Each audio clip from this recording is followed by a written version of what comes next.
This is the Northern Ireland Assembly Plenary. Programme signed. This is the Northern Ireland Assembly Plenary. Programme signed. This is the Northern Ireland Assembly Plenary. Programme signed. This is the Northern Ireland Assembly Plenary. Programme signed. This is the Northern Ireland Assembly Plenary. Programme signed. This is the Northern Ireland Assembly Plenary. Programme signed. This is the Northern Ireland Assembly Plenary.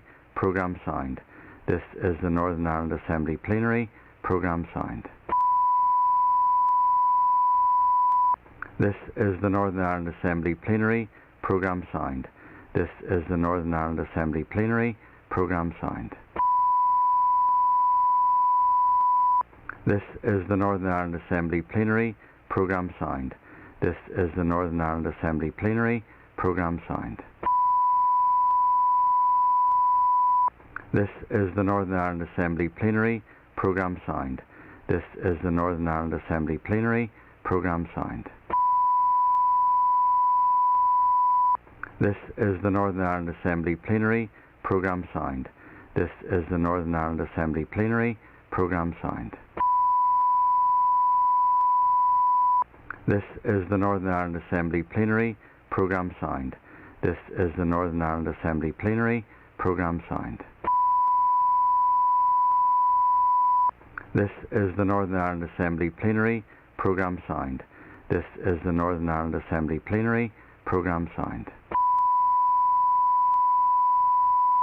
This is the Northern Ireland Assembly Plenary. Programme signed. This is the Northern Ireland Assembly Plenary. Programme signed. This is the Northern Ireland Assembly Plenary. Programme signed. This is the Northern Ireland Assembly Plenary. Programme signed. This is the Northern Ireland Assembly Plenary. Programme signed. This is the Northern Ireland Assembly Plenary. Programme signed. This is the Northern Ireland Assembly Plenary. Programme signed. This is the Northern Ireland Assembly Plenary. Programme signed. This is the Northern Ireland Assembly Plenary. Programme signed. This is the Northern Ireland Assembly Plenary. Programme signed. This is the Northern Ireland Assembly Plenary. Programme signed. This is the Northern Ireland Assembly Plenary. Programme signed. This is the Northern Ireland Assembly Plenary. Programme signed. This is the Northern Ireland Assembly Plenary. Programme signed. This is the Northern Ireland Assembly Plenary. Programme signed. This is the Northern Ireland Assembly Plenary. Programme signed. This is the Northern Ireland Assembly Plenary. Programme signed. This is the Northern Ireland Assembly Plenary. Programme signed. This is the Northern Ireland Assembly Plenary. Programme signed. This is the Northern Ireland Assembly Plenary. Programme signed. This is the Northern Ireland Assembly Plenary. Programme signed. This is the Northern Ireland Assembly Plenary. Programme signed. This is the Northern Ireland Assembly Plenary. Programme signed. This is the Northern Ireland Assembly Plenary. Programme signed. This is the Northern Ireland Assembly Plenary. Programme signed. This is the Northern Ireland Assembly Plenary. Programme signed. This is the Northern Ireland Assembly Plenary. Programme signed. This is the Northern Ireland Assembly Plenary. Programme signed. This is the Northern Ireland Assembly Plenary. Programme signed. This is the Northern Ireland Assembly Plenary. Programme signed. This is the Northern Ireland Assembly Plenary. Programme signed. This is the Northern Ireland Assembly Plenary. Programme signed. This is the Northern Ireland Assembly Plenary. Programme signed. This is the Northern Ireland Assembly Plenary. Programme signed. This is the Northern Ireland Assembly Plenary Programme signed. This is the Northern Ireland Assembly Plenary Programme signed. This is the Northern Ireland Assembly Plenary Programme signed. This is the Northern Ireland Assembly Plenary Programme signed. This is the Northern Ireland Assembly Plenary Programme signed. This is the Northern Ireland Assembly Plenary Programme signed. This is the Northern Ireland Assembly Plenary Programme signed. This is the Northern Ireland Assembly Plenary Programme signed. This is the Northern Ireland Assembly Plenary Programme signed. This is the Northern Ireland Assembly Plenary Programme signed. This is the Northern Ireland Assembly Plenary Programme signed. This is the Northern Ireland Assembly Plenary Programme signed. This is the Northern Ireland Assembly Plenary Programme signed. This is the Northern Ireland Assembly Plenary Programme signed. This is the Northern Ireland Assembly Plenary Programme signed. This is the Northern Ireland Assembly Plenary Programme signed. This is the Northern Ireland Assembly Plenary Programme signed. This is the Northern Ireland Assembly Plenary Programme signed. This is the Northern Ireland Assembly Plenary Programme signed. This is the Northern Ireland Assembly Plenary Programme signed. This is the Northern Ireland Assembly Plenary Programme signed. This is the Northern Ireland Assembly Plenary Programme signed. This is the Northern Ireland Assembly Plenary Programme signed. This is the Northern Ireland Assembly Plenary Programme signed. This is the Northern Ireland Assembly Plenary Programme signed. This is the Northern Ireland Assembly Plenary Programme signed. This is the Northern Ireland Assembly Plenary Programme signed. This is the Northern Ireland Assembly Plenary Programme signed. This is the Northern Ireland Assembly Plenary Programme signed. This is the Northern Ireland Assembly Plenary Programme signed.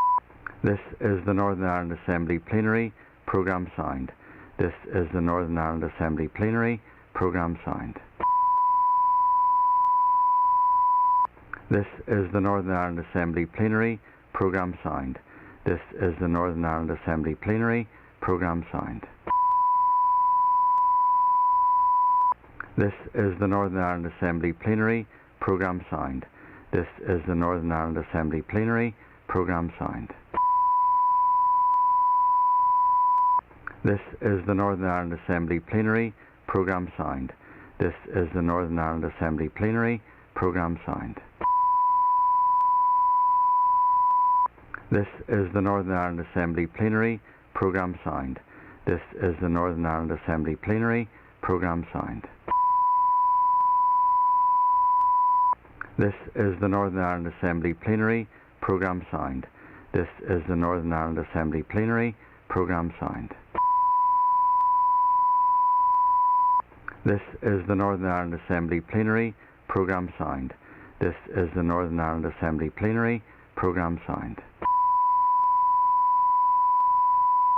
This is the Northern Ireland Assembly Plenary Programme signed.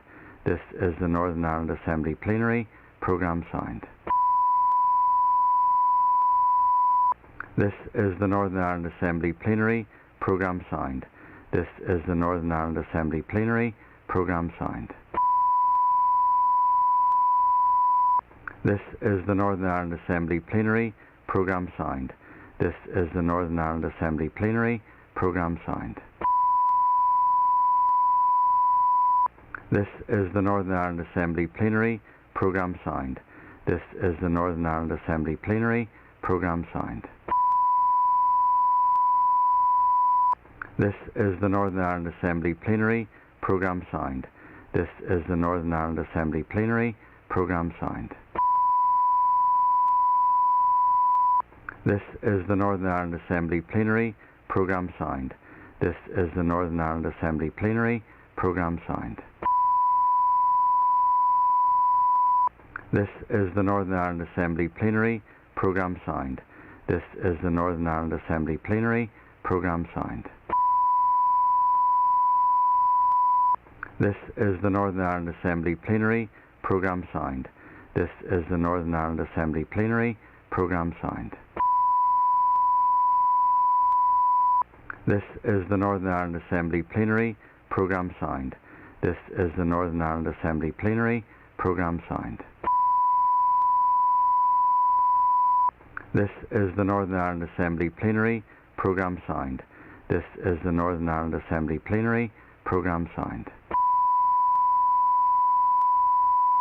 This is the Northern Ireland Assembly Plenary Programme signed. This is the Northern Ireland Assembly Plenary Programme signed. This is the Northern Ireland Assembly Plenary Programme signed. This is the Northern Ireland Assembly Plenary Programme signed. This is the Northern Ireland Assembly Plenary Programme signed. This is the Northern Ireland Assembly Plenary Programme signed. This is the Northern Ireland Assembly Plenary Programme signed. This is the Northern Ireland Assembly Plenary Programme signed. This is the Northern Ireland Assembly Plenary Programme signed. This is the Northern Ireland Assembly Plenary Programme signed. This is the Northern Ireland Assembly Plenary Programme signed. This is the Northern Ireland Assembly Plenary Programme signed. This is the Northern Ireland Assembly Plenary Programme signed. This is the Northern Ireland Assembly Plenary Programme signed. This is the Northern Ireland Assembly Plenary Programme signed. This is the Northern Ireland Assembly Plenary Programme signed. This is the Northern Ireland Assembly Plenary Programme signed. This is the Northern Ireland Assembly Plenary Programme signed. This is the Northern Ireland Assembly Plenary Programme signed. This is the Northern Ireland Assembly Plenary Programme signed. This is the Northern Ireland Assembly Plenary Programme signed. This is the Northern Ireland Assembly Plenary Programme signed. This is the Northern Ireland Assembly Plenary Programme signed. This is the Northern Ireland Assembly Plenary Programme signed.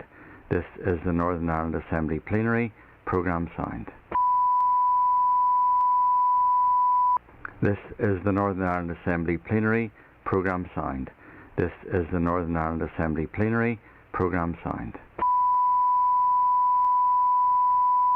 This is the Northern Ireland Assembly Plenary Programme signed. This is the Northern Ireland Assembly Plenary Programme signed.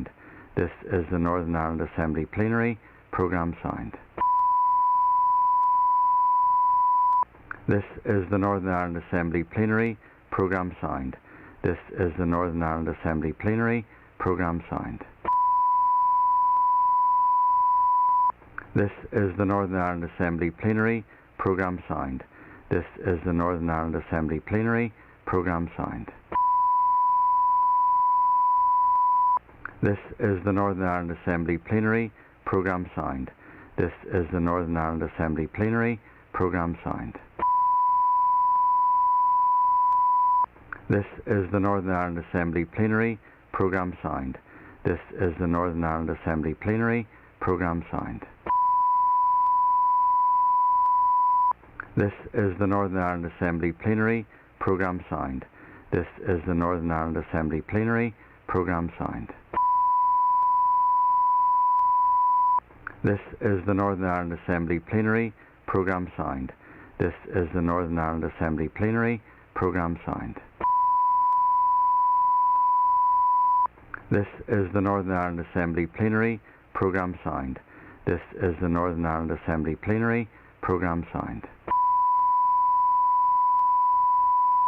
This is the Northern Ireland Assembly Plenary Programme signed. This is the Northern Ireland Assembly Plenary Programme signed. This is the Northern Ireland Assembly Plenary Programme Signed. This is the Northern Ireland Assembly Plenary Programme Signed. This is the Northern Ireland Assembly Plenary Programme Signed. This is the Northern Ireland Assembly Plenary Programme Signed. This is the Northern Ireland Assembly Plenary Programme Signed. This is the Northern Ireland Assembly Plenary Programme Signed. This is the Northern Ireland Assembly Plenary Programme Signed. This is the Northern Ireland Assembly Plenary Programme Signed. This is the Northern Ireland Assembly Plenary Programme Signed. This is the Northern Ireland Assembly Plenary Programme Signed. This is the Northern Ireland Assembly Plenary Programme Signed. This is the Northern Ireland Assembly Plenary Programme Signed. This is the Northern Ireland Assembly Plenary Programme Signed. This is the Northern Ireland Assembly Plenary Programme Signed. This is the Northern Ireland Assembly Plenary Programme Signed. This is the Northern Ireland Assembly Plenary Programme Signed. This is the Northern Ireland Assembly Plenary Programme Signed. This is the Northern Ireland Assembly Plenary Programme Signed. This is the Northern Ireland Assembly Plenary Programme Signed. This is the Northern Ireland Assembly Plenary Programme Signed. This is the Northern Ireland Assembly Plenary Programme Signed. This is the Northern Ireland Assembly Plenary Programme Signed. This is the Northern Ireland Assembly Plenary Programme Signed. This is the Northern Ireland Assembly Plenary Programme Signed. This is the Northern Ireland Assembly Plenary Programme Signed. This is the Northern Ireland Assembly Plenary Programme Signed. This is the Northern Ireland Assembly Plenary Programme Signed. This is the Northern Ireland Assembly Plenary Programme Signed. This is the Northern Ireland Assembly Plenary Programme Signed. This is the Northern Ireland Assembly Plenary Programme Signed. This is the Northern Ireland Assembly Plenary Programme Signed. This is the Northern Ireland Assembly Plenary Programme.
Please be seated.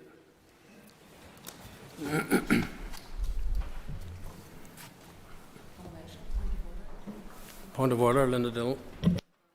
Point of order is, in terms of the code of conduct for MLAs, we are supposed to uphold the law in accordance with the trust that's placed in us by the people. In yesterday's debate on the FICT, Mr Alan Chambers declared that he is engaging with loyalist paramilitaries. These are armed criminal gangs engaging in drug dealing and racketeering and intimidation within their own communities. And is it right that a member of this House should be doing so?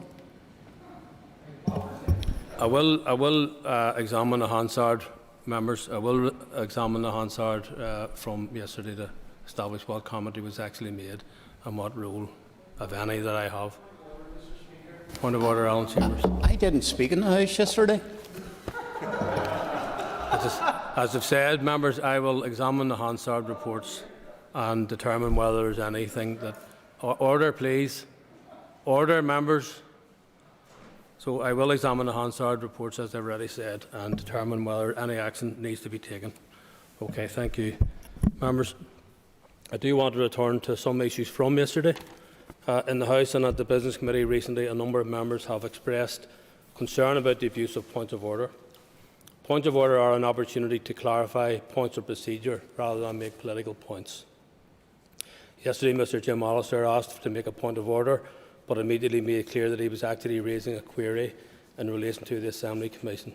Assembly Commission questions today would have been the opportunity to raise matters with the Commission. When I called Mr Allister to order, he continued to seek to shout over the chair from a sedentary position. I have been concerned about Mr Allister's behaviour on a number of recent occasions. He has made ill-tempered remarks, including to the Infrastructure Minister yesterday, and has been aggressive in commenting from a seated position while other members are speaking. Members will be aware also that last week I drew attention to the debate on Standing Order 34 on the 8th of March. During that debate, Mr Allister also interrupted Mrs Bradshaw to the point that she had to draw attention to it, and Mr Allister then did apologise. The authority of the Chair is something which we will always take seriously in this chamber, and there is clear precedent for imposing a sanction when a member challenges the Chair in such a significant way. Indeed, in 2014, the Chair at the time was required to similarly rule on a challenge Mr Allister had made to a Deputy Speaker. On that occasion, Mr Allister was informed that he would not be called to speak for 5 sitting days. It has been some time since there has been a need to sanction a member in such a way. However, yesterday was a clear example of unacceptable behaviour which cannot be ignored, and I intend to uphold the authority of the Speaker's office regardless of who is in the chair at a given time. Therefore, Mr Allister will not be called to speak for 3 sitting days starting from this morning. This includes all items of business, including questions and interventions.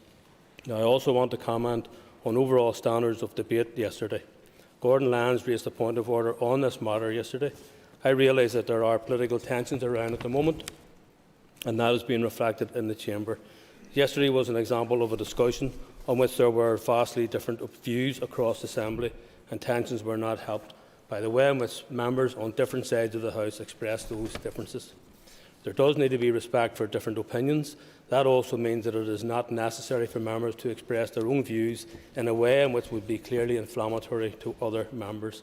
I would ask all members to be mindful of that today, and I hope that the sanction I have reluctantly imposed will act as a clear guide to all members of the need to adhere to the standards of debate of good temper, moderation, courtesy and respect. And I will continue today to review the remarks which were made yesterday and drawn attention to by Mr Gordon Lyons to establish whether any further action is required, and I will come back to that when we return to our next sitting. Thank you.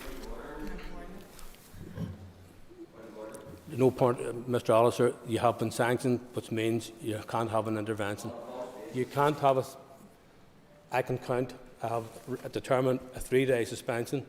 I can add to that. Don't tempt me.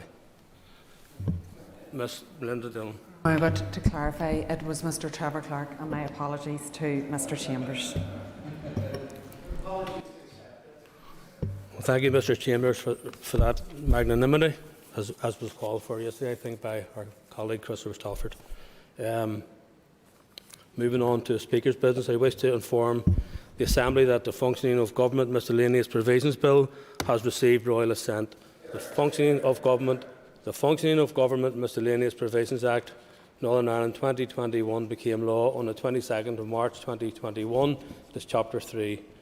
Now, today has been designated as a National Day of Reflection, and along with other legislators I will suspend the sitting at 11:50 a.m. to make preparations to mark the day.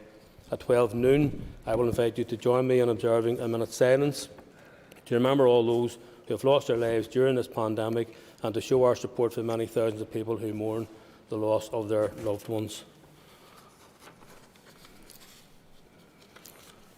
And moving on, the next item, the ministerial statement. I have received notice from the Minister of Justice that she wishes to make a statement. Before I call the Minister, I do remind members here in the Chamber that in light of social distancing being observed by the parties, the Speaker's ruling that members must be in the Chamber to hear a statement if they wish to ask a question has been relaxed. Members participating remotely must make sure that their name is on a speaking list if they wish to be called. Members present in the Chamber must also do this by rising in their places, or as well as notifying the Business Office or Speaker table directly. I remind members to be concise in asking their questions. I also remind members that in accordance with long-established procedure, points of order are not normally taken during a statement or the question period after. And I call the Minister of Justice. Thank you, Mr. Speaker. I am here today to outline my plans for modernising civil and family justice over the remainder of this Assembly mandate. I want to set out the work that has already commenced and the further steps I plan to take over the next year. I'm investing time and energy in this area because it is an important one that touches on the lives of so many citizens, and often at a point when they are facing some of life's most significant challenges, such as divorce, financial difficulties, injury or the death of a loved one. An effective civil justice system is also an important part of a well-functioning economy, helping businesses and their customers settle disputes quickly and effectively. While criminal justice often draws most attention, many more people come into contact with the civil justice system each year.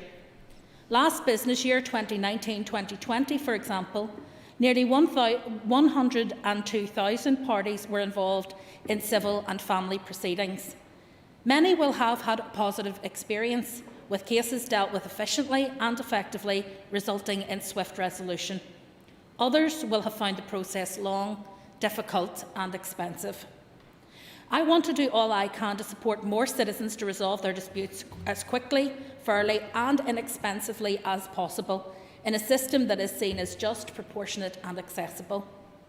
Despite all the difficulties caused by COVID-19, we are starting from a good place, with an independent judiciary, a capable legal profession, hard-working staff in the courts and tribunal service, and other professionals such as courts' children's officers, all dedicated to ensuring that effective justice is available to all.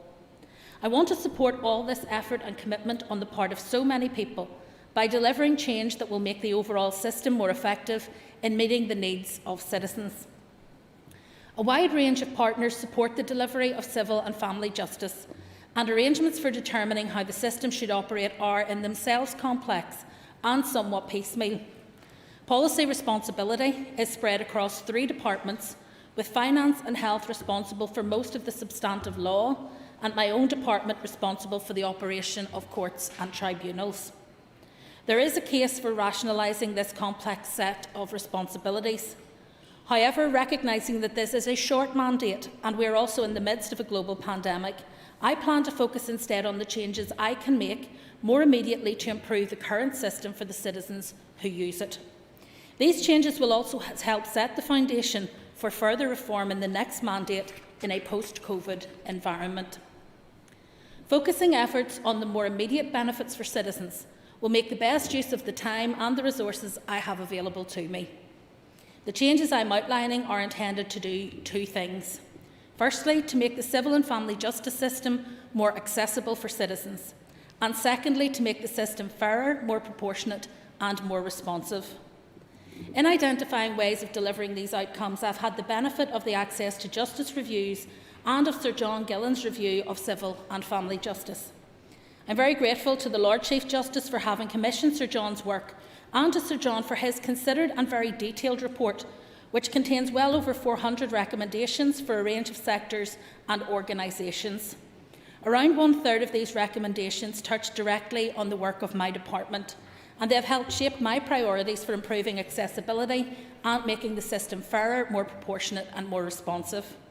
I'm going to use the remainder of this statement to outline the actions I've already initiated and others I plan to undertake to deliver on each of the priorities. I'll start with improving accessibility for citizens. For many, the civil and family justice system feels unduly complicated. We need to do more to simplify the system and make it easier for everyone to access and to use. Clearly, this isn't going to happen overnight, and my focus in the short term will be on taking tangible steps forward and on continuous improvement, while setting a longer-term ambition for transformation of the system through digital technology. In terms of continuous improvement, I want to highlight 3 areas in particular. The first is in relation to litigants in person. Litigants in person are citizens who, for a variety of reasons, represent themselves in court proceedings. In partnership with Ulster University and the Human Rights Commission, my department has set up a litigant in person reference group to help identify and break down barriers faced by litigants in person and to improve relationships between them and the other court actors.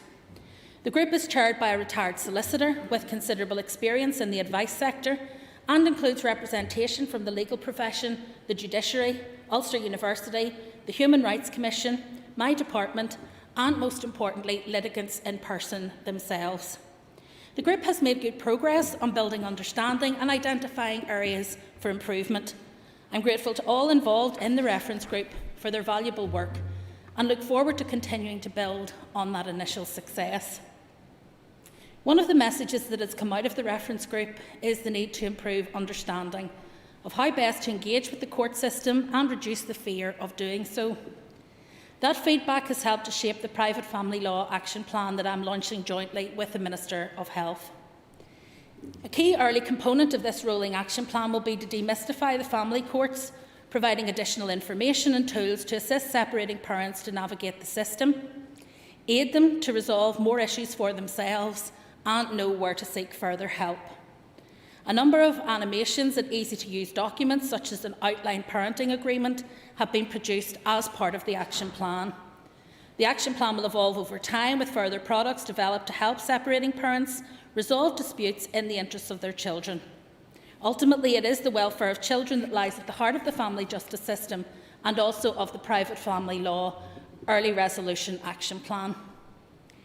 The third area where I intend to deliver continuous improvement is around having appropriate supports in place for the more vulnerable members of our community who come before the courts. Effective access to justice is dependent on it. I'm pleased that through the Domestic and Civil Abuse Proceedings Act Northern Ireland 2021, I've been able to enhance the protections available to support victims of domestic abuse, to give their best evidence in the family courts, by including provision for special measures and provision to prohibit perpetrators from cross-examining their victims in person. I now want to look at other types of special measures to support other vulnerable members of our community in accessing justice. One particular area of focus will be a registered intermediary support for those with communication difficulties. A successful scheme already operates in the criminal courts, and I plan to consult later this year on creating a similar scheme to support vulnerable users in the civil and family courts.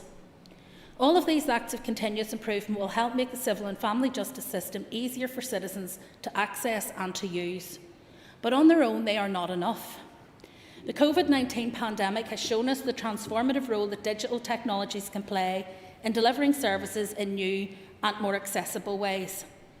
IT now plays an important role in every part of our lives, including how we order goods and services, connect with others, engage with government or access learning. Many citizens now expect to be able to interact with services at a time and in a way that is convenient for them. Justice also needs to be able to respond to these new expectations, and there is a growing case for improving access to justice through technology. For this reason, prior to the COVID-19 pandemic, the Northern Ireland Courts and Tribunals Service had embarked on an ambitious modernisation programme, which will deliver changes in partnership with key stakeholders over the coming years that will simplify and modernise the current system and improve access to justice for citizens. These are early days, and while our efforts have been hampered by the need to divert resources to respond to the pandemic, I am pleased with the progress that has been made so far. NIC's Modernisation programme applies to civil, family and criminal courts as well as tribunals, and will redesign services and adopt digital delivery channels that will improve access to justice and provide simpler and more effective services, making it easier for citizens to interact with court and tribunal services. The programme will also deliver a modernised court and tribunal estate to support new ways of working. As part of this modernisation programme, NICS is developing a digital strategy for consultation with the judiciary, stakeholders and interest groups over the coming months. The strategy will inform a future roadmap for delivery of services. Significant work has already commenced on this ambitious modernisation programme, including the installation of enhanced audio and video technology in 41 courtrooms and the implementation of Wi-Fi across the courts and tribunals estate to facilitate the display of digital evidence and electronic case bundles. The courtroom technology upgrade project will continue throughout 2021, and the use of electronic case bundles in the courtroom will also be piloted later this year. It's encouraging to see that the probate online portal, which is the first customer-facing change under the modernisation programme, will be introduced in May. This new probate online portal will enable users to complete key stages of the probate process digitally. As a pilot service redesign project, vital learning from the design and delivery of the probate online project will be applied to other NICS services innovations, and we will build similar online processes for other areas of business. Aspects of the Northern Ireland Courts and Tribunal Service Modernisation programme have been accelerated over the last year. Remote working capacity has increased rapidly. Working with partners and stakeholders, we want to build on this momentum to implement a modernisation programme which will provide tangible benefits through a more proportionate system which makes better use of technology and allows faster end-to-end completion of cases. I'm also keen to explore ways in which online dispute resolution can complement the justice system. My officials are currently undertaking feasibility work in this area, and I hope to be in a position to launch a pilot online dispute resolution system focused on small claims later this year. I'll turn now to the second of my priorities, making the civil and family justice system fairer, more proportionate and more responsive. I believe the system should minimise acrimony and stress and allow disputes to be resolved as dispassionately as possible, using tools appropriate to the complexity and nature of the issues under dispute. The system also needs to allow disputes to be settled more swiftly with greater choice and at lower cost. We know the court's process itself can be stressful, and the adversarial nature of proceedings can increase acrimony and make it difficult to find long-term sustainable solutions. This is particularly the case for separating parents. Each of us in this chamber will be aware of constituents who have fought intractable battles through the family courts. This is of benefit to no one, not least to the children who often find themselves caught in the middle. The central aim of the Private Family Law Early Resolution Action Plan is to improve the lives of children by encouraging earlier resolution of disputes between separating parents. I'm under no illusion that this will be easy to achieve. There will be cultural barriers to overcome and a need to change hearts and minds. Many separating parents are not aware that they do not need to engage with the justice system in order to resolve parenting disputes, and others want, for whatever reason, to have their day in court. The action plan will be there to help separating parents who want to resolve disputes themselves and to encourage others to try a different approach in the interests of their children. Changing practice won't be quick or easy. It will be a marathon rather than a sprint, but it is an exercise worth undertaking, and as part of the action plan, I will be examining the feasibility of introducing mediation in private family law cases on a pilot basis. There's much more to do before we can introduce a pilot, but I'm clear that the idea needs to be fully explored to see if it offers a viable, affordable way to help separating parents resolve disputes early in the justice journey. Any approach which achieves early resolution must be a good thing, particularly for the children involved, and would avoid the stress and expensive legal proceedings that can worsen relationships and make successful co-parenting difficult to achieve. The other issue I want to tackle in family law is delay. I know this is a matter of great interest for the judiciary as well, and I am keen to do what I can too. Earlier resolution of disputes would certainly help, by reducing the number of cases and leaving more space in court lists for those that really need to be there. There will also be areas of court-linked processes where changes could reduce delay. Many of these processes are outside my department's control, but one that is within my remit is the speed with which we deal with legal aid applications in family cases. One factor potentially causing delay was around the process for appointing and paying expert witnesses. I'm pleased that we're addressing this through a pilot which launched on the 25th of January. This is testing a streamlined approach to appointing expert witnesses in the Family Proceedings Court, as well as standardising the legal aid rates for them. Opportunities to make the system fairer, more proportionate, more responsive is not limited to family justice only, and there are a number of areas where I want to make improvements in civil justice too. Mediation is one of these, and to enhance its use, I'm planning on formalising legal aid remuneration for mediation in civil proceedings. I aim to consult on the issue before the summer. The evaluation will inform wider consideration of the effectiveness of mediation in resolving matters without recourse to the courts. Proportionality is also about making sure that civil cases are heard at the right court tier, in line with their value and complexity. This aim is at the heart of the consultation on changes to the county court jurisdiction, which I launched on the 4th of February. Increasing the financial jurisdiction should also ensure more court users have certainty about costs at the outset of proceedings. This should enable them to make more informed decisions about whether to take or defend legal action. Importantly, my proposals would also mean that a greater number of cases could be heard in the small claims courts, where processes are more straightforward, user-friendly and designed for cases to be progressed without legal representation. Fairness is also at the heart of the changes I'm proposing to the legal framework for setting the statutory discount rate. This rate is used when determining settlements in personal injury cases. I introduced the Damages Return on Investment Bill on the 1st of March. The aim of the bill is to ensure that the assumptions on which the discount rate is set better reflect the reality of how claimants invest, and in turn that the discount rate provides 100% compensation to people who have suffered injuries. A further related area I want to look at is protecting compensation for children arising out of civil claims, such as for personal injuries. Currently, it appears that some compensation settlements for children are not approved by a court or paid to a court for protection. I intend to consult on how it might be possible to ensure that all such settlements can be protected in a way that is appropriate. Fairness is also a key principle underpinning the Housing Court Duty Possession Scheme. This is an important support service established by David Ford when he was Justice Minister that provides information and advice at the door of the court to homeowners facing repossession and renters facing eviction. I'm pleased that I've been able to continue funding that service, which is delivered by Housing Rights. Helpfully, it's also linked into a broader programme of housing advice funded by the Department for Communities. Projects such as the Housing Court Duty Possession Scheme play an important role in access to justice, and I'm heartened to see the interest being paid to this project in England and Wales, where the Government is working with the judiciary and other stakeholders to develop a similar service. This type of service is critical to helping support our citizens when they are at their most vulnerable. In many ways, the Housing Court Duty Possession Scheme encapsulates what I'm trying to achieve through the broader programme of modernising civil and family justice. That is having a clear focus on improving the experience and outcome for citizens, making it easier for citizens to access justice, making the existing system fairer and more responsive, and dealing with disputes in a swifter and more proportionate way. Achieving these aims across civil and family justice will not be straightforward. I've deliberately set out an ambitious programme of work for the short time available in this mandate. I'm committed to change, as I know many of you are too.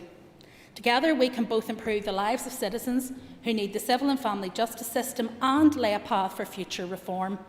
As I've outlined, we have made a good start, but much remains to be done, both by my department and by our other justice partners. I commend this statement to the House.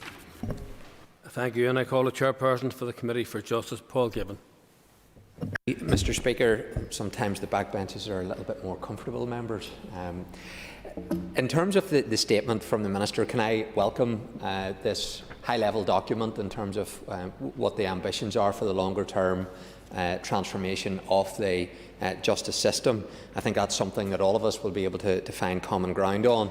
I know in looking at this in more detail, I've no doubt the committee will want to see clear objectives, timelines for implementation and so on, but as far as this high-level document goes, it's something that I welcome. The technological transformation is something that's came to the fore throughout COVID in terms of the poor technology that does exist, and that has highlighted a need for very significant investment in the technology that is used in our court system. The use of online resolution is something that a previous committee in 2017 recommended for small claims, for example, so this is an area that members have raised before. Does the Minister feel that there will be the resources made available within her department to have this kind of transformation that's needed in technology to facilitate online?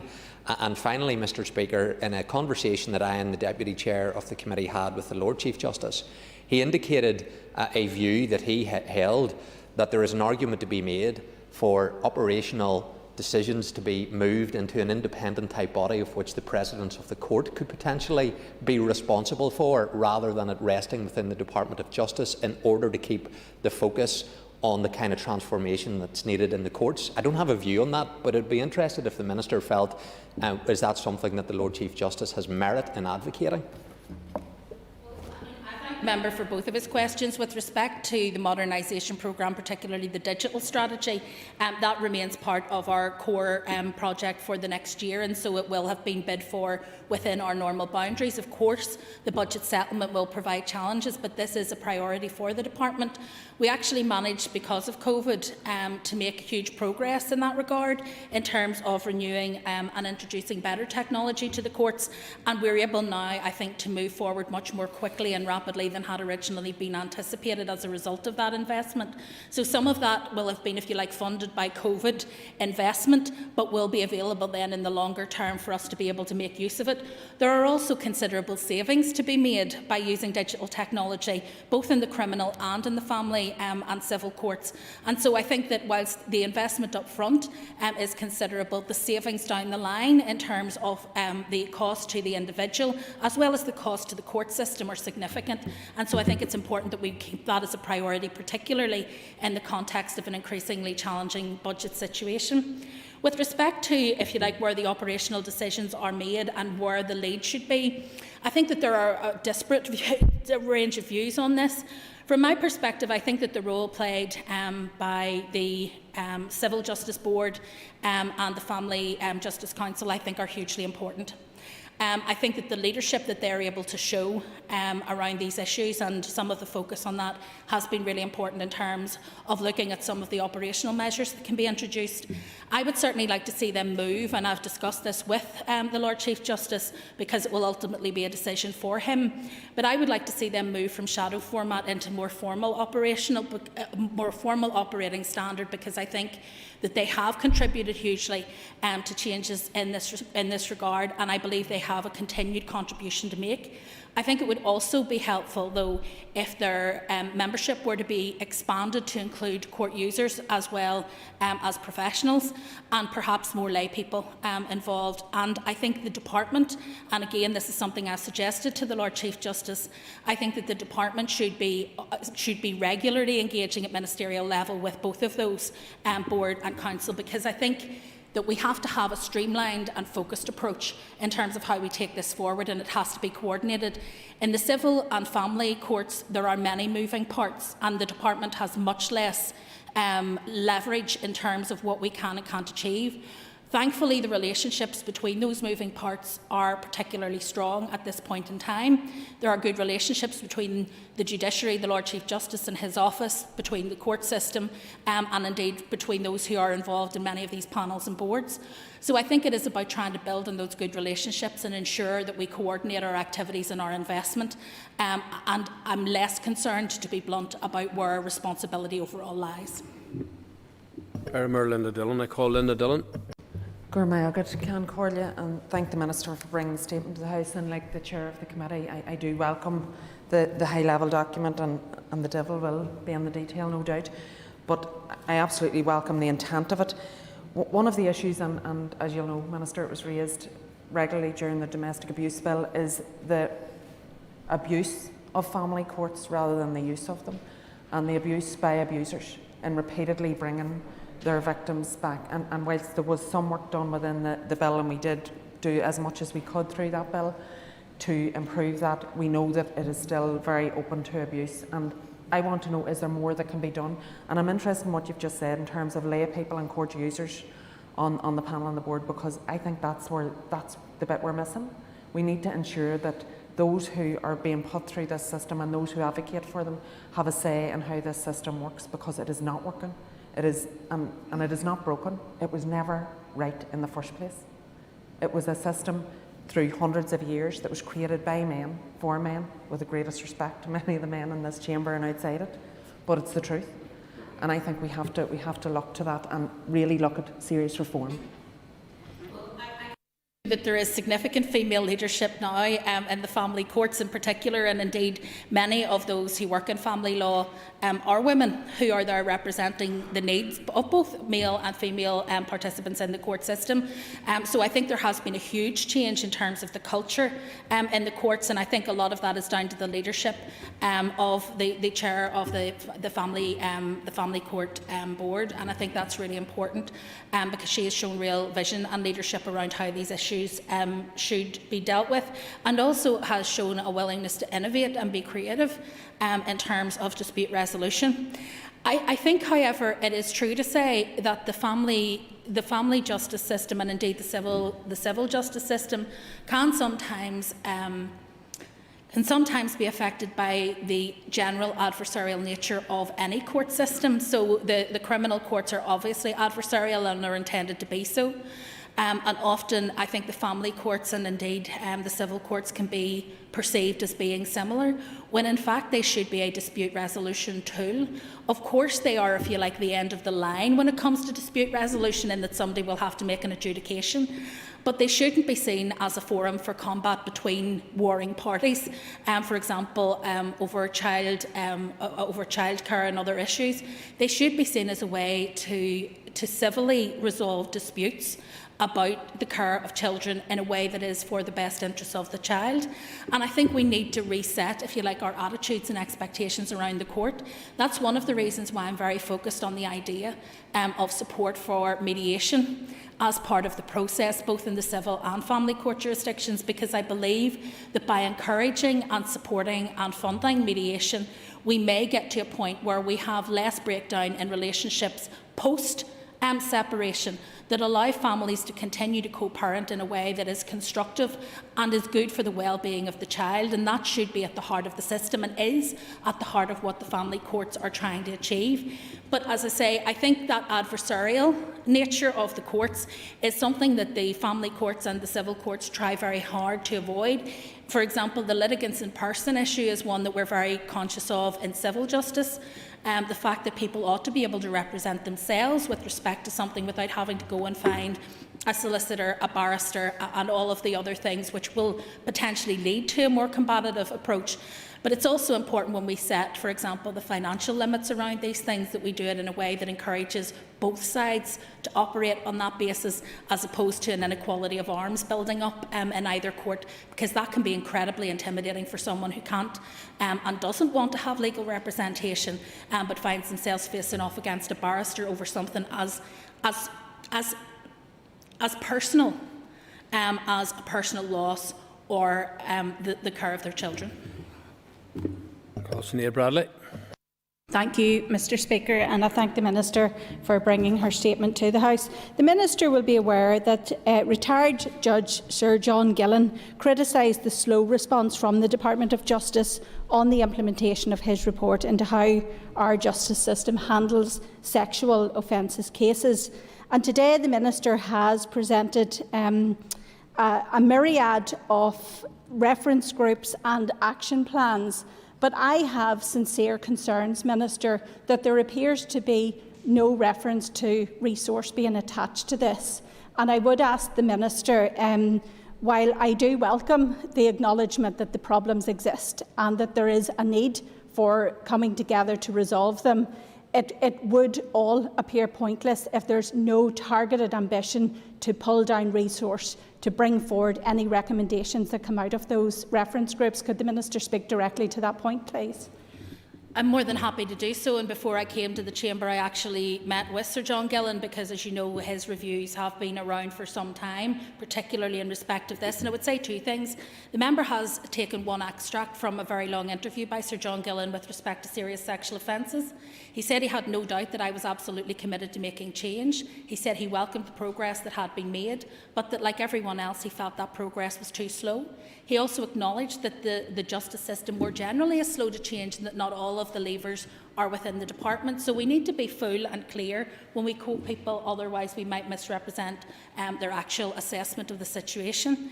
With respect to this, again, his view was very clear. He feels that it has taken too long for us to get to this point. He would like to see more progress more quickly. Who doesn't? But the reality is that I have 1 year left of a 2-year mandate, and therefore I have prioritised particular issues that I believe we can make significant progress in respect of in the next year. And I believe that they will also pave the way for any incoming Justice Minister to be able then to take forward the more substantive reform of the system to which I referred at the beginning of my statement. With respect to resource, and by the way, when I spoke with Sir John Gillan, he said that he had a checklist, as you would expect, beside him before the call started, and that the things that I had said I was going to prioritise were all of the issues he had on his checklist. So I think, with respect, we have managed to capture, if you like, the priorities that he would capture, faced with the same time challenges that I have, albeit that both of us would share a much greater ambition for change. With respect to resources, of course there will be challenges with resources, Mr Speaker, and I can't deny that any more than anyone else. The one area I have no control over is my budget that is given to me. I can only control where it is spent, but not how much I get. Certainly if others want to lobby for me to get more money in the Department of Justice, I can assure you that there are substantive projects on which that can be spent, and there are no shortage of issues that I could address, even in the next short period of a year, in order to improve justice.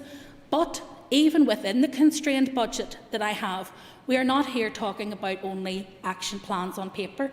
I have spoken already in my statement about specific pilot projects that will be rolled forward. We have the resource to do that. I've talked about investment in technology. We have set aside resource to do that. And I've also spoken about our forward plans in terms of looking at the structures so that we are in good shape come the next mandate, when we do have, hopefully, a full 5 years to address these issues, that we're able to make much more significant and substantive reform of the system. Doug Beattie. Thank you, Mr Speaker, and I thank the Minister for her statement. An update, and it is a wave-topping issue that she's covered here, but it does give us a really good direction. But I'm always concerned that that direction could be undermined if outputs don't match what the Minister is trying to achieve. And certainly I've represented a military veteran who had to live in the Mourne Mountains for 3 years because of the slowness of the family courts, and also a father who had a contact order 2 years ago, but has yet to have contact with his children. So it's those type of outputs that could end up undermining this very sensible approach that you have taken. So could I ask the Minister, I mean, what are we going to do to ensure resident parents comply with the likes of court contact orders? Well, as the member will appreciate, those are matters for the judiciary, because ultimately when somebody breaches a court contact order, it has to go back to the court in order to be enforced, and there will be a series of considerations that the judiciary will make at that point. I think it is fair to say, however, that by trying to engage in, for example, mediation rather than going directly to court, we might actually be able to foster better relationships between separating parents, in order that we don't get into the situations that we currently all have experienced in our constituency offices with respect to one parent frustrating another's access to their children and not being willing to cooperate with the court ruling in that regard. We also need to be very sensitive to the reasons why people may do that. Perceived threat, perceived intimidation, a fear of what may happen to their children in those circumstances can be very real, even if the courts do not necessarily agree. And so there can be a lot of work that needs to be done in terms of changing people's minds and building confidence in order that they're able to comply with the court order. It's also worth saying, in respect of those who bring forward, if you like, vexatious claims against their partners in order to use the court system against a former partner, and Linda Dillon referred to that earlier, we do have a duty, obviously, under the new law to report on that, and actually to bring forward a report to the committee and to the Assembly around how we will handle vexatious use of the family courts. So that is something that we're very conscious of, but I do think that mediation earlier will make a huge difference in terms of resolution. It will not solve all problems, but I think it will go a long way to addressing some of the issues to which the member has referred. Call Paula Bradshaw. Mr Speaker, and thank you, Minister, for your statement this morning. I very much welcome it, and welcome the reference to the private family law action plan. You mentioned in your statement that this is a collaborative approach with the Department of Health. Can you please outline how the Department of Health will be playing a role? Thank you. Well, obviously, in terms of the action plan, at least part of the feed into that will come from, for example, social services and from other health-based bodies who will be part of that resolution plan. And what we're trying to do, if you like, is move away from the current situation where court is the place of last resort, but often the first place to which people turn, into a situation where through mediation, through case conferencing, through early resolution, we can actually start to put the child's needs at the heart of the discussions between parents before they find recourse to the courts, and in a way that will empower parents to make collaborative and joint decisions about how they wish to take things forward. The role of health in this area is really important, because health actually covers most of the law when it comes to family courts. So the law in itself is not something over which I have control. It lies mainly with the Department of Finance and the Department of Health. Whilst we're focusing in this mandate on the issues of early resolution, I think there is a very strong case to say that those elements of the law which relate to family courts should be centralised along with all the rest of the law, because I think that it does create a complexity. People will often write to me asking me what I'm going to do about family law, and the truth is I'm going to refer their letter to another minister, which isn't a satisfactory response. But people assume that it's part of the justice system rather than recognising that it's actually spread over 3 departments, and it causes huge confusion in terms of how people relate to it. But the Health Department has a huge responsibility in regard to both reporting to the courts in terms of supporting the decisions that are made, but also, I think, in supporting early resolution through mediation and other means. Call Paul Frew. Thank the Minister today for her very positive statement, which I hope will give hope out there for many going through family court. Minister, on your latter point there, it's a very important point. A man was going through court to gain access to his child, a daughter. The mother made what was proved as false claims of child abuse, which led to a scenario whereby the man was removed from having access and living with his 2 other younger children with his current partner for nearly 2 years, Minister, leaving one parent coping with 2 very young children. The child abuse claims were widened out to the other parent, which put in jeopardy the lives of the 2 young people living with that parent, and they faced the real dilemma of being put into foster care or a care home. For nearly 2 years, Minister, these people were trapped in this nightmare. Social services were a barrier and a hindrance to that family, not a help. And I know that's not the Minister's position, but the speeding up of justice would have helped get through those barriers. So, Minister, can you provide hope to those people out there through this statement that you will be able to, with the other ministers that you talk about, be able to fix this to the point where justice is sped up to the point that if there are vexatious claims made, at least they will be resolved quicker, allowing people to get on with their life? This man just made a claim for access for one child, and he was put into a nightmare scenario for many years. Thank you. Well, I mean, I think that there are a number of issues that I wanted to raise with respect to the member's question. I mean, firstly, as he acknowledges, policy on alienation is a matter for the Department of Health, and where abusive and damaging behaviours are suspected in family proceedings, it is for social workers to advise the court, which will then consider evidence of alienating behaviour alongside all other evidence when deciding what is in the best interests of the child. So that already exists. Indeed, in the Domestic Abuse and Family and Civil Proceedings Act, although we did not specify parental alienation as an issue, we did talk about abuse that involved and engaged children, because we recognise that this is a real concern. And so I believe that under that can be actually now prosecuted under that piece of legislation. I understand also that the Department of Health is committed to exploring guidance for professionals supporting families and experiencing acrimonious dispute as part of that private law family action plan to which my colleague had just referred. I want to continue to work collaboratively with Minister Swan just to scope out and support future actions. The Department of Health has policy responsibility, but I'm clear that one parent should not be able to use a child to abuse the other parent, and I think it is appropriate, therefore, that we have captured that kind of behaviour within the Domestic Abuse Bill. I think ultimately, whilst those matters are important, the member is also correct that the speed with which justice is delivered is important, particularly where there is acrimony.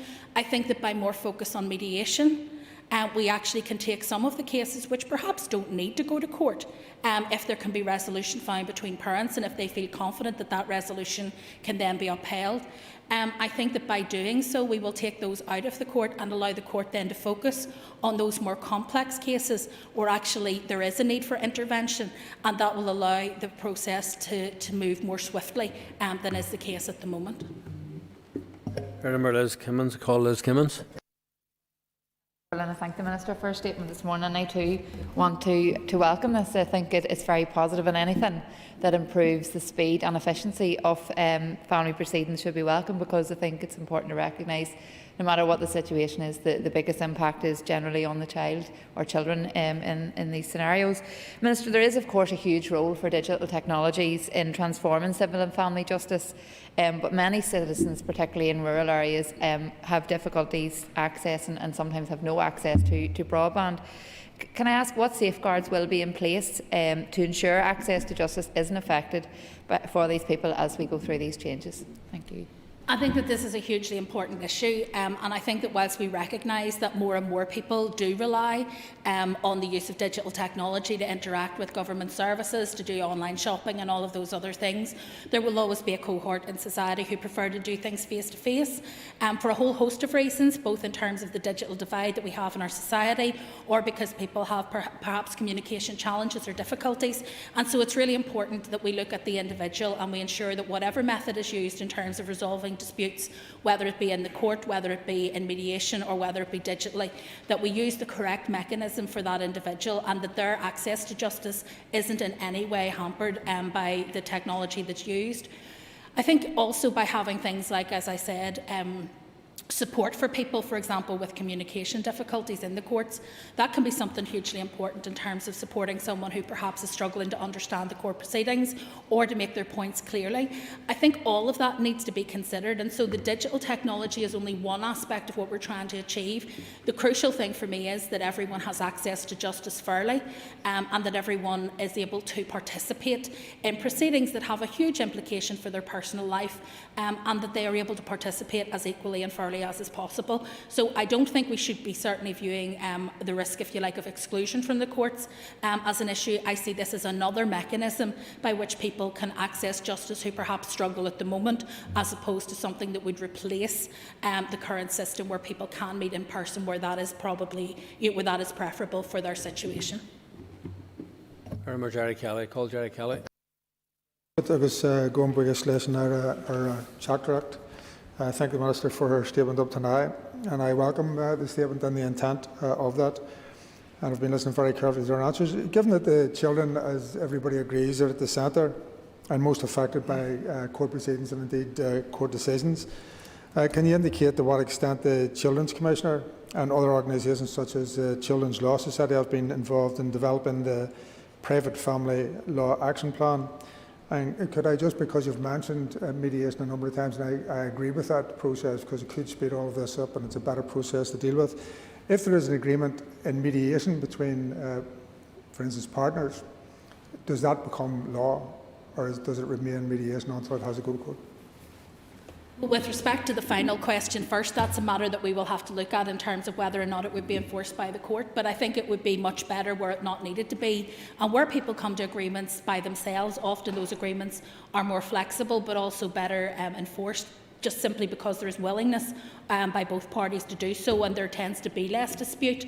It's at points of change, Mr Speaker, where you tend to find that tensions arise. So, for example, if a person's individual circumstances change dramatically, if they remarry, if they move home or whatever, where tensions tend to arise, by trying to mediate early in those situations, we can probably resolve a lot of those issues. In terms of the member's first question with respect to, if the member would remind me, it's gone clean. Yes. Action plan. The third sector engagement, I recall.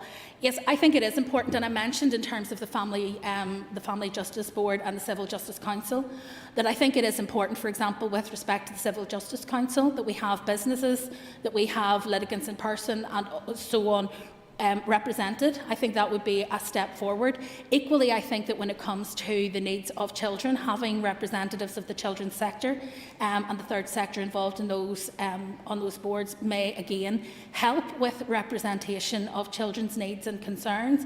I do think it's important that we try to make the justice system more inclusive and that we try to make it more representative, particularly when it comes to civil and family justice, because that is the part of the justice system that the vast majority of people who have interactions with justice will actually interact with.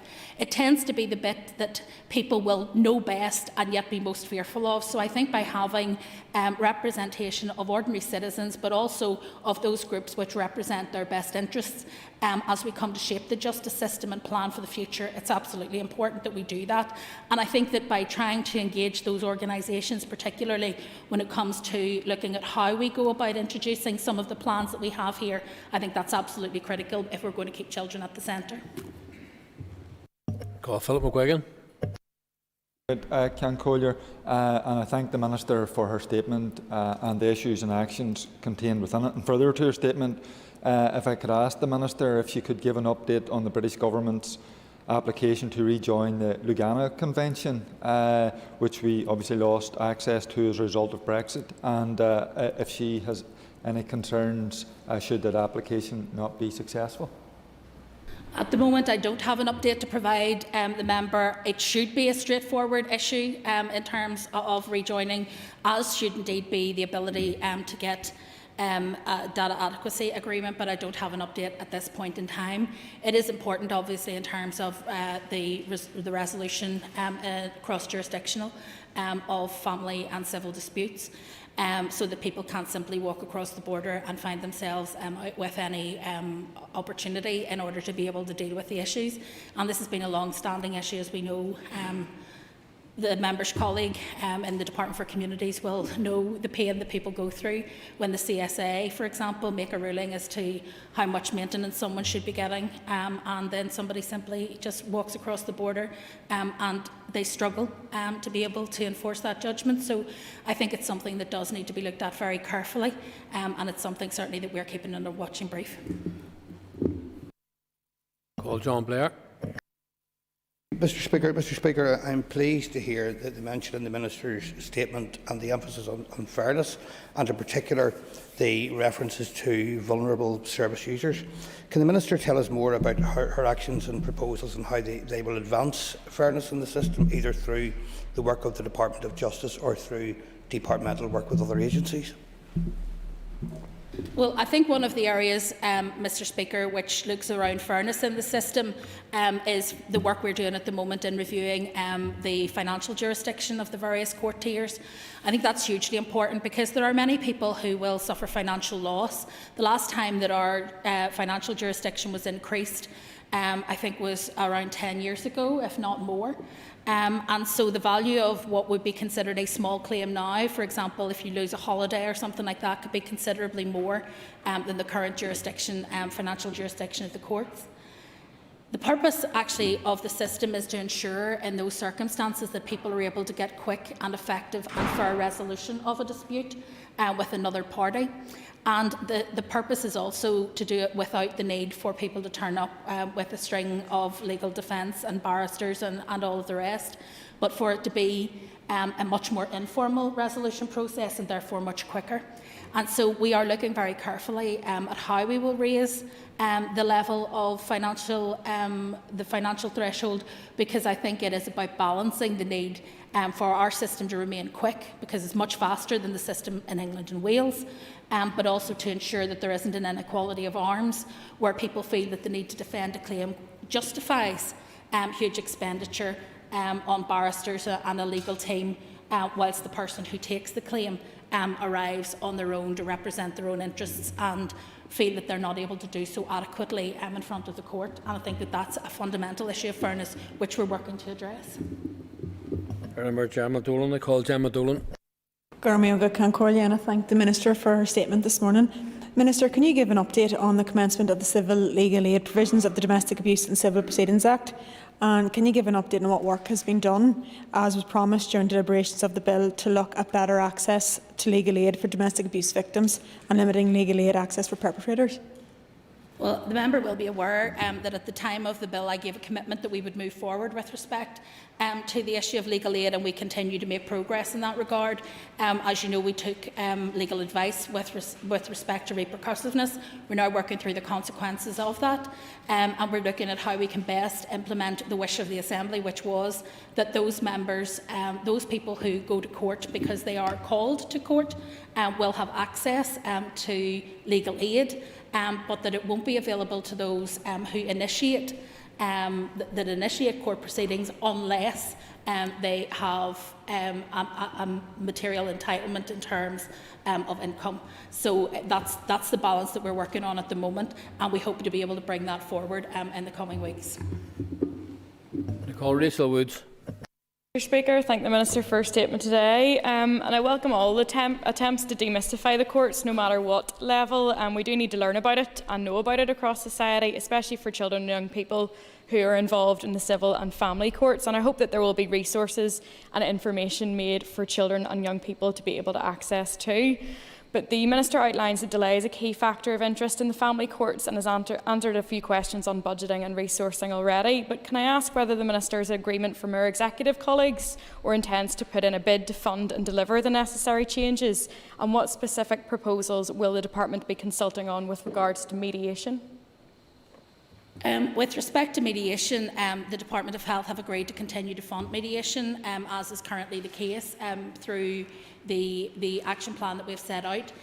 We have, of course, put in bids for all aspects of the work in the Department of Justice, and where we have that funding secured, the plan, if you like, has been cut to fit that cloth, because we recognise that we have limited time but also limited resource in which to make significant impacts. Of course, if there is more money made available, there are a long list of issues which we can address in the Department if that should happen. However, we also need to be realistic in terms of what we will get from the Department of Finance, given the competing pressures. But I'm in no doubt whatsoever that, for example, where the Department of Health are working with us around some of these issues, and particularly early resolution, that the Department are making also a financial as well as a practical contribution to the objectives that are set out in this report. And that concludes questions on the statement. Members, please take your ease for a moment or two. Mr. Speaker, whilst not questioning the ruling of the Speaker, earlier you had mentioned that the heckling of Mrs Bradshaw was part of your deliberations in the sanctions towards Mr Allister's. Could I ask for clarity on this point for the sake of the... Mr Buckley, you actually are challenging the ruling of the Speaker, so I don't want to discuss that any further. You've already challenged the Speaker. I think you may not understand that. You're kind of relatively inexperienced. But I made deliberations, announced them this morning. I don't intend to rehearse them again. So I'm going to leave the matter at rest now. Thank you.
Okay, members, the next item of business is a motion to approve the Health Protection Coronavirus Restrictions number 2, Amendment number 5, Regulations. Clerk, please read the motion.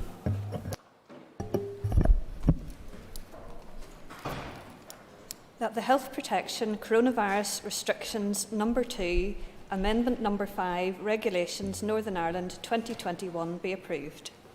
Thank you, and I call the Minister of Health to move the motion. Moved. Thank you, and the Business Committee has agreed that there should be no time limit on this debate, and I call the Minister to open the debate on the motion. Minister Swan. Thank you, Mr Speaker.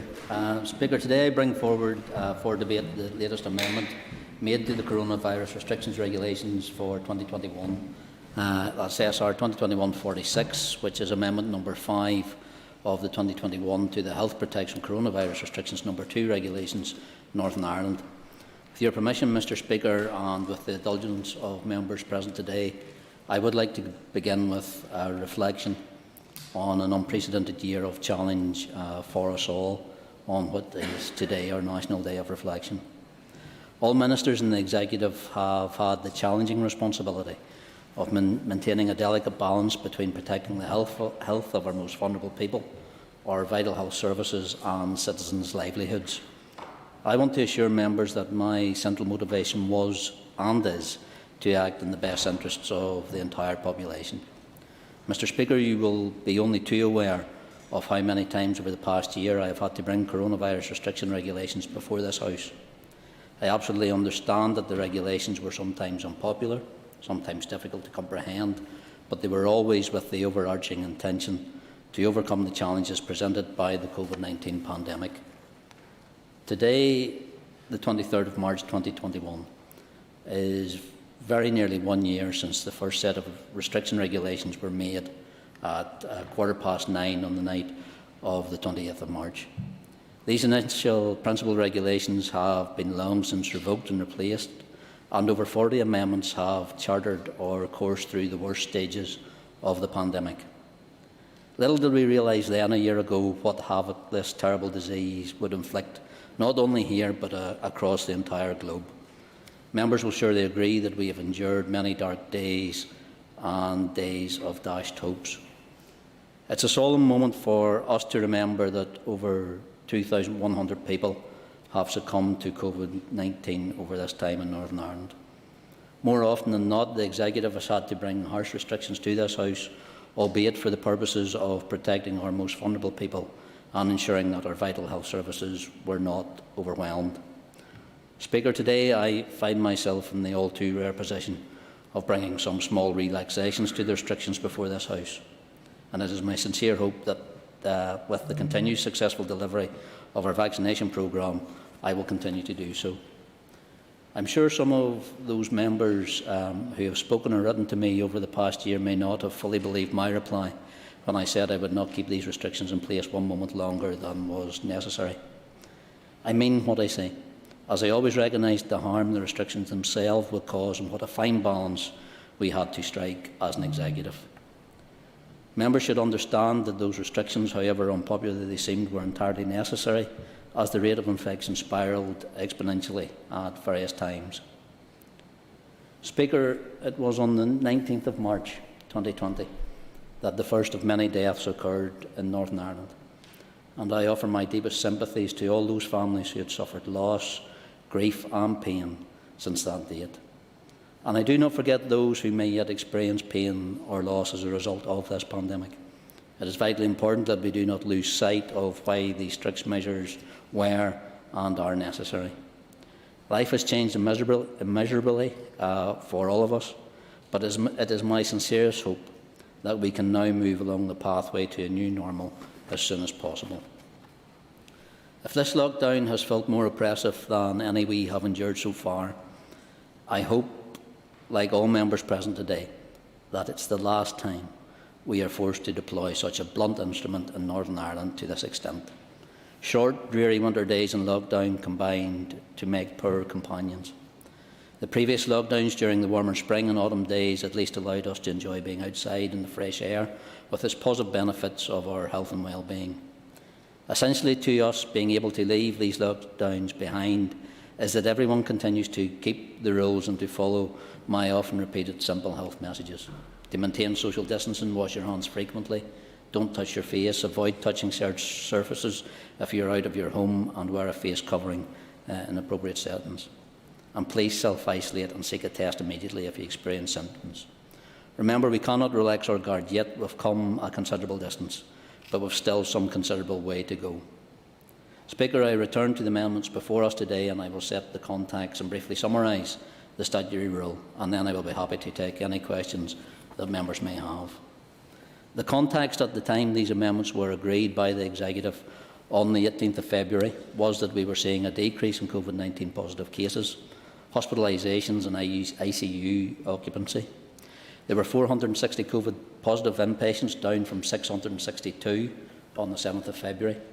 However, the numbers of inpatients remained worryingly and stubbornly high in comparison to the first peak of 322 COVID positive hospital inpatients, and were higher than the numbers that we had seen on the 16th of October when we brought in stronger restrictions to curb the second wave. COVID positive ICU occupancy had only fallen slowly from the 25th of January peak of 74 to 51 on the 18th of February. While these were clearly some welcome signs, I have to tell members the position in our ICUs remained very serious. Our number of ICU patients sat at about the same levels we experienced at the peaks of the two previous waves. In April and November, there were every indication that ICU occupancy would remain stubbornly high for many weeks. In the population, the so-called cont'd variant was accounting for approximately 70% of positive cases in Northern Ireland.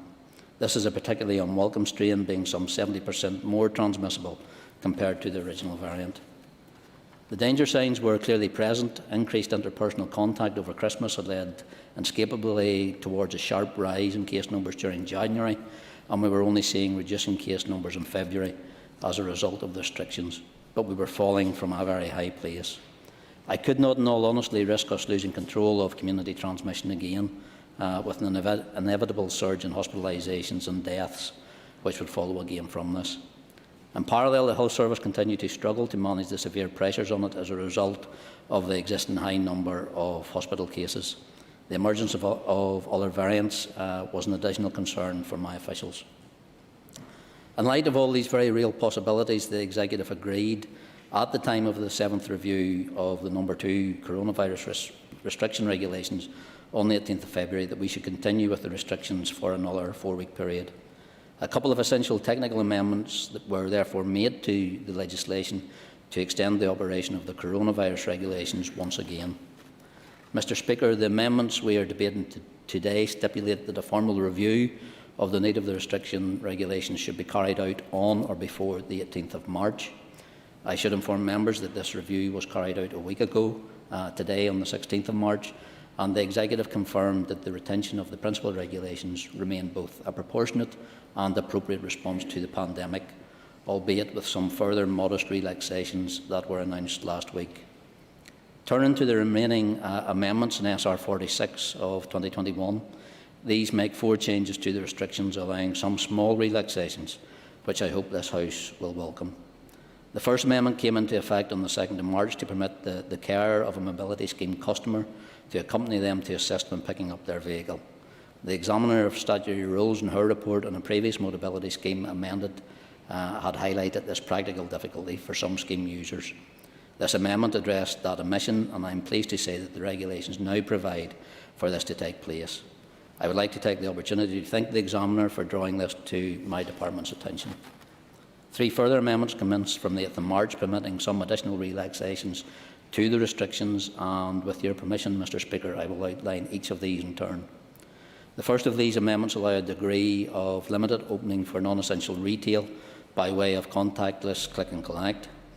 Members, if I may, I would like to report that following an engagement with retailers and retail sector representative bodies, the Department for the Economy worked with my department to develop proposals to facilitate the provision of limited non-essential retail click and collect services. The second of the amendments increases the number of people permitted to gather socially outdoors from a maximum of 6 from no more than 2 households to a maximum of 10 from no more than 2 households. However, the restrictions on all other outdoor gatherings, including sporting events and in private dwellings, would remain unchanged. The final amendment permits government departments to use conference facilities for the purposes of holding a public inquiry. The amendment itself extends a similar provision in place for holding courts, tribunals and appeal services in COVID-secure facilities and conference centres, which recognise that our vital legal functions must continue to be delivered even in the midst of severe restrictions. There was extensive engagement with a number of departments regarding the limits of the numbers of attendees likely to be involved, and equally importantly, the mitigations that would be in place. The Chief Medical Officer and the Deputy Chief Scientific Advisor were content to support this amendment on the basis of risk mitigations that could be put in place. Mr Speaker, I believe the limited relaxations to the restrictions introduced through these amended regulations were a measured and proportionate response to the information which was available at the time of the 7th review of the No. 2 restriction regulations on the 18th of February, and are in line with the intention of moving forward the executive pathways out of restrictions published subsequently on the 2nd of March. Mr Speaker, I commend the regulations to the Assembly. Thank you, Minister. I now call the Chairperson for the Committee for Health, Colm Gillerny, and I need to advise you that we will be suspending in 5 minutes' time. First of all, I would like to note the continuing improvement in the daily reported statistics.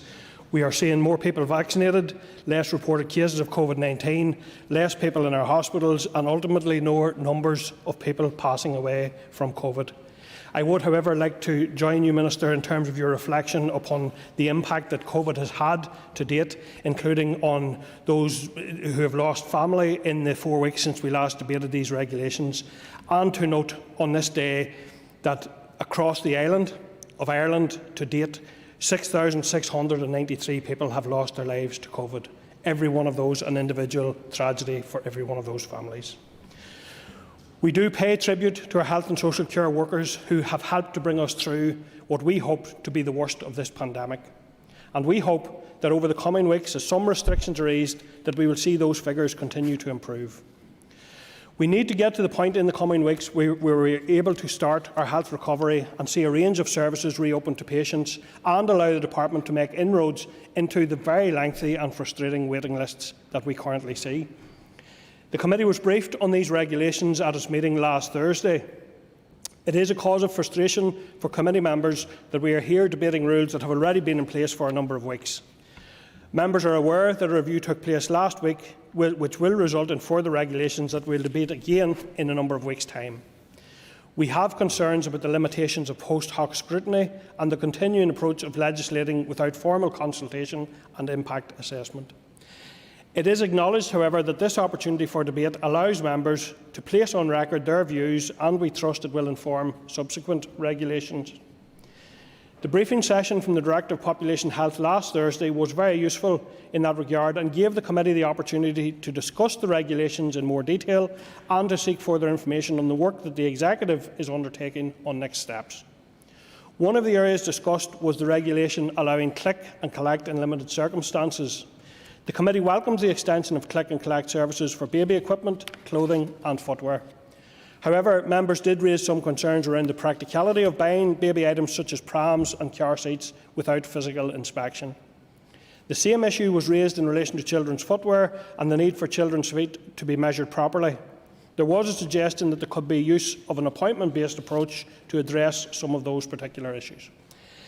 There was also a discussion on the increase to the limit on outdoor gatherings and concerns around restrictions affecting the work of youth diversionary workers, and that the current restrictions prevented youth workers from meeting with more than 1 or 2 young people at a time. I welcome the clarity provided by the official that youth support services may continue to operate and provide support for persons if they are at risk of illness, injury or harm. Members also discussed that there may be a need for targeted guidance for young people to manage and mitigate risk when they are meeting. We were advised that work is currently being undertaken by the Department in relation to assessing adherence and behaviour more widely. The Committee agreed to ask for an update from the Department on this work, and in particular in relation to an assessment of youth behaviour. The other measures, including allowing a customer's carer to accompany them when picking up a mobility vehicle, are practical steps, and the Committee was content with the rule. As the transmission, Concordia, and I would make some remarks. As Sinn Féin, would you prefer I wait till after? Advise me that we'll have to interrupt you in a couple of minutes' time, so we can suspend now if you wish, or you can make a few remarks. But I will return to you immediately once we resume the sitting. Do you want to interrupt? Yeah, I'll make a few remarks now. I may get through them. Okay. Thank you, Concordia. As the transmission of the COVID-19 virus slows down and we start to ease the restrictions, we must remain on our guard. Out and about in our communities, we need to continue to practice safe levels of distancing and hygiene, even as the vaccination programme continues to be rolled out across communities. There is indeed a huge job of work to be done by the Department. There must be strategic planning for restarting full health and social care services, and backlogs and waiting lists that preceded the pandemic must also be tackled. Addressing the waiting list challenges will require the Department of Health to also address the staffing shortages and the low pay for far too many of our health and social care workers. We need to see the provision of improved find, test, trace, isolate and support services to manage and to press down aggressively on future outbreaks. I met with the COVID-19 contact tracing team from the Public Health Agency last week. That was to offer our continued support for a robust system and to seek assurances that it is ready for the lifting of restrictions. Effective contact tracing has an invaluable role to play in stopping transmission, which only becomes more important as restrictions are lifted. I have long called for a new public health-led strategy centred on find, test, trace, isolate and support. It's also important to bear in mind that this time last year the COVID-19 contact tracing service was stood down by the Department of Health during the first surge, only to be re-established in April. As we see further restrictions being lifted, the risk of increased contact at work or between households could lead to further outbreaks, clusters and surges. I am very disappointed to note the latest figures for the contact tracing complement, with only 46 contact tracers employed on a full-time basis, 100 part-time and 170 on a bank basis. Minister, this Assembly has supported the Committee's motion asking for a significant scaling up of the system, and these figures do not suggest this has happened, and I think it is urgent now, as we move into the next period of time, that this does take place. Thank you, members. In order to allow the parties the necessary preparation to observe a minute's silence at 12 noon, to remember those who have lost their lives during this pandemic, propose your leave to suspend the sitting now. The sitting is suspended until 12:05, just shortly after the minute's silence.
Okay, members, we gather today after a year in which our whole community has been through the most difficult of times and in which we have been inspired by the tremendous efforts of those working on the front line, especially those in the health and social care sectors. However, we particularly remember all of those who have lost their lives during the COVID-19 pandemic and those who have mourned them in the most difficult of circumstances. Please stand.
Thank you, members. Thank you.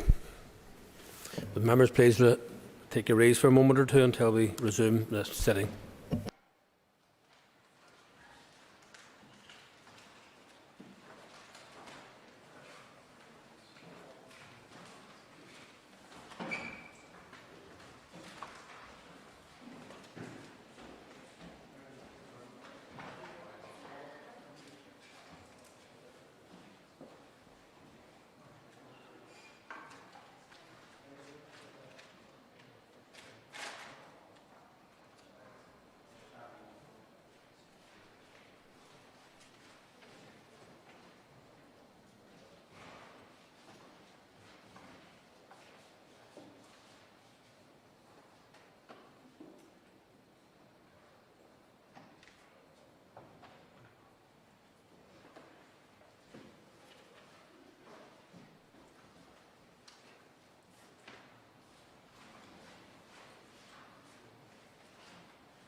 The sitting is resumed and members we return to the debate on the health protection restrictions regulations, and I call Pam Cameron. Thank you, Mr Speaker. And I think just after that moment of reflection for the National Day of Reflection, it's good to remember all those who have lost loved ones and friends and who have endured a very difficult year, as you have mentioned, and have had an impossible time of unnatural grieving as well. I think that it's good to note that at this point. I rise to support this motion today. It goes without saying that as we continue to face the threat of COVID, albeit that threat is less severe, we do need to recognise that restrictions must continue to be in place, and an extension to March the 18th therefore is quite sensible. However, the threat from COVID lessening and the prevalence of it in our community reduced significantly, it is right that we look at the restrictions and find a sensible way out of the current measures that we call lockdown. The executive decision to permit click and collect to operate for non-essential retail businesses such as shop that sells baby equipment, clothing, footwear or electrical goods, if payments are completed at the time of order, either online, by phone, text or post, with no cash transactions permitted, is a sensible approach, albeit again with some illogical anomalies. And this week many of our children have returned to school, and I'm sure many will have tried on their uniform for the first time in months and realised that it doesn't fit, or maybe that their shoes don't fit.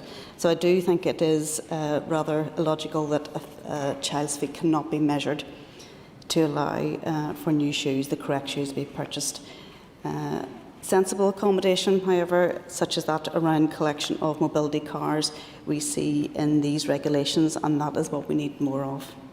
Furthermore, it remains a matter of deep regret that sensible proposals brought forward by my colleague, the Economy Minister, around click and collect from florists was not permitted. We will all have witnessed the bung supermarkets, especially coming up to Mother's Day, and will wonder why Diane Dodd's proposal was not accepted as a practical, safe option at that time. We must not unduly penalise our local independent retailers when a sensible way forward is possible and does not compromise public health. Mr Speaker, the regulations also increases the limit on outdoor gatherings from 6 to 10 people from no more than 2 households for the purpose of socialising, which is not a sporting event. This welcome easing is going to be appreciated by many as we seek to address the issues around loneliness and mental health. But we ought to be considering how larger families can also enjoy socialising with friends in their gardens. Looking ahead, Mr Speaker, we continue to see the vaccination programme make great strides, and I commend all those involved.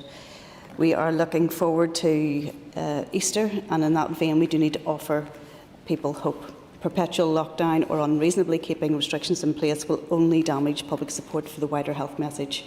We now see many postcodes in Northern Ireland with no cases of COVID-19. We long for this to happen in more areas. But as we know, communities will be asking why they cannot sit for coffee, get a much-needed haircut or take their kids swimming. Mr Speaker, let the coming weeks see that vigilance message continue to resonate, but in return for the public sacrifice for so long now, let us match it with an easing of restrictions and with that much-needed freedom so many crave. The vast majority of the public are sensible and responsible, and let us treat them as such. Thank you. Thank you. And I call Cara Hunter.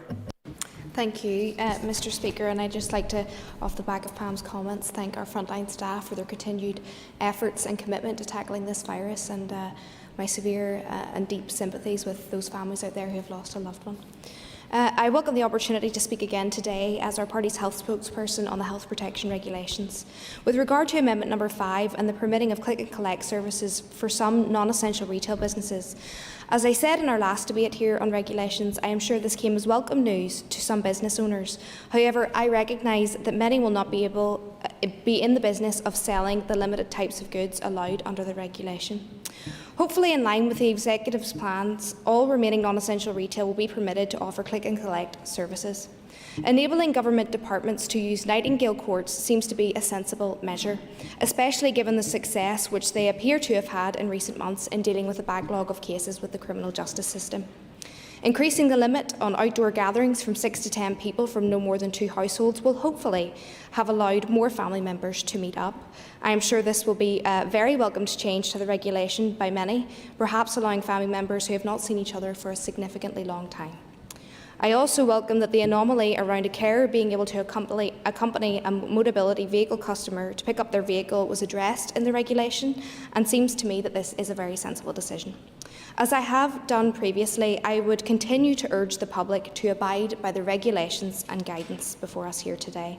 The past few months of lockdown since Christmas have been extremely difficult. It goes without saying. Indeed, the last 12 months have been extremely difficult. But it really does feel, with the continued rollout of the vaccine and restrictions beginning to loosen, that the end is now much closer in sight.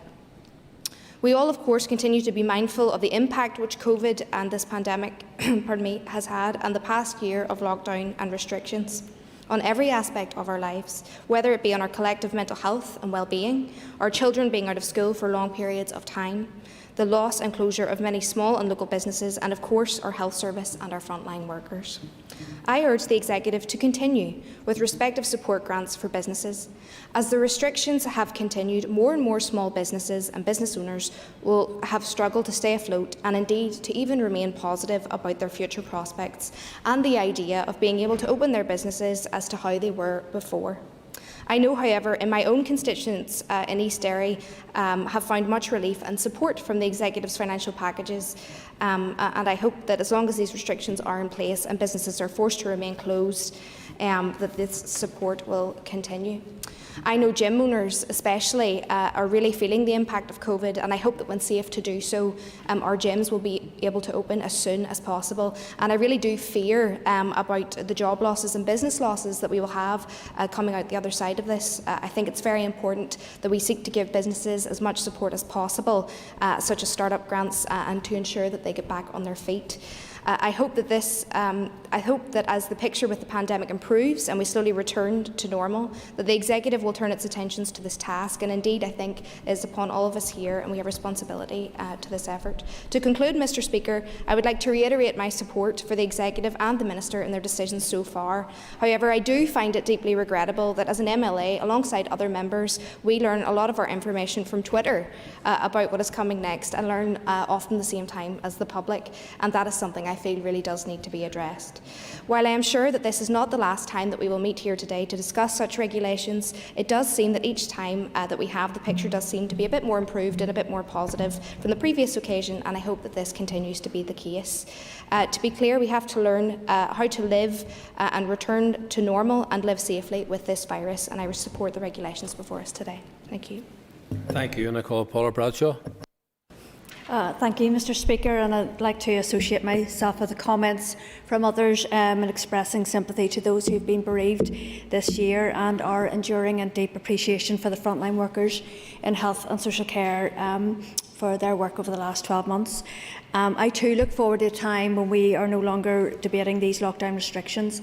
Mr Speaker, I would like to place on record my thanks to the Health Minister.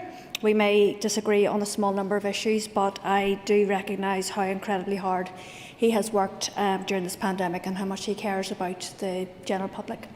I do want to highlight a few concerns about the impact of the health protection regulations, and the first one relates to supermarkets, which I think my colleague on the Health Committee, Pam Cameron, raised there around the crowding. At the weekends, I think people are generally bored at home, and they think that the only place they can go are the supermarkets, and we've seen huge crowds, especially over Mother's Day, Valentine's Day, and no doubt Easter will be the same. And I think that as the stay-at-home regulations, the instruction is lifted, we should see the non-essential retail shops open as quickly as possible. The small retailers in my constituency in South Belfast, for example, they're very small, run by families, and I think it'd probably be easier to control social distancing and hygiene control in that environment as over the big supermarkets.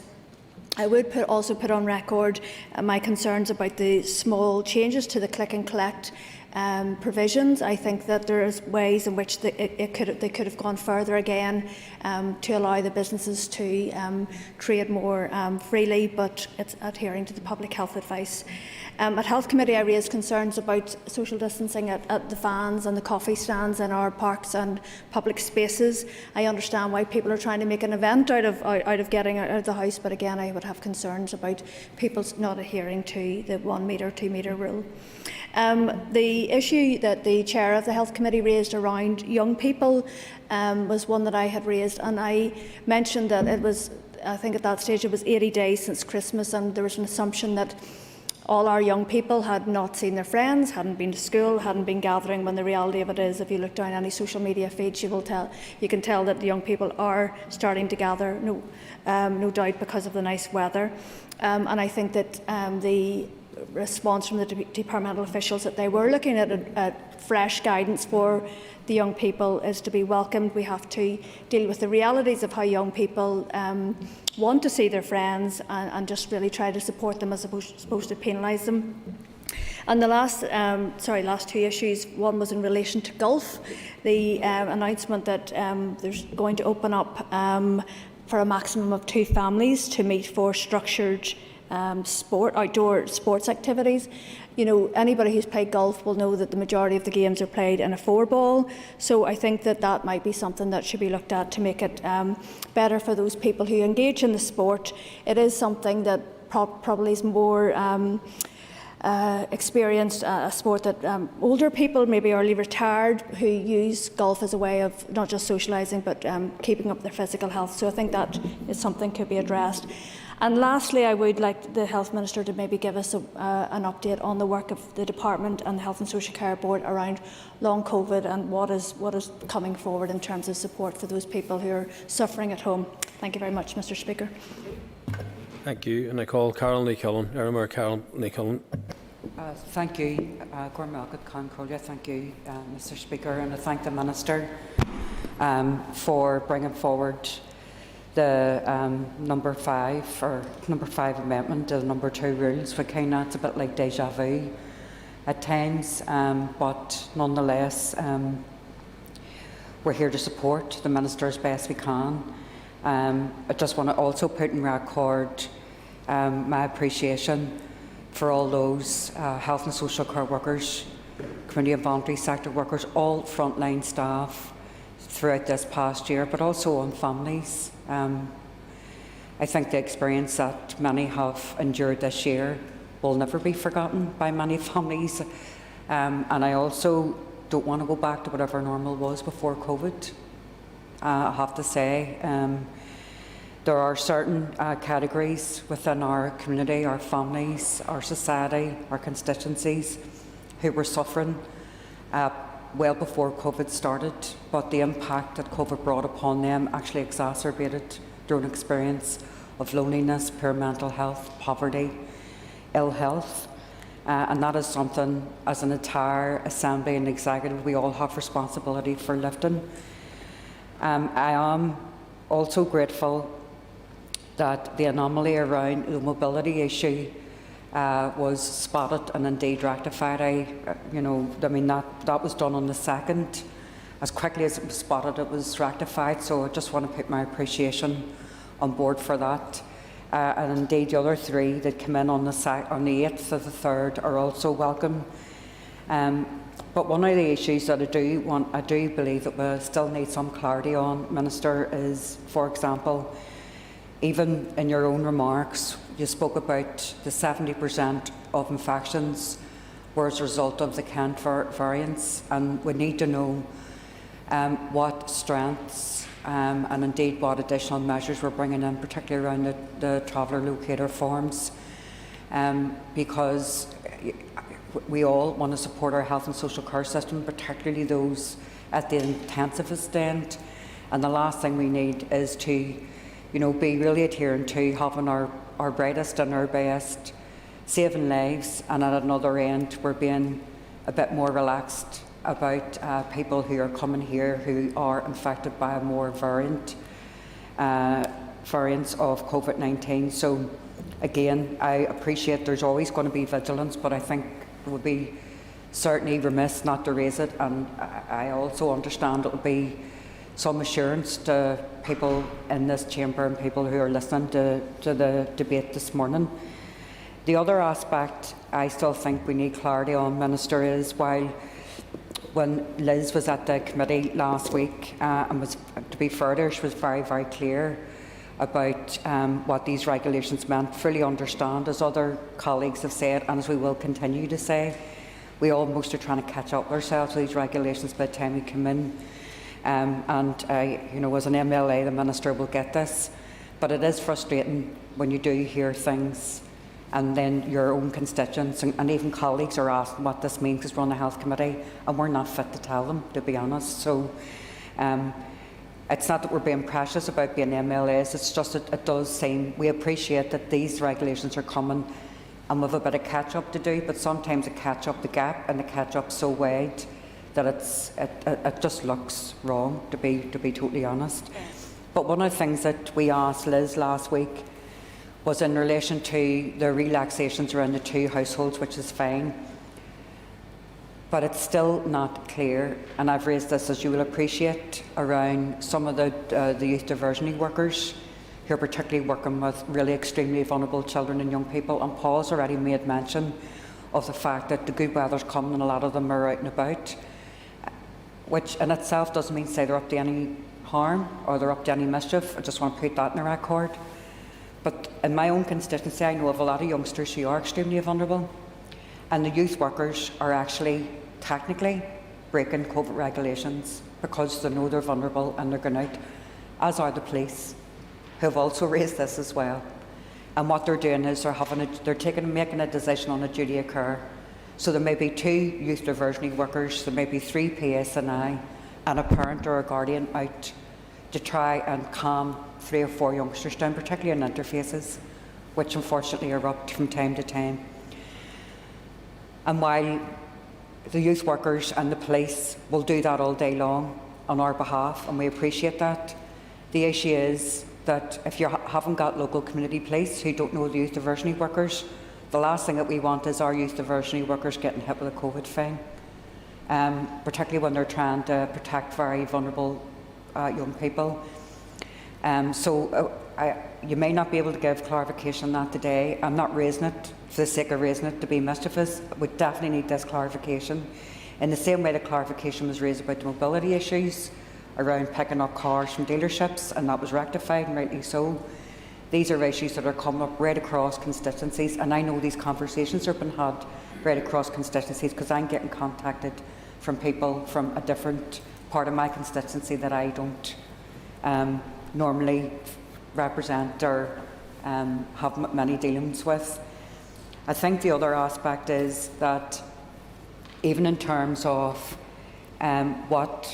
what the plan is in terms of the next set of regulations, I suppose it all depends on what is relaxed with agreement with the executive. But again, even in relation to the comments that Pam Cameron has made about flower shops, it's still not clear to me that so far, and I mean, as you know, I was one of your colleagues at one, I'm still your colleague, but it was a colleague on the executive. I'm still your friend,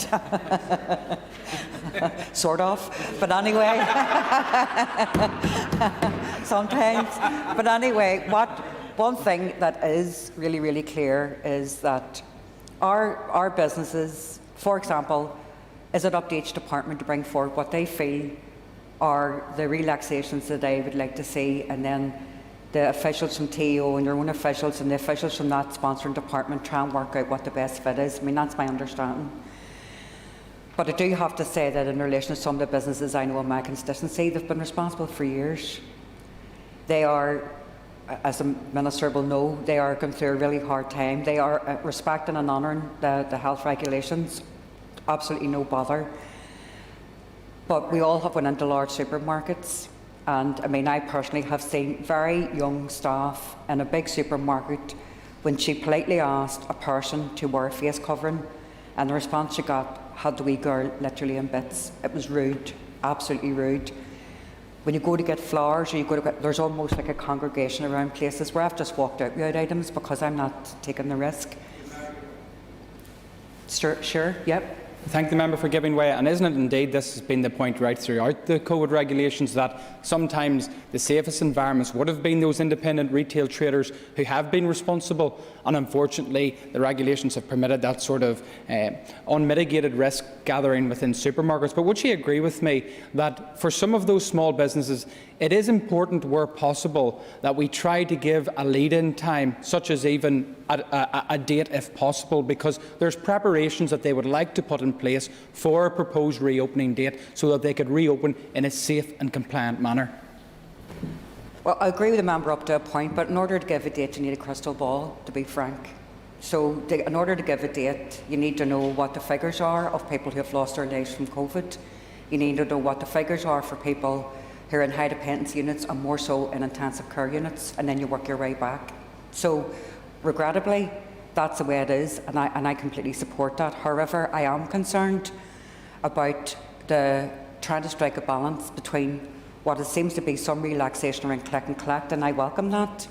I also share the concerns about youngsters getting their feet measured, because I've had the experience in my own family. We've had to buy 2 pairs of shoes in order to get the right one.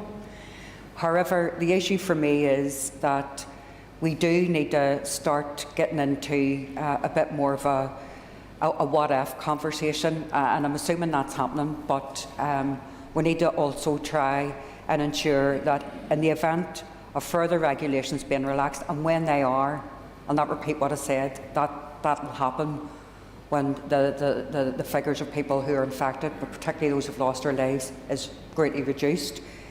But the issue is that in relation to the next amendments coming, and I'm not putting anybody in the spot, but I would like to see some preparatory work done to see about, for example, opening up of smaller businesses. But we all know, I mean, people are still being infected with COVID. They're not going to pubs, they're not going to restaurants, they're not going to places because they're closed.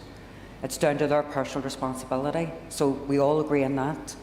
I think we're maybe not at the point of disagreeing, but we're not quite there yet in terms of we're putting out what we'd like to see happen, but none of us have the foresight that is needed in order to start that planning. However, with that said, and without contradiction, I think we need to start to tentatively plan for the next set of regulations coming. And I just want to finish by thanking the Minister, thanking his officials, but more so thanking everybody who have stuck with all of us for this past year, who have given us their patience, who have gone through the most awful of years and are still sticking with us. And as I said before, I do believe that hope is on the horizon with the vaccination. I asked the Minister yesterday in a question just about Belfast, when the booking system will open up, but I can already see that people are just holding their patients and holding their families on the basis that those who are most vulnerable get vaccinated. And I just want to, like all colleagues here today, within the day that's in it, and hopefully the days ahead, just to urge people to stay safe and to look after each other. Thank you. Thank you. And I call Dolores Kelly. Thank you, Mr. Speaker. And just echoing Mr. Killen's comments in terms of her thanks and recognition of the public in terms of making those sacrifices that have been so essential. But Minister, I'd have to say last week I took my father for his second vaccination. We were absolutely delighted to have got him through this whole period, thankfully without COVID. But I also want to place on record my thanks to the staff at Ward 2 South and at ICU in Craigavon Area Hospital, who saved the life of my brother. I make no bones about it. He was critically ill for a number of weeks with COVID, and thank God is making a good recovery. So I want to thank all of those staff, but also want Minister to look at their future in terms of their mental health and their emotional well-being. I do believe that there is going to be a level of what could be best described as PTSD in relation to some of the staff when they hopefully are able to relax a bit and come off duty. I know that from personal experience, having family members who have worked within those sectors, that it has taken a huge toll on their own well-being. And perhaps, Minister, you might be able to encourage your executive colleagues to work with you in meeting their specific needs as hopefully we look to a brighter future. But Minister, I have a couple of specific queries on behalf of constituents. You may know that equestrian centres and show jumping are quite popular within my constituency along the Loch Shore, and I just want some confirmation, because it is an all-Ireland sport, that under the regulations that the show jumping and elite sports can actually be recommenced on the same basis as the Republic of Ireland, where eventing has resumed on an elite non-spectator basis. So this is on a non-spectator basis, with all of the mitigation factors having been put in place. But that's the understanding that they have been given from some within the Department of Agriculture. Just want to confirm that. And if another query, Minister, it's just come in today actually from the family of a person whose mother has severe dementia with challenging behaviour and is currently an inpatient in Gillis Ward in St Luke's. And because of her challenging behaviour and her deterioration, family are very anxious. The mother has been vaccinated, both vaccines have been given. Family members have received their first vaccine, and they want to know around the visiting policy for long-term patients within hospital settings as opposed to the care homes, and just when that might be relaxed. Thank you, Mr. Speaker. Thank you. And I call Alan Chambers. Thank you, Mr. Speaker. Mr. Speaker, I'd like to thank the Minister for Health for coming to the House yet again today. He said at the start of his contribution that he would like to begin his contribution with a reflection on an unprecedented year of challenge for us all.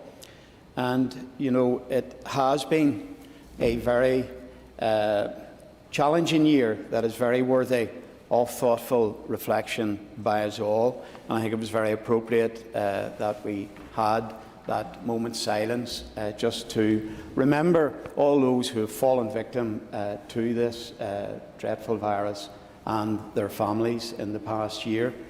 The Minister also went on to say that all ministers have had the challenging responsibility of maintaining a delicate balance between protecting the health of our most vulnerable people and vital health services and citizens' livelihoods. And in fairness, Mr. Speaker, these challenges have had to be faced without the assistance of a textbook or previous experience of managing such a deadly pandemic to help and guide the Executive. The public have had to make sacrifices, and sacrifices that have involved families being separated from elderly relatives who are in residential care. And this sort of hurtful sacrifices also extended to the families of loved ones who have been hospitalised. And it has also curtailed the joy of a new arrival in our maternity units. And it would also, Mr. Speaker, be remiss not to acknowledge the impact that it has had on all our school children, both in terms of education and their mental health and well-being. But one of the biggest sacrifices has been the restrictions applied delaying our deceased to rest. To not be able to attend the funeral of a friend or workmate is not something that sits easy with the people of Northern Ireland, who want to be part of a tradition of supporting grieving families. Over 2,000 of our fellow citizens have fallen victim to this dreadful virus, but the regulations around funerals and wakes have applied to all who have passed with conditions not related to the pandemic. So many of the restrictions and regulations have appeared contradictory at times, and maybe they've been hard to understand the logic behind them. But at all times, I believe the Executive have worked and acted in the best interests of the public. The business community have had to pay a huge price for the sacrifices they have had to make, and I appreciate that some have slipped through the net of government financial support. And I think that a large part of being part of the union has permitted ministers to be as generous as possible in difficult circumstances. And businesses being fully opened should be our urgent action once medical and scientific evidence supports this. The biggest part of the regulations and the biggest role has been to try and reduce the pressure on our hospitals. And we think about our frontline staff. We stood at our doors on a Thursday evening and we clapped them in support. But the biggest acknowledgement we can offer these heroes is who have been risking their own health and well-being and making huge sacrifices, is to continue to respect these regulations and reduce the pressure even further on our hospitals. And certainly my party, the Ulster Unionist Party, backs these regulations.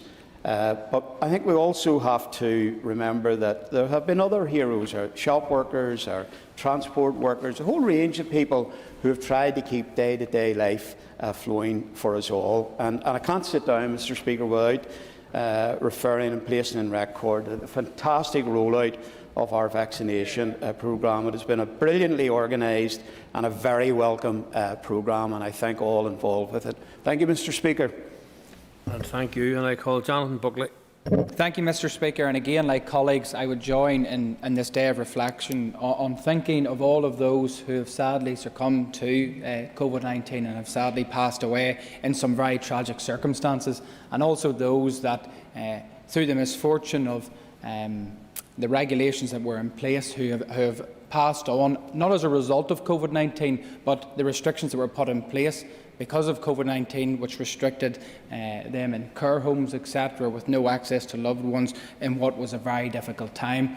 I think I know I myself, I'm very moved, and I'm sure other colleagues are, at the testimony of Jim Wells throughout this.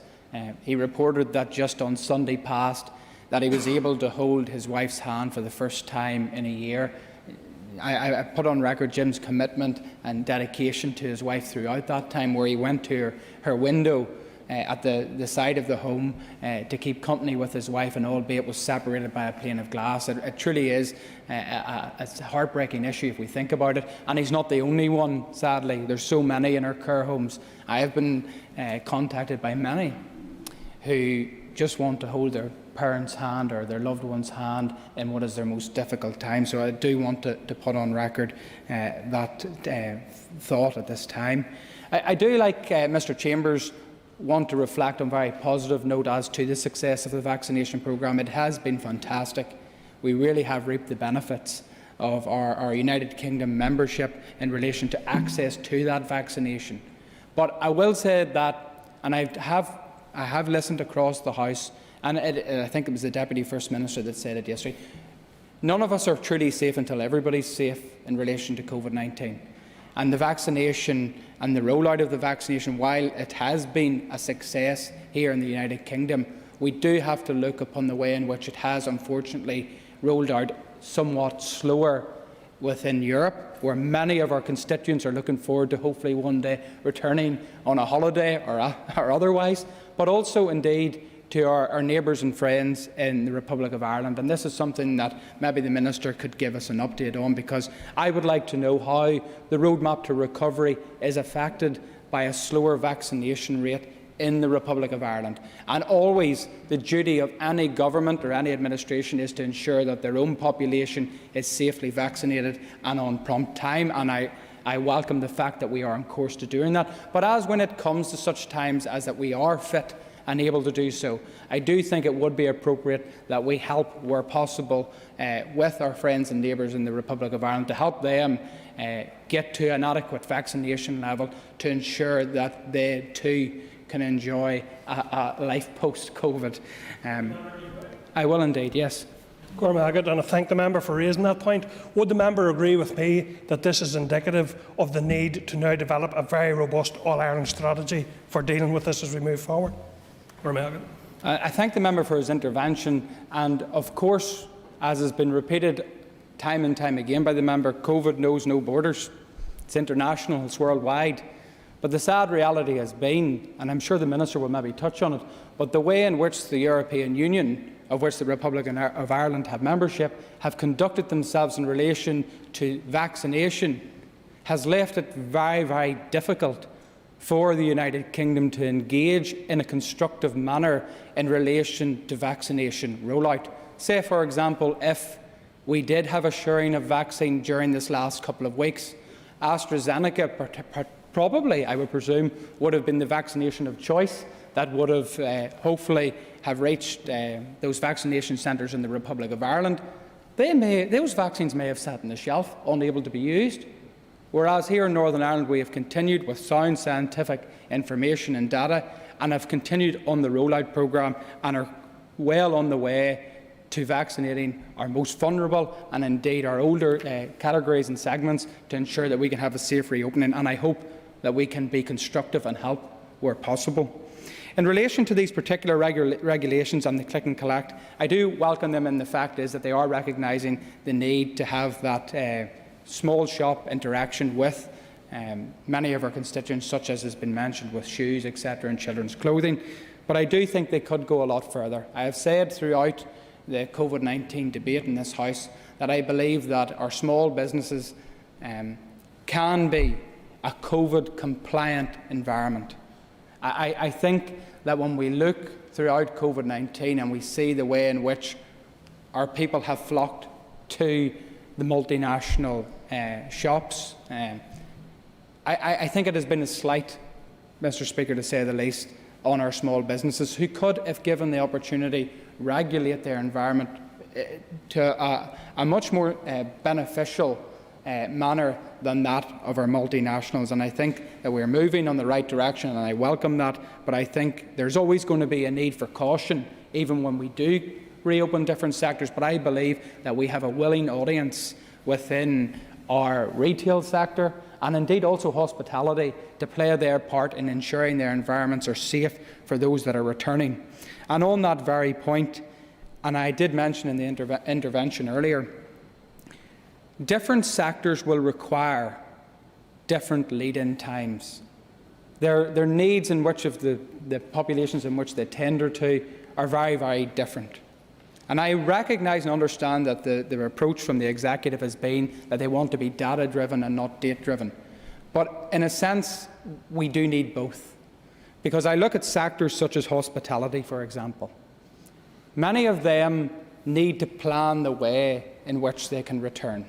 And they can only do so by looking towards indicative dates and timelines. Look at the hospitality industry, for example. I'm sure every member in this House has been approached by some poor bride or groom that has been caught up in the middle of COVID-19, organising not one, not two, but maybe even 3 weddings. And you know something, the stress that has put them under has been enormous. And every time any of us try to give them a wee bit of guidance to say, well, do you think I'll get 30 at my wedding, or will it be 10? I just want to know. We can't give them any form of clarity. And I think that I would like the Minister and indeed his executive colleagues to look at sectors such as this, to say firmly, can we give you an indicative time frame by which you can give an indication of the numbers that would be allowed. Mr. Chambers has mentioned in relation to the funerals and the restrictions that were put in place on them, and indeed weddings. But now that we have seen the return of our churches, albeit on an individual risk assessment basis, I do think we can look and begin to look at funerals and weddings in the same light. Mr. Speaker, I'd also like to put on record we're moving now towards Easter. And with the good weather and the clocks going forward and everybody in much brighter spirits and hope of what can be, I do also believe that we do need to give a realistic option paper to our people in Northern Ireland as to what is going to be realistically possible during Easter. I note that some members represent that lovely coastal area in Northern Ireland where many people, including myself, love the thought of heading to over Easter time. I don't think that may be possible. I'm trying to push the Minister in the right way. But hopefully, I believe that we can get to a place where we can give people realistic timeframes in which, if the data continues on the trend that it is, that they can reopen potentially on those places. So, Mr. Speaker, in closing, I would like to thank the Minister for his endurance and listening to me continually rant on these issues, but I do think they're important.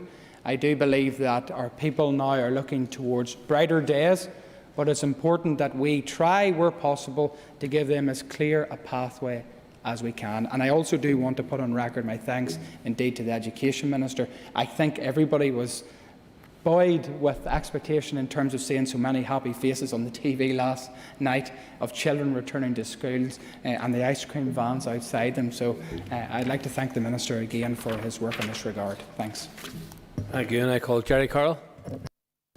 Thanks, Mr. Speaker. I think on today being National Day of Reflection, it's important to remember all those people who have passed away from this virus, people in my own constituencies, people across the north, people across Ireland, people across the world, and the many millions of them who have sadly passed away from this virus. I think we'd do well to remember the words of Mother Jones, a Cork-born trade unionist over 100 years ago, who said, "Remember the dead, but fight like hell for the living." I think that mantra going forward would be appropriate to adopt. And I think anything less would be a betrayal of all those people who lost their lives. But also, Mr. Speaker, because we do continue, unfortunately, to hear a banging on the table for lifting of restrictions much quicker, and lessons seem not to be learned. And I'm also concerned about, in relation to the schools, whilst people obviously want to go back to schools when they're safe, that there doesn't seem to be a plan in place to implement restrictions if the cases go skyrocketing in education again. Many of these regulations, Mr. Speaker, in front of us today are fairly uncontroversial, and people should be able to gather outside in a safe way that maintains social distancing and so on and so forth. But I think there has been a disproportionate application of targeting people in this pandemic with fines, police actions and powers used in a way they shouldn't be. Not only was it the Black Lives Matter protesters last year, but last week we saw people, women and men, gather to display their disgust at the sexism and misogyny and the brutal killing of Sarah Everard in Raiders Square in Belfast, be targeted as they gathered, respecting social distancing, wearing masks, yet they were still, many of them, issued with fines. That is completely unacceptable. When you compare that with the events at weekend past in, I think it was Benone Beach, in Derry, where seemingly nobody or very little people were wearing masks, and the police effectively had a hands-off approach. With the pictures that I saw, at least one Land Rover in attendance, and an idea that they will look at these pictures through the week. There's a complete disproportionate policing of this pandemic, where people who are oppressed and standing up against oppression in a safe way are targeted, and others are treated with kid gloves at best. So there's fundamental questions which need to be answered here. I think with regards to tackling the pandemic, Mr. Speaker, I think the real issue going forward will not be necessarily about what happens when people gather outdoors in a safe way, adhering to social distancing and so on and so forth. The key issue will be what happens when people are required, or rather forced, back into work. The worst possible thing would be to force people back to non-essential work while we are still waiting for the vaccine rollout to be finished and completed. We cannot waste the opportunity that the vaccine presents us. We also have to address, and we have a wholly inadequate level of financial support for people to socially isolate. The grant system in place is currently unacceptable and insufficient. Reports suggest that only 2% of people were able to get the £500 payment or a greater amount of it. 12% only able to avail of that more than once. So as more restrictions will likely be lifted in the next weeks and months, more people put into work, people shouldn't be forced to choose between whether they should isolate or not, for fear that they will not be financially protected by the state, or they will not be able to pay their rent or their bills. And I think when it comes to nurses and healthcare workers, Mr. Speaker, claps, platitudes or nice words from me or anybody else don't cut it. People who navigated us through the pandemic need more than that, and anything resembling a pay offer of 1% or 2% is not only offensive or insulting to these people, but also risks the future viability of the NHS. And if at the end of a pandemic health workers are offered crumbs, then who could blame many of them for deciding to up sticks and go elsewhere to be respected and be paid properly? So I think those issues have to be addressed. We need to implement a fair and proper pay rise for all our healthcare workers. And just finally, Mr. Speaker, I think it is concerning to see the worrying rise of cases in the south, the daily cases increasing, also the cases rising across Europe with another wave entering. So I think we should learn the lessons from that, hopefully in the executive, and not implement changes to restrictions, to lift the restrictions too quickly. And I hope the Minister can assure us that that will certainly not happen on his watch. Thank you. Thank you. And just before I call on Minister, I'd just like to say that we will be suspending at 1 p.m. And unfortunately, if the Minister haven't finished your contribution, you would have to return after question time. So that's a hint. That may be a hint. Thank you, Mr. Speaker. That was as subtle as I've heard you a long time. Mr. Speaker, I welcome today's debate on the amended debate right today, SR 46 2021. This amendment number 5 of the Health Protection Regulations Northern Ireland. And I want to thank the members for their contributions. Speaker, I'll now turn to some of the points from members made during the debate. I would first of all say, Mr. Speaker, just for on record, that these amendments were unanimously passed by the support of all the Executive and all the Ministers. In regards to the Chair's contributions, and I suppose as we now move into this next phase of lifting restrictions, as we move out of this current set of lockdown, the Executive has produced, it has formed an Executive COVID task force which will look at the steps in the building. I'm unsure, Mr. Speaker. I know the process from an Executive point of view, but maybe it'd be worth the while the Chair of the Committee engaging with the Executive Office in regards to how they could get access to the scrutiny and look at how that decision process has been made in regards to the next review period, because I think that will be useful, Speaker. I think it's useful, certainly for me as Minister, when I take back the feedback from the debates that we have on these regulations, and that would also allow that greater input from committees as well. In regards to the Chair talked about recovery and the rebuilding, I hope, Speaker, to be able to publish our next 3 monthly rebuilding plans towards the end of this month for April, May and June, as we did previously last year, so that we take that stepped approach to how we re-engage many of our services across Northern Ireland and across the entirety of our health services. We see that more regional approach that has been appointed. In regards to adherence, in regards to engagement with young people, there is a specific cell within the Executive's COVID task force in regards to adherence and compliance, and I think that would be beneficial when we engage with young people and how we move forward. It's also a piece of work that my department is currently undertaking with the Minister of Education and the Department of Education as to how we re-engage those youth services as well, some Karen McCullen mentioned as well. In regards to the Chair's contributions, he talked about his engagement with our Test, Trace and Protect system, and I'm glad he has done that, because I think he'll find from talking to them and from meeting them a very dedicated cohort of public health professionals who are doing an excellent job in what is a very challenging time. Mr. Speaker, to put things into perspective, last week 1,242 positive cases were transferred to our Test, Trace and Protect system. They were able to contact 94% of them. Of those 1,242, there were 3,605 contacts identified. They were able to track down 99% of those. When you compare that to any other Test, Trace and Protect system across these islands, those levels of achievement are outstanding and are to be commended.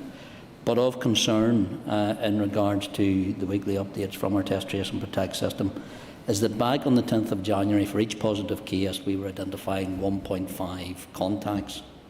As of the 14th of March, as of last week, for each positive case, we were identifying each positive case, we were identifying 3 contacts. So that spread is still there, and people's contacts, although we're still in the same level of restrictions, are getting greater. So it is a concern to us in regards to that. So that's why we still ask people to conform by the social distancing and all the other regulations that are there.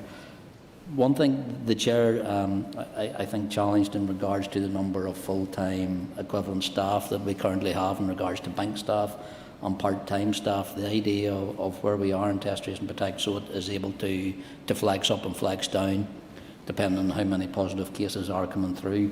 And I think from what we're seeing in the Chair's own comments in regards to the positive cases as well, often in this scenario it's about quality versus quantity. In other jurisdictions we have seen where Test, Trace and Protect has been handed over to and given to private contractors who have seen it maybe for a profit. exercise rather than the public health exercise. We were very clear in Northern Ireland that Test, Trace and Protect would remain within public health. In regards to comments then and questions from the Vice Chair of the Committee, Pam Cameron, and I welcome her comments in regards to the restrictions that need to be in place are sensible. They need to be proportionate and they need to be safe, so that when we look to the easing of those restrictions, we don't end up having to take a step back, because I think that's something that the entirety of the Executive, the entirety of this House and the entirety of Northern Ireland want to ensure, that once we start down this pathway of even easing restrictions, that we don't actually have to step back.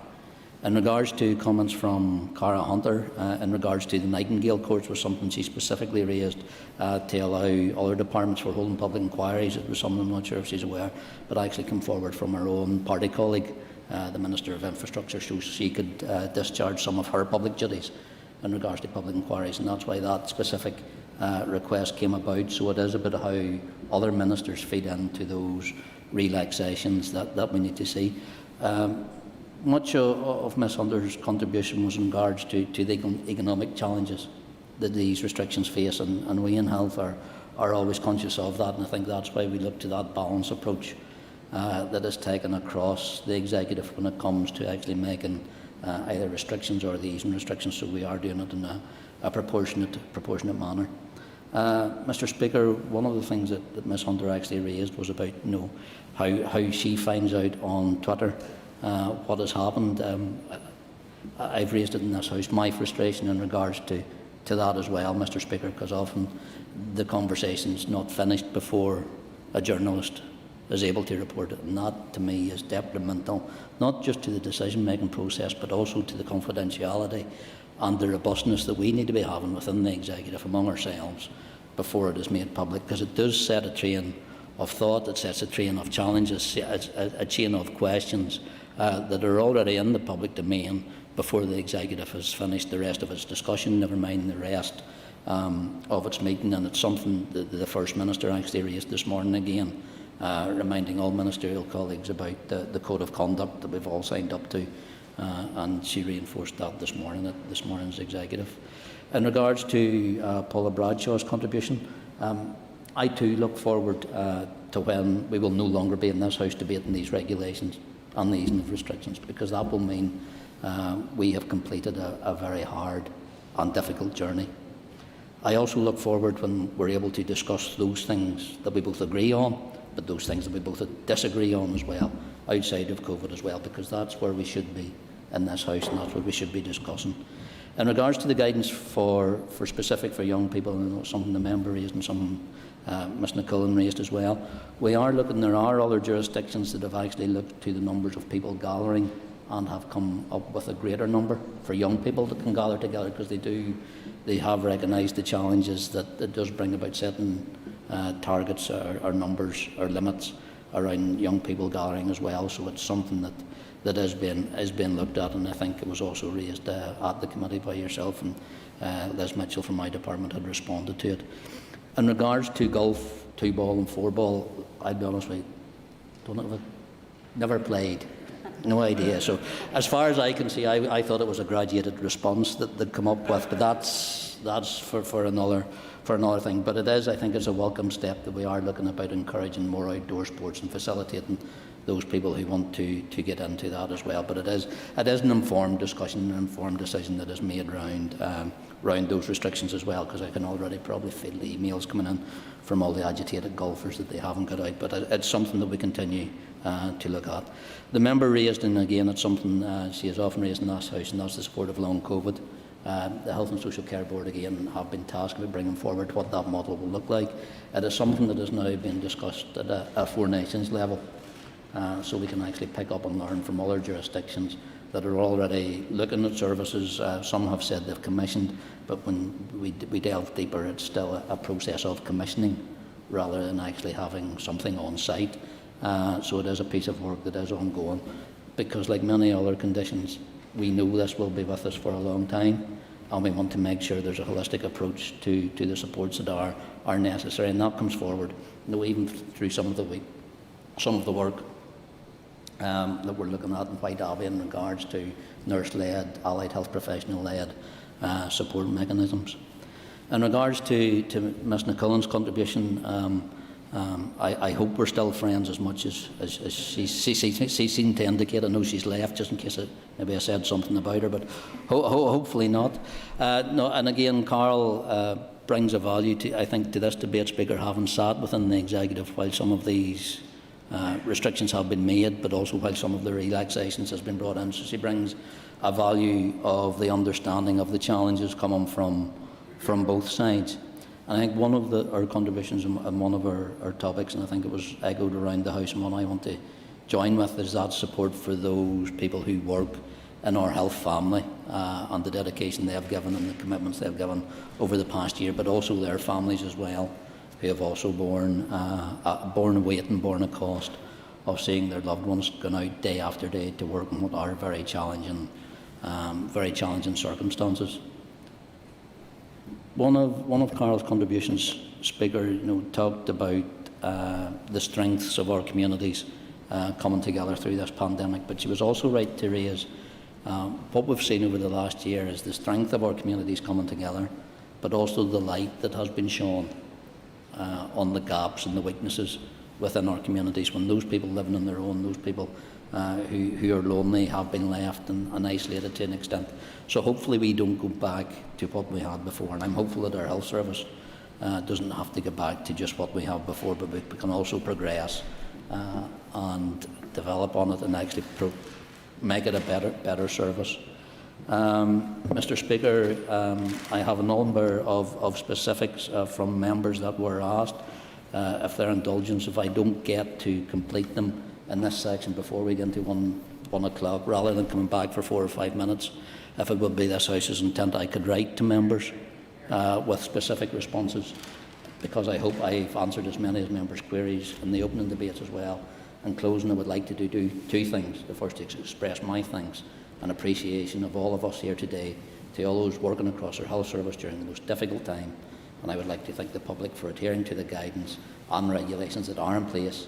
I know it's not easy, so I commend you for your strong support and your contribution in reducing the impact of COVID-19 on our community.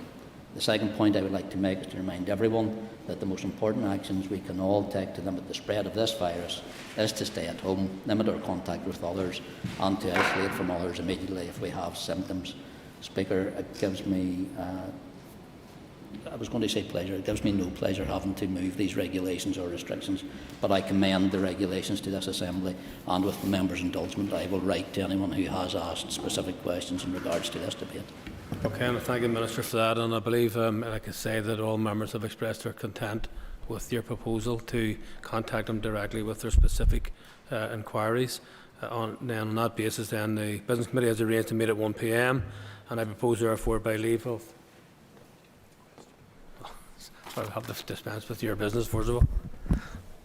Well, I have somebody beside me here. The question is that the Health Protection Coronavirus Restrictions number 2, Amendment number 5, Regulations NI 2021 be approved. All those in favour say aye. Contrary, no. The ayes have it. The ayes have it. Thank you. As I say, the Business Committee is arranged to meet at 1 p.m, so I propose therefore by leave of the Assembly to suspend the sitting until 2 p.m. The first item of business, when we return, will be question time. Thank you, members.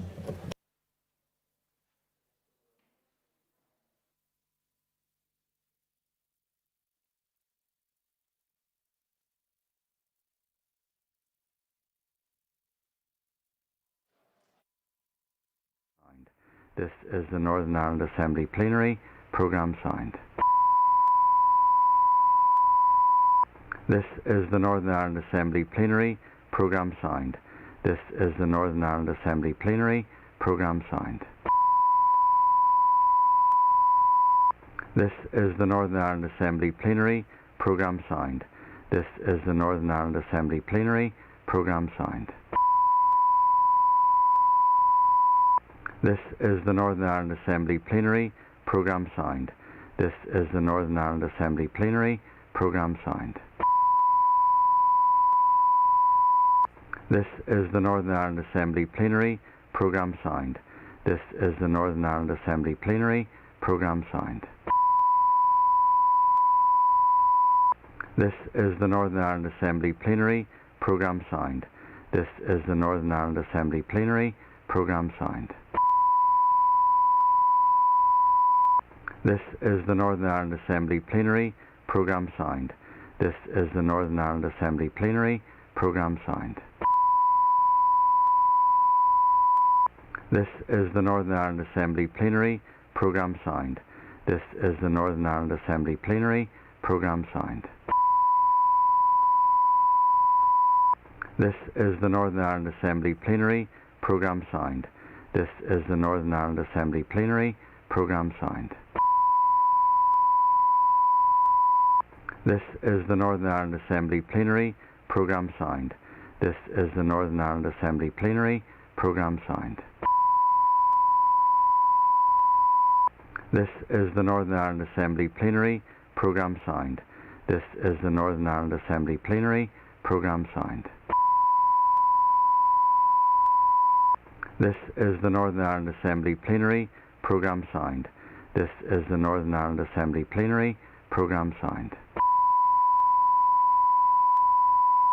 This is the Northern Ireland Assembly Plenary Programme Sound. This is the Northern Ireland Assembly Plenary Programme Sound.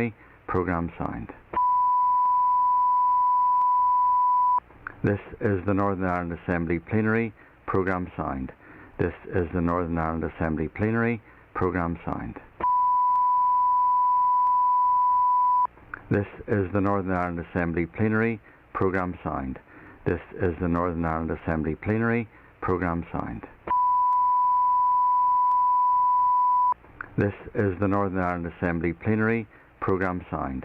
This is the Northern Ireland Assembly Plenary Programme Sound. This is the Northern Ireland Assembly Plenary Programme Sound. This is the Northern Ireland Assembly Plenary Programme Sound.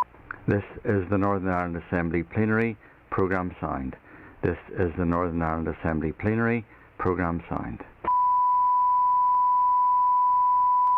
This is the Northern Ireland Assembly Plenary Programme Sound.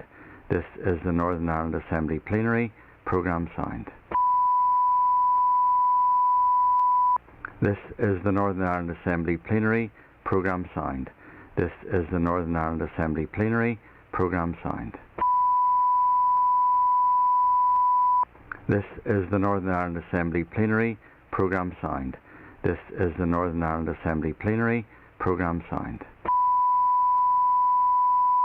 This is the Northern Ireland Assembly Plenary Programme Sound. This is the Northern Ireland Assembly Plenary Programme Sound. This is the Northern Ireland Assembly Plenary Programme Sound. This is the Northern Ireland Assembly Plenary Programme Sound. This is the Northern Ireland Assembly Plenary Programme Sound.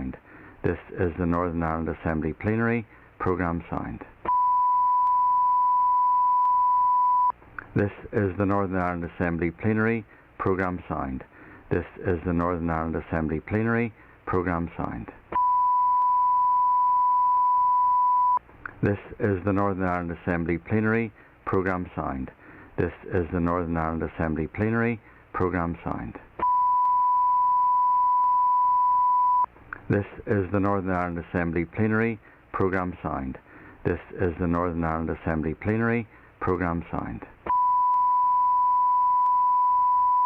This is the Northern Ireland Assembly Plenary Programme Sound. This is the Northern Ireland Assembly Plenary Programme Sound. This is the Northern Ireland Assembly Plenary Programme Sound. This is the Northern Ireland Assembly Plenary Programme Sound. This is the Northern Ireland Assembly Plenary Programme Sound. This is the Northern Ireland Assembly Plenary Programme Sound. This is the Northern Ireland Assembly Plenary Programme Sound. This is the Northern Ireland Assembly Plenary Programme Sound. This is the Northern Ireland Assembly Plenary Programme Sound. This is the Northern Ireland Assembly Plenary Programme Sound. This is the Northern Ireland Assembly Plenary Programme Sound. This is the Northern Ireland Assembly Plenary Programme Sound. This is the Northern Ireland Assembly Plenary Programme Sound. This is the Northern Ireland Assembly Plenary Programme Sound.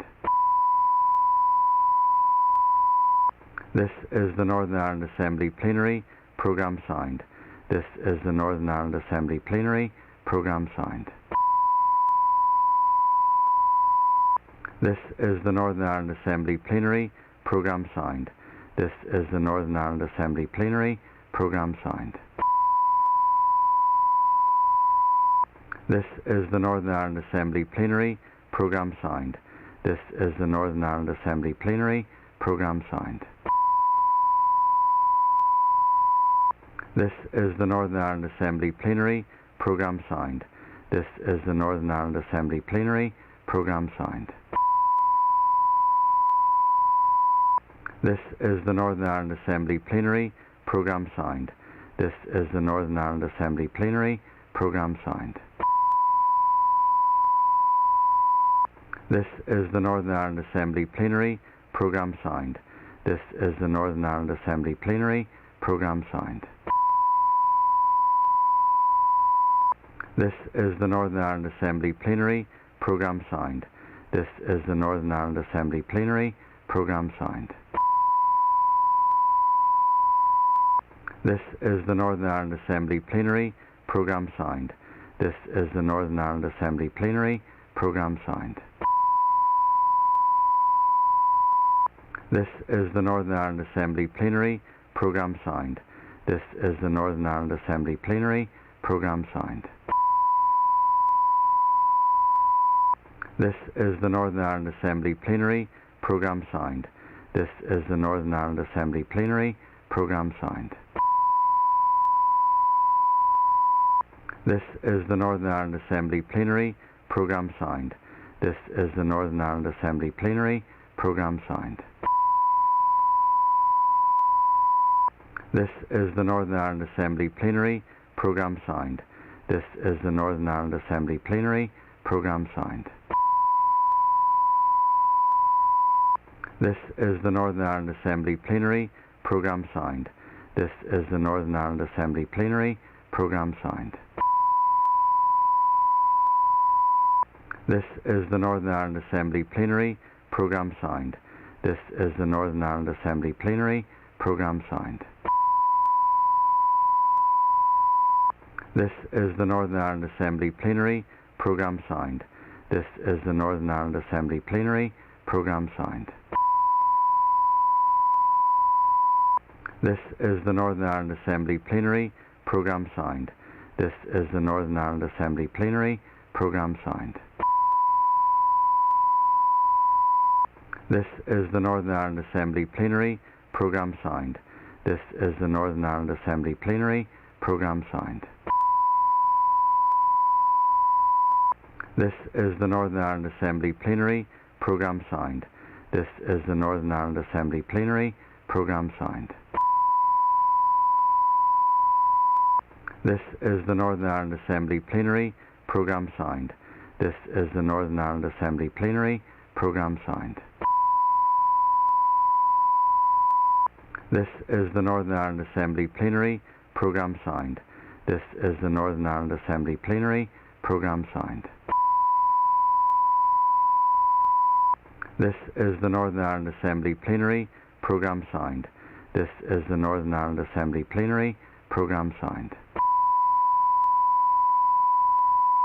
This is the Northern Ireland Assembly Plenary Programme Sound. This is the Northern Ireland Assembly Plenary Programme Sound. This is the Northern Ireland Assembly Plenary Programme Sound. This is the Northern Ireland Assembly Plenary Programme Sound. This is the Northern Ireland Assembly Plenary Programme Sound.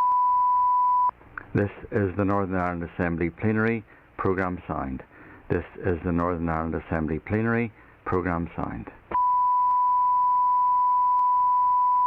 This is the Northern Ireland Assembly Plenary Programme Sound. This is the Northern Ireland Assembly Plenary Programme Sound.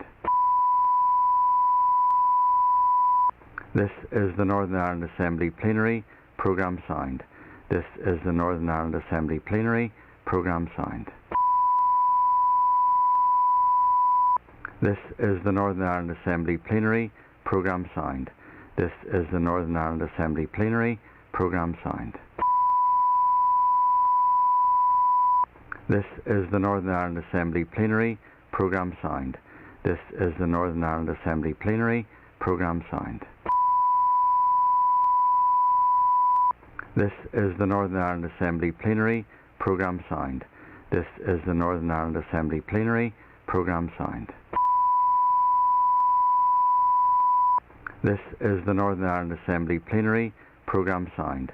This is the Northern Ireland Assembly Plenary Programme signed. This is the Northern Ireland Assembly Plenary Programme signed. This is the Northern Ireland Assembly Plenary Programme signed. This is the Northern Ireland Assembly Plenary Programme signed. This is the Northern Ireland Assembly Plenary Programme signed. This is the Northern Ireland Assembly Plenary Programme signed. This is the Northern Ireland Assembly Plenary Programme signed. This is the Northern Ireland Assembly Plenary Programme signed. This is the Northern Ireland Assembly Plenary Programme signed. This is the Northern Ireland Assembly Plenary Programme signed. This is the Northern Ireland Assembly Plenary Programme signed.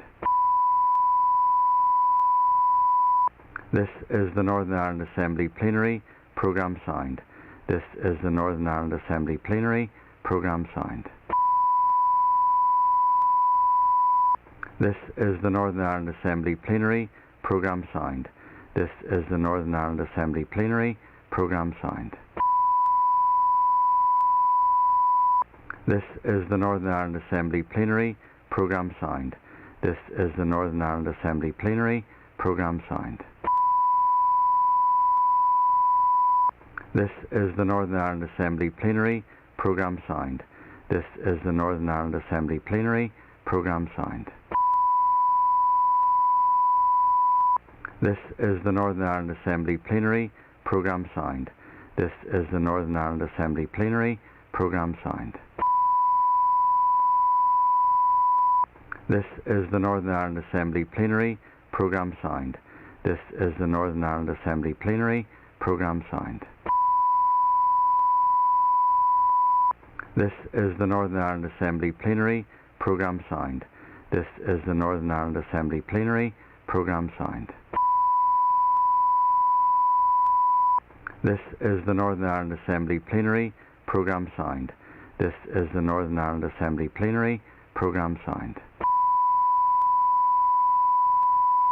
This is the Northern Ireland Assembly Plenary Programme signed. This is the Northern Ireland Assembly Plenary Programme signed. This is the Northern Ireland Assembly Plenary Programme signed. This is the Northern Ireland Assembly Plenary Programme signed. This is the Northern Ireland Assembly Plenary Programme signed. This is the Northern Ireland Assembly Plenary Programme signed. This is the Northern Ireland Assembly Plenary Programme signed. This is the Northern Ireland Assembly Plenary Programme signed. This is the Northern Ireland Assembly Plenary Programme signed. This is the Northern Ireland Assembly Plenary Programme signed. This is the Northern Ireland Assembly Plenary Programme signed. This is the Northern Ireland Assembly Plenary Programme signed. This is the Northern Ireland Assembly Plenary Programme signed. This is the Northern Ireland Assembly Plenary Programme signed. This is the Northern Ireland Assembly Plenary Programme signed. This is the Northern Ireland Assembly Plenary Programme signed. This is the Northern Ireland Assembly Plenary Programme signed. This is the Northern Ireland Assembly Plenary Programme signed. This is the Northern Ireland Assembly Plenary Programme signed. This is the Northern Ireland Assembly Plenary Programme signed. This is the Northern Ireland Assembly Plenary Programme Sound. This is the Northern Ireland Assembly Plenary Programme Sound. This is the Northern Ireland Assembly Plenary Programme Sound. This is the Northern Ireland Assembly Plenary Programme Sound. This is the Northern Ireland Assembly Plenary Programme Sound. This is the Northern Ireland Assembly Plenary Programme Sound. This is the Northern Ireland Assembly Plenary Programme Sound. This is the Northern Ireland Assembly Plenary Programme Sound. This is the Northern Ireland Assembly Plenary Programme Sound. This is the Northern Ireland Assembly Plenary Programme Sound.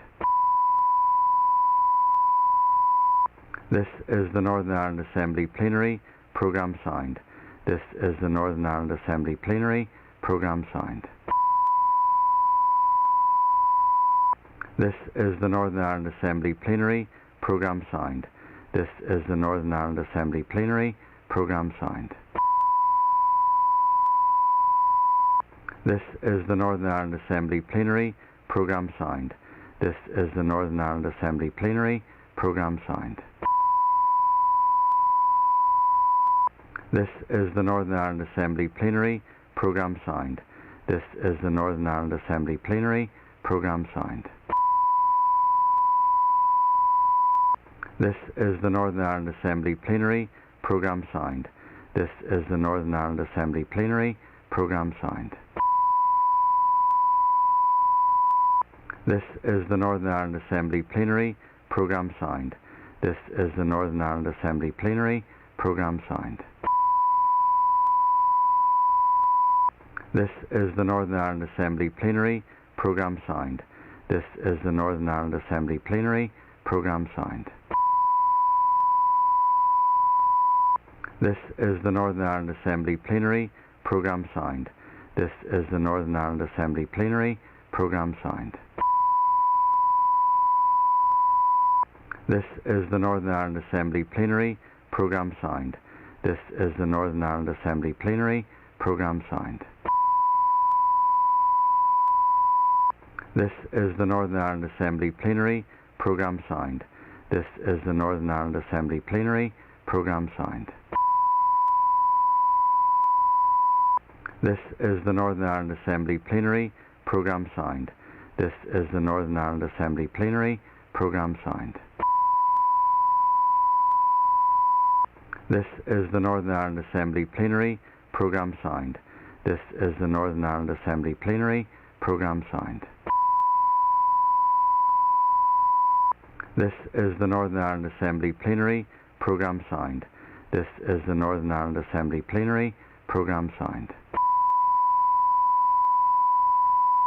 This is the Northern Ireland Assembly Plenary Programme Sound. This is the Northern Ireland Assembly Plenary Programme Sound. This is the Northern Ireland Assembly Plenary Programme Sound. This is the Northern Ireland Assembly Plenary Programme Sound.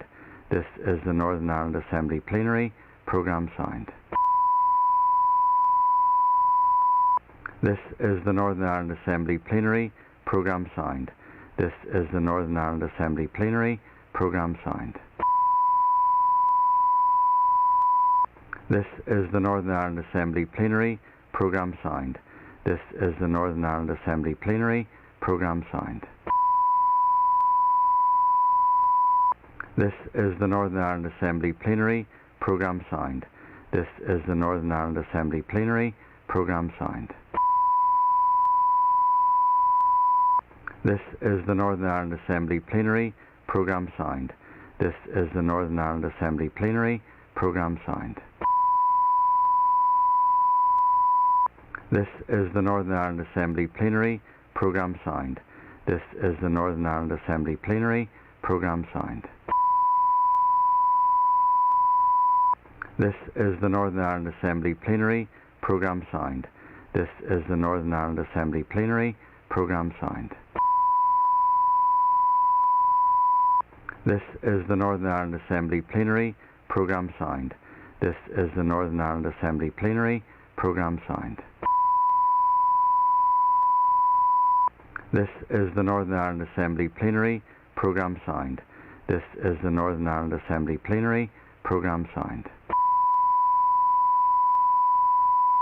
This is the Northern Ireland Assembly Plenary Programme Sound.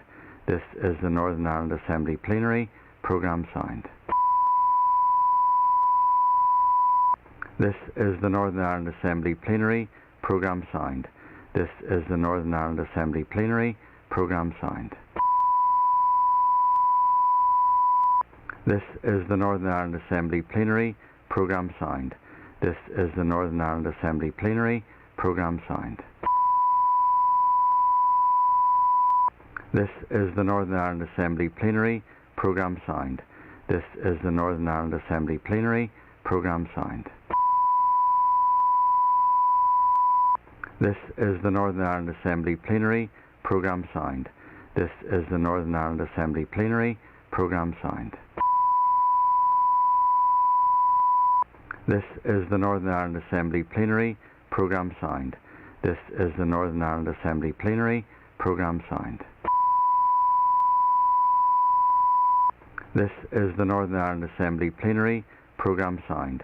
This is the Northern Ireland Assembly Plenary Programme Sound. This is the Northern Ireland Assembly Plenary Programme Sound. This is the Northern Ireland Assembly Plenary Programme Sound. This is the Northern Ireland Assembly Plenary Programme Sound. This is the Northern Ireland Assembly Plenary Programme Sound. This is the Northern Ireland Assembly Plenary Programme Sound. This is the Northern Ireland Assembly Plenary Programme Sound. This is the Northern Ireland Assembly Plenary Programme Sound. This is the Northern Ireland Assembly Plenary Programme Sound. This is the Northern Ireland Assembly Plenary Programme Sound. This is the Northern Ireland Assembly Plenary Programme Sound. This is the Northern Ireland Assembly Plenary Programme Sound.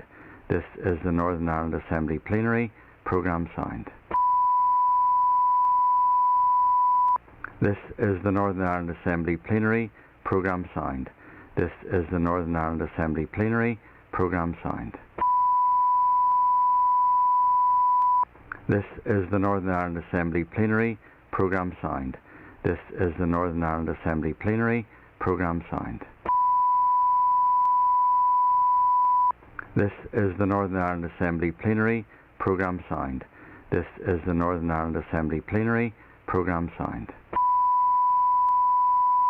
This is the Northern Ireland Assembly Plenary Programme Sound. This is the Northern Ireland Assembly Plenary Programme Sound.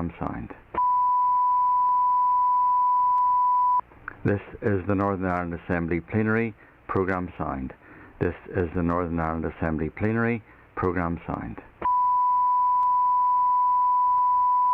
This is the Northern Ireland Assembly Plenary Programme Sound. This is the Northern Ireland Assembly Plenary Programme Sound. This is the Northern Ireland Assembly Plenary Programme Sound. This is the Northern Ireland Assembly Plenary Programme Sound. This is the Northern Ireland Assembly Plenary Programme Sound. This is the Northern Ireland Assembly Plenary Programme Sound. This is the Northern Ireland Assembly Plenary Programme Sound. This is the Northern Ireland Assembly Plenary Programme Sound. This is the Northern Ireland Assembly Plenary Programme Sound.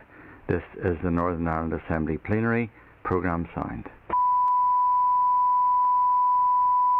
This is the Northern Ireland Assembly Plenary Programme Sound. This is the Northern Ireland Assembly Plenary Programme Sound.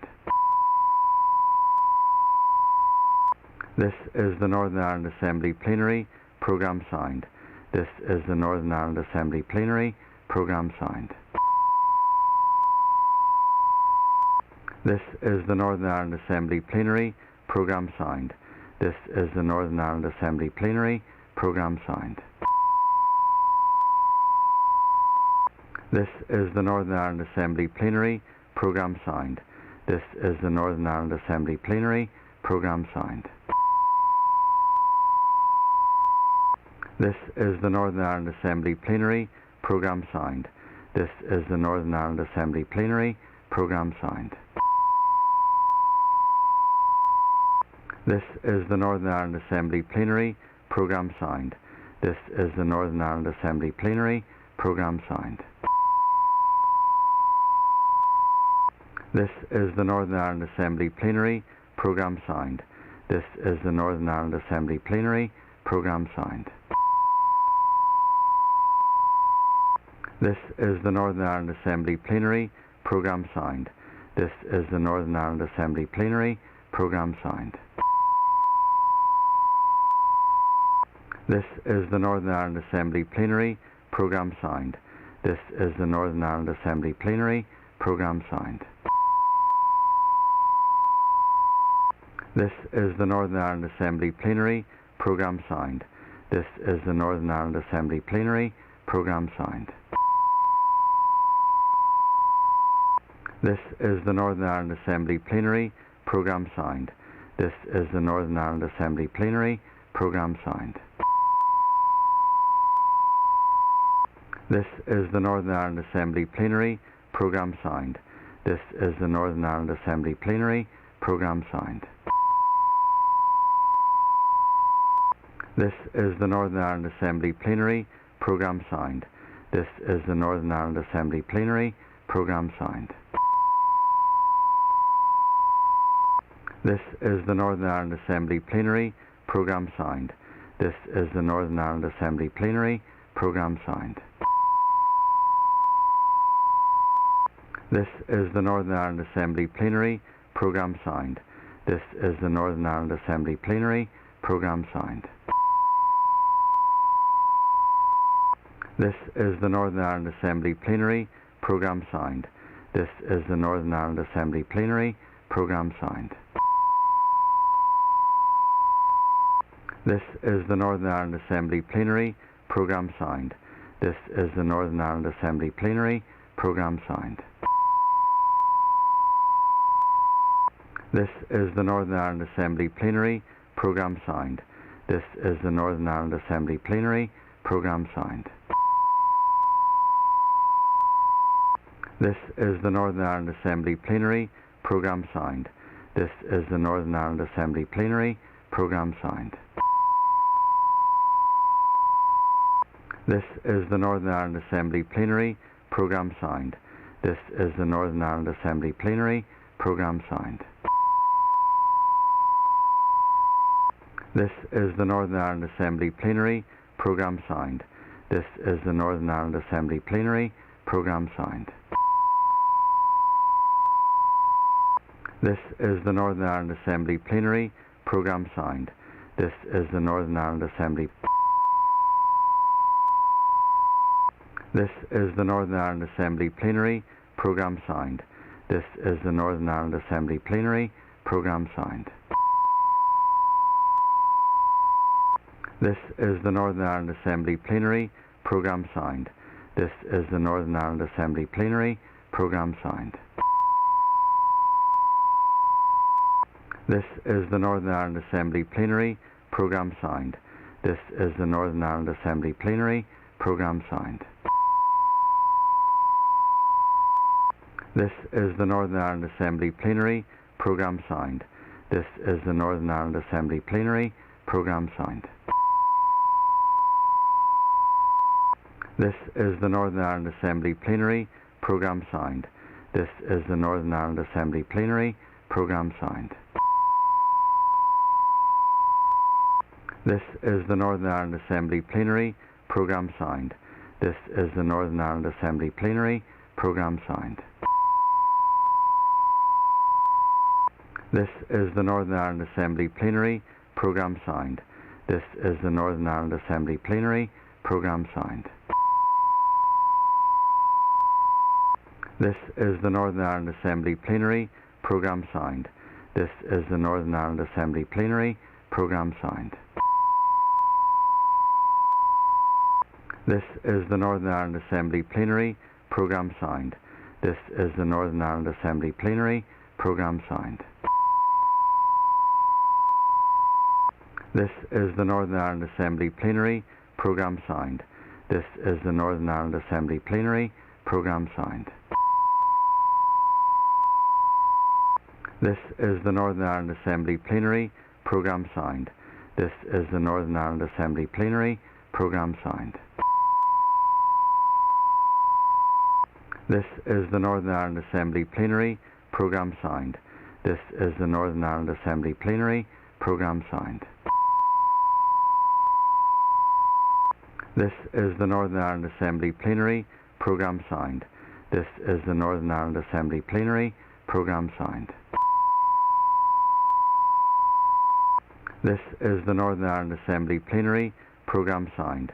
This is the Northern Ireland Assembly Plenary. Programme signed. This is the Northern Ireland Assembly Plenary. Programme signed. This is the Northern Ireland Assembly Plenary. Programme signed. This is the Northern Ireland Assembly Plenary. Programme signed. This is the Northern Ireland Assembly Plenary. Programme signed. This is the Northern Ireland Assembly Plenary. Programme signed. This is the Northern Ireland Assembly Plenary. Programme signed. This is the Northern Ireland Assembly Plenary. Programme signed. This is the Northern Ireland Assembly Plenary. Programme signed. This is the Northern Ireland Assembly Plenary. Programme signed. This is the Northern Ireland Assembly Plenary. Programme signed. This is the Northern Ireland Assembly Plenary. Programme signed. This is the Northern Ireland Assembly Plenary. Programme signed. This is the Northern Ireland Assembly Plenary. Programme signed. This is the Northern Ireland Assembly Plenary. Programme signed. This is the Northern Ireland Assembly Plenary. Programme signed. This is the Northern Ireland Assembly Plenary. Programme signed. This is the Northern Ireland Assembly Plenary. Programme signed. This is the Northern Ireland Assembly Plenary. Programme signed. This is the Northern Ireland Assembly Plenary. Programme signed. This is the Northern Ireland Assembly Plenary. Programme signed. This is the Northern Ireland Assembly Plenary. Programme signed. This is the Northern Ireland Assembly Plenary. Programme signed. This is the Northern Ireland Assembly Plenary. Programme signed. This is the Northern Ireland Assembly Plenary. Programme signed. This is the Northern Ireland Assembly Plenary. Programme signed. This is the Northern Ireland Assembly Plenary. Programme signed. This is the Northern Ireland Assembly Plenary. Programme signed. This is the Northern Ireland Assembly Plenary. Programme signed. This is the Northern Ireland Assembly Plenary. Programme signed. This is the Northern Ireland Assembly Plenary. Programme signed. This is the Northern Ireland Assembly Plenary. Programme signed. This is the Northern Ireland Assembly Plenary. Programme signed. This is the Northern Ireland Assembly Plenary. Programme signed. This is the Northern Ireland Assembly Plenary. Programme signed. This is the Northern Ireland Assembly Plenary. Programme signed. This is the Northern Ireland Assembly Plenary. Programme signed. This is the Northern Ireland Assembly Plenary. Programme signed. This is the Northern Ireland Assembly Plenary. Programme signed. This is the Northern Ireland Assembly Plenary. Programme signed. This is the Northern Ireland Assembly Plenary. Programme signed. This is the Northern Ireland Assembly Plenary. Programme signed. This is the Northern Ireland Assembly Plenary. Programme signed. This is the Northern Ireland Assembly Plenary. Programme signed. This is the Northern Ireland Assembly Plenary. Programme signed. This is the Northern Ireland Assembly Plenary. Programme signed. This is the Northern Ireland Assembly Plenary. Programme signed. This is the Northern Ireland Assembly Plenary. Programme signed. This is the Northern Ireland Assembly Plenary. Programme signed. This is the Northern Ireland Assembly Plenary. Programme signed. This is the Northern Ireland Assembly Plenary. Programme signed. This is the Northern Ireland Assembly Plenary. Programme signed. This is the Northern Ireland Assembly Plenary. Programme signed. This is the Northern Ireland Assembly Plenary. Programme signed. This is the Northern Ireland Assembly Plenary. Programme signed. This is the Northern Ireland Assembly Plenary. Programme signed.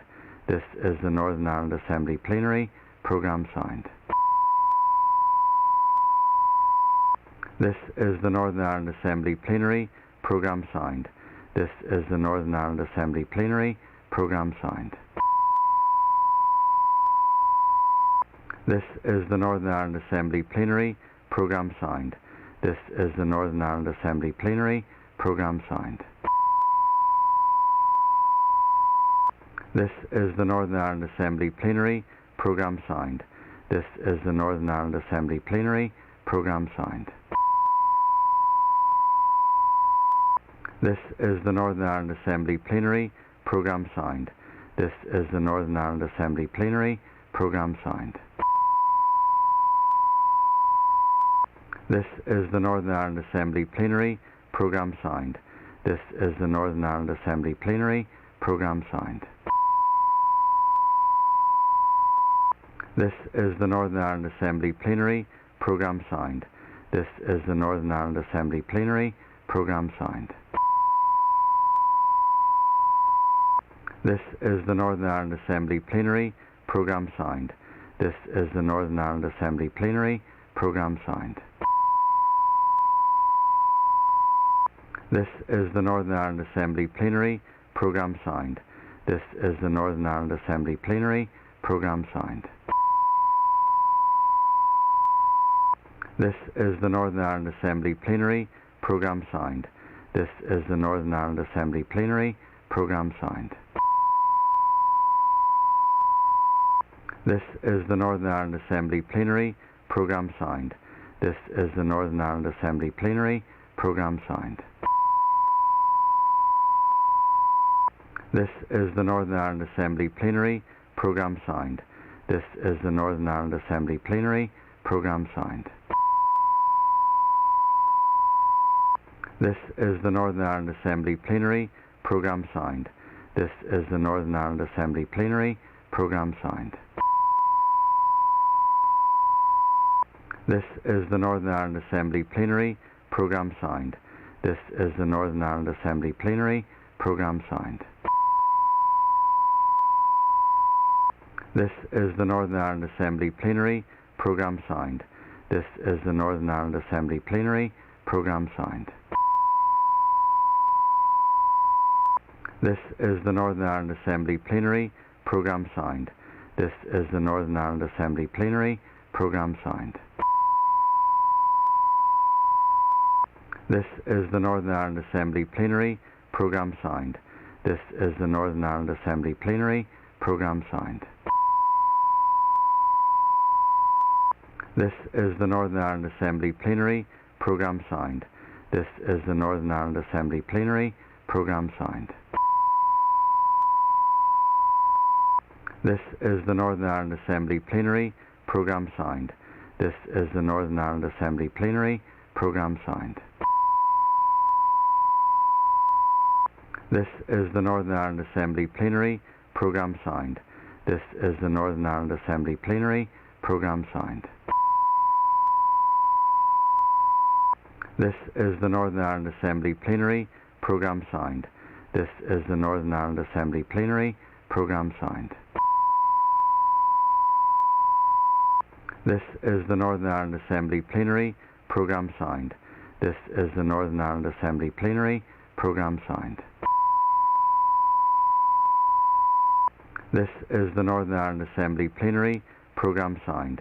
This is the Northern Ireland Assembly Plenary. Programme signed. This is the Northern Ireland Assembly Plenary. Programme signed. This is the Northern Ireland Assembly Plenary. Programme signed. This is the Northern Ireland Assembly Plenary. Programme signed. This is the Northern Ireland Assembly Plenary. Programme signed.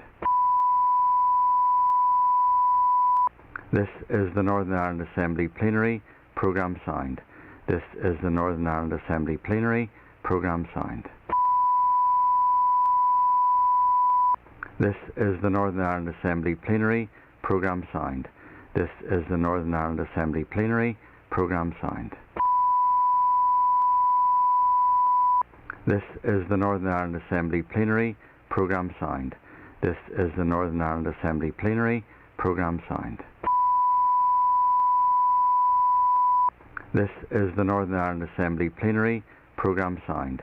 This is the Northern Ireland Assembly Plenary. Programme signed. This is the Northern Ireland Assembly Plenary. Programme signed. This is the Northern Ireland Assembly Plenary. Programme signed. This is the Northern Ireland Assembly Plenary. Programme signed. This is the Northern Ireland Assembly Plenary. Programme signed. This is the Northern Ireland Assembly Plenary. Programme signed. This is the Northern Ireland Assembly Plenary. Programme signed. This is the Northern Ireland Assembly Plenary. Programme signed. This is the Northern Ireland Assembly Plenary. Programme signed. This is the Northern Ireland Assembly Plenary. Programme signed. This is the Northern Ireland Assembly Plenary. Programme signed.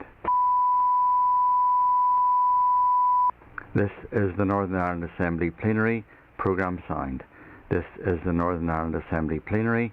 Programme signed. This is the Northern Ireland Assembly Plenary. Programme signed. This is the Northern Ireland Assembly Plenary. Programme signed. This is the Northern Ireland Assembly Plenary. Programme signed. This is the Northern Ireland Assembly Plenary. Programme signed.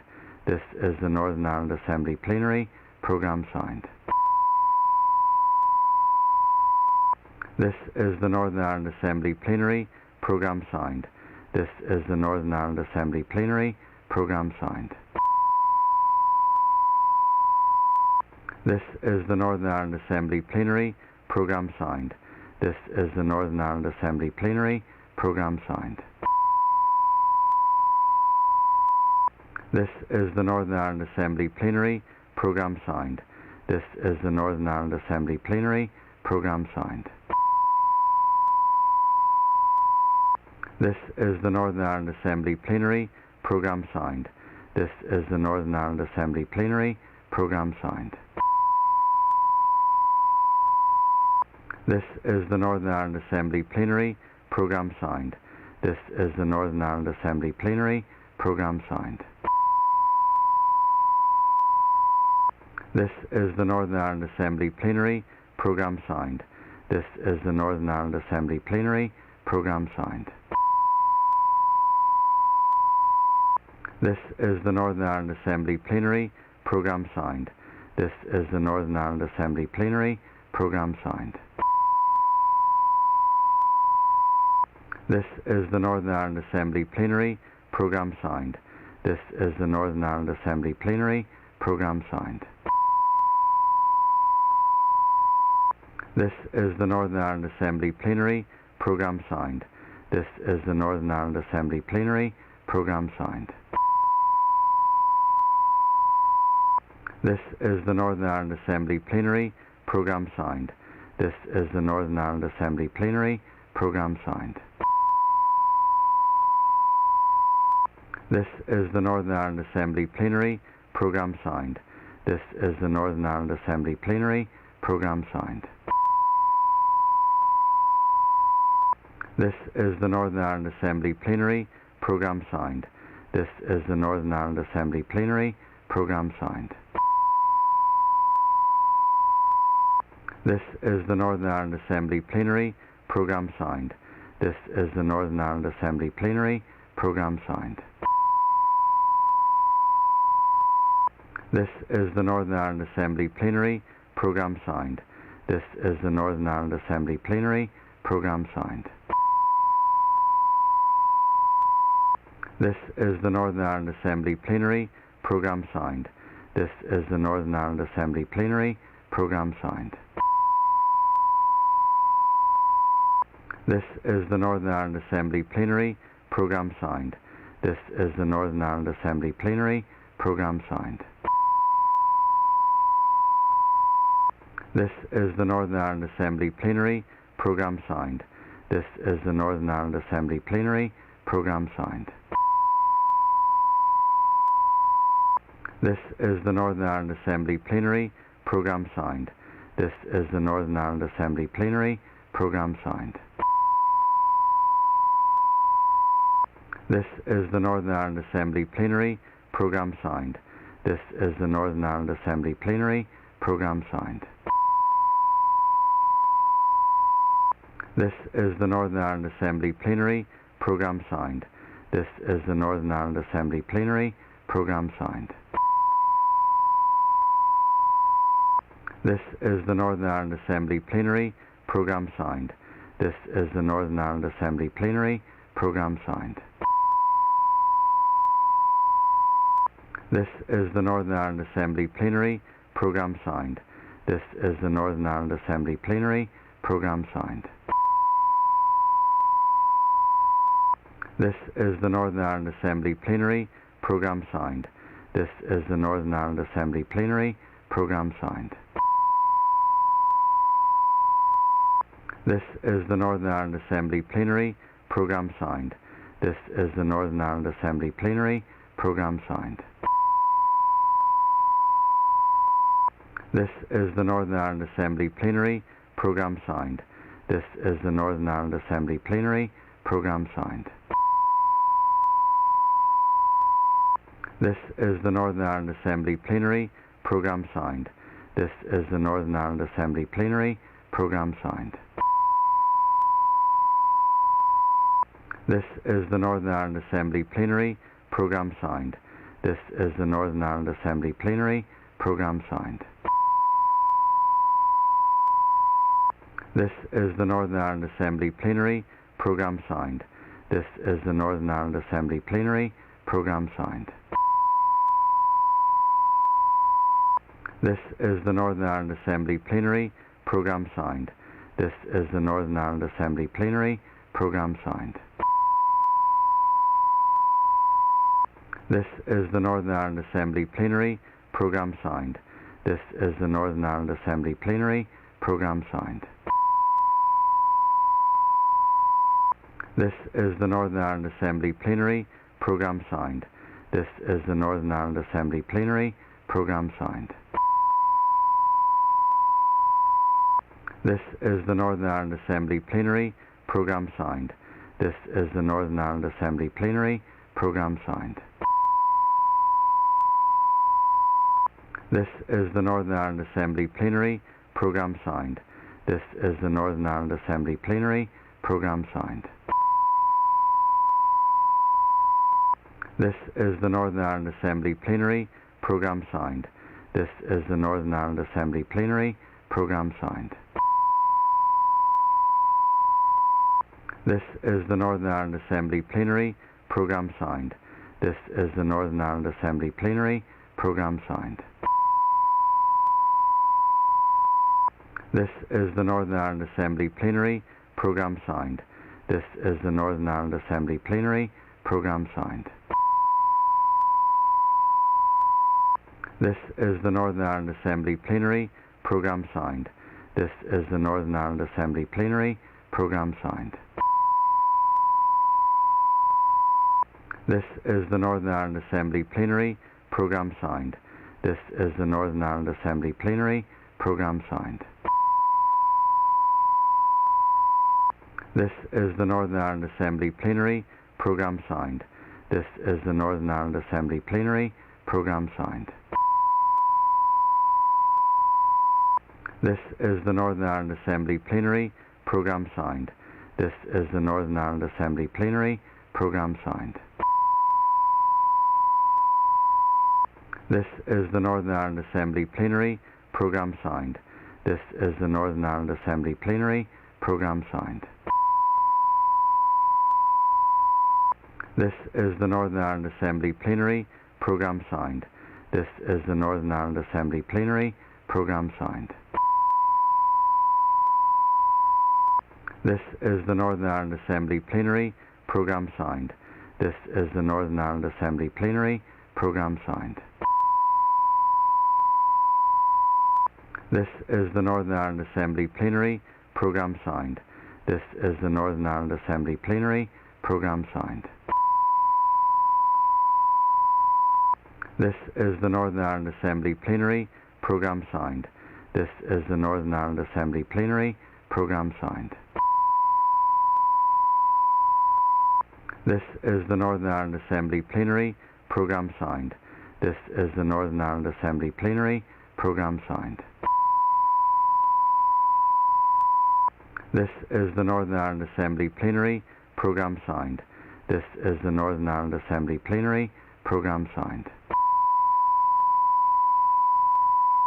This is the Northern Ireland Assembly Plenary. Programme signed.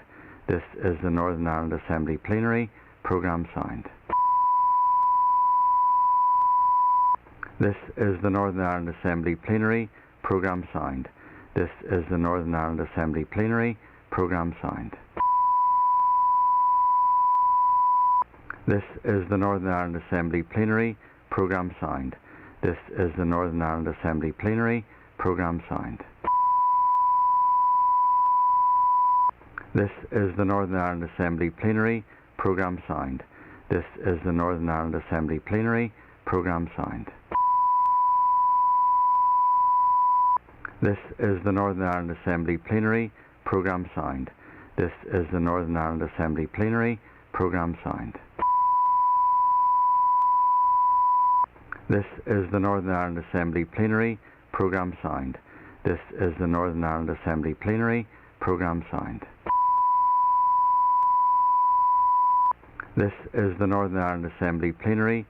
Programme signed. This is the Northern Ireland Assembly Plenary. Programme signed. This is the Northern Ireland Assembly Plenary. Programme signed. This is the Northern Ireland Assembly Plenary. Programme signed.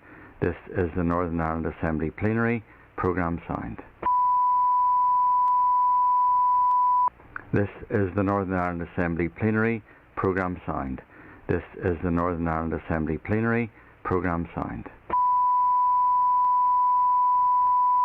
This is the Northern Ireland Assembly Plenary. Programme signed. This is the Northern Ireland Assembly Plenary.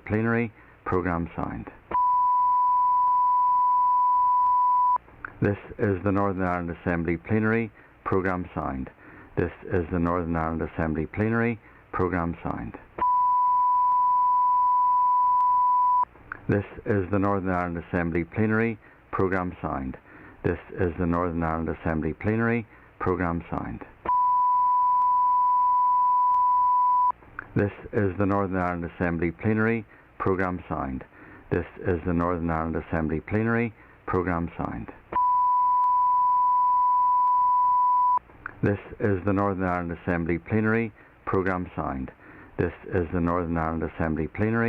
Programme signed. This is the Northern Ireland Assembly Plenary. Programme signed. This is the Northern Ireland Assembly Plenary. Programme signed. This is the Northern Ireland Assembly Plenary. Programme signed. This is the Northern Ireland Assembly Plenary. Programme signed. This is the Northern Ireland Assembly Plenary. Programme signed. This is the Northern Ireland Assembly Plenary. Programme signed. This is the Northern Ireland Assembly Plenary. Programme signed. This is the Northern Ireland Assembly Plenary. Programme signed. This is the Northern Ireland Assembly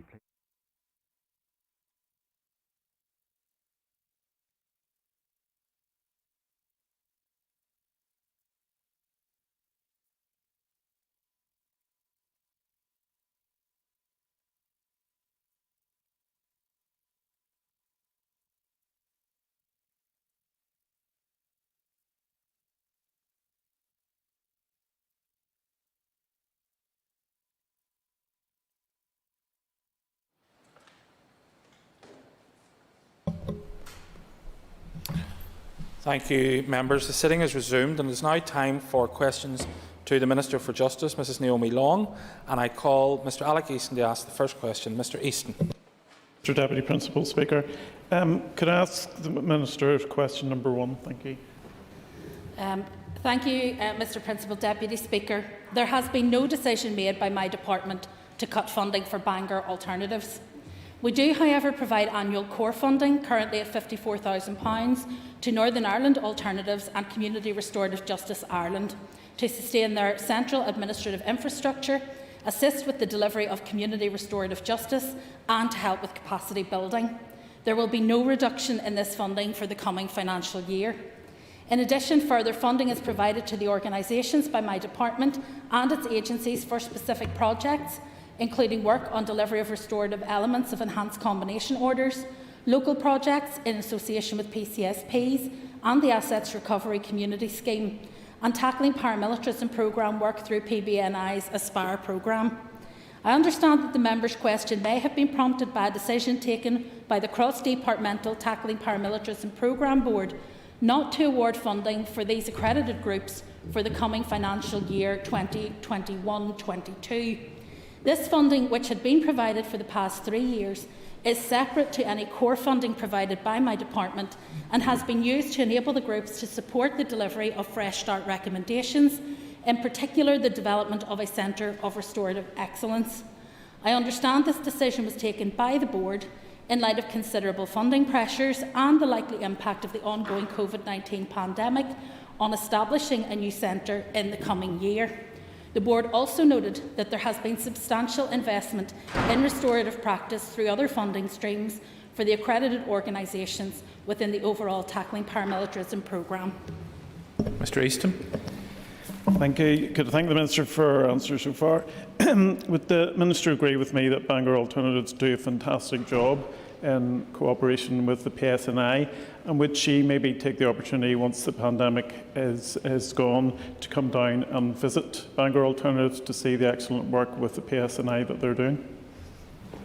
Well, I thank the member for the invitation and I would be more than happy to do so. I do recognise the important contribution that organisations make in supporting criminal justice partners, whether that's through mediation and support for victims or challenging perpetrators of crime, providing community engagement in areas where none may otherwise be possible, or verifying threats and sharing information. My officials have met with both of the parent organisations and I just to better understand the impact of the board's decision, and I've also asked for further advice on the matter, but I will be happy to take the member up on the invitation. Ms Rachel Woods. Thank you, Mr Deputy Speaker, and I thank the Minister for her answers so far. It's my understanding that funding for specific project work such as that on the protocol has been cut or proposed to be cut, and I do appreciate this might not be a departmental core funding matter, but does the Minister appreciate that any reduction in funding towards restorative justice organisations such as that of Bangor Alternatives will mean a cut in project work such as community resolution notices and any work on the protocol? Well, with respect, the issue that, that the programme board were not awarding funding for was specific to the work in respect of the delivery of Fresh Start recommendations and, in particular, the development of the Centre of Restorative Excellence. So that the reason for not proceeding with the additional funding in this year is because of the issue, as I say, that the new centre won't actually be established in the incoming year. However, with respect to the rest of restorative practice, certainly in terms of the Department of Justice and indeed in terms of other fund streams through tackling paramilitarism, funding remains available for restorative justice, and I believe it is important that it does. Ms Carol McKillen. Thank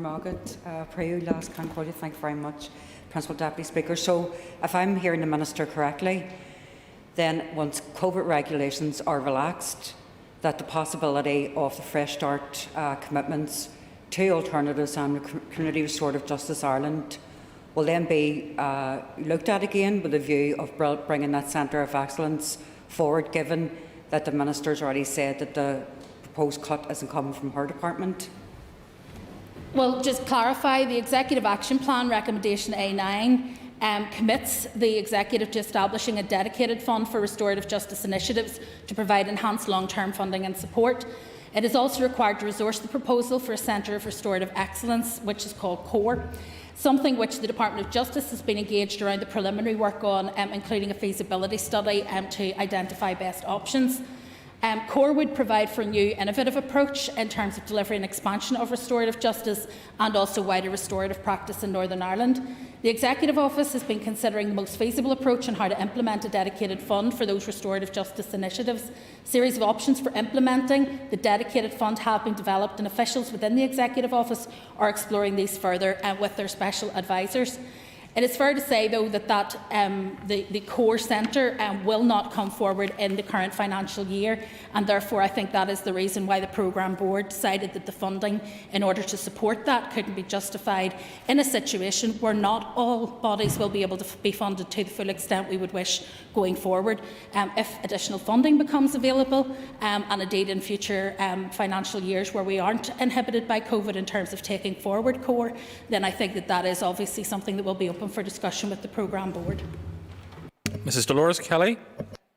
Principal Deputy Speaker and Minister, in your response you highlighted a number of other funding streams. It is my understanding that £1.4 million is shared between the two community and voluntary sector organisations, Community Restorative Justice Ireland and Alternatives, in relation to restorative practices within the B4 areas. So there is a substantial amount of funding, and there are also statutory agencies that also are responsible for restorative justice. So I wonder, Minister, when was the last review in terms of value for money in delivery and indeed in terms of working alongside the PSNI across all crime sections?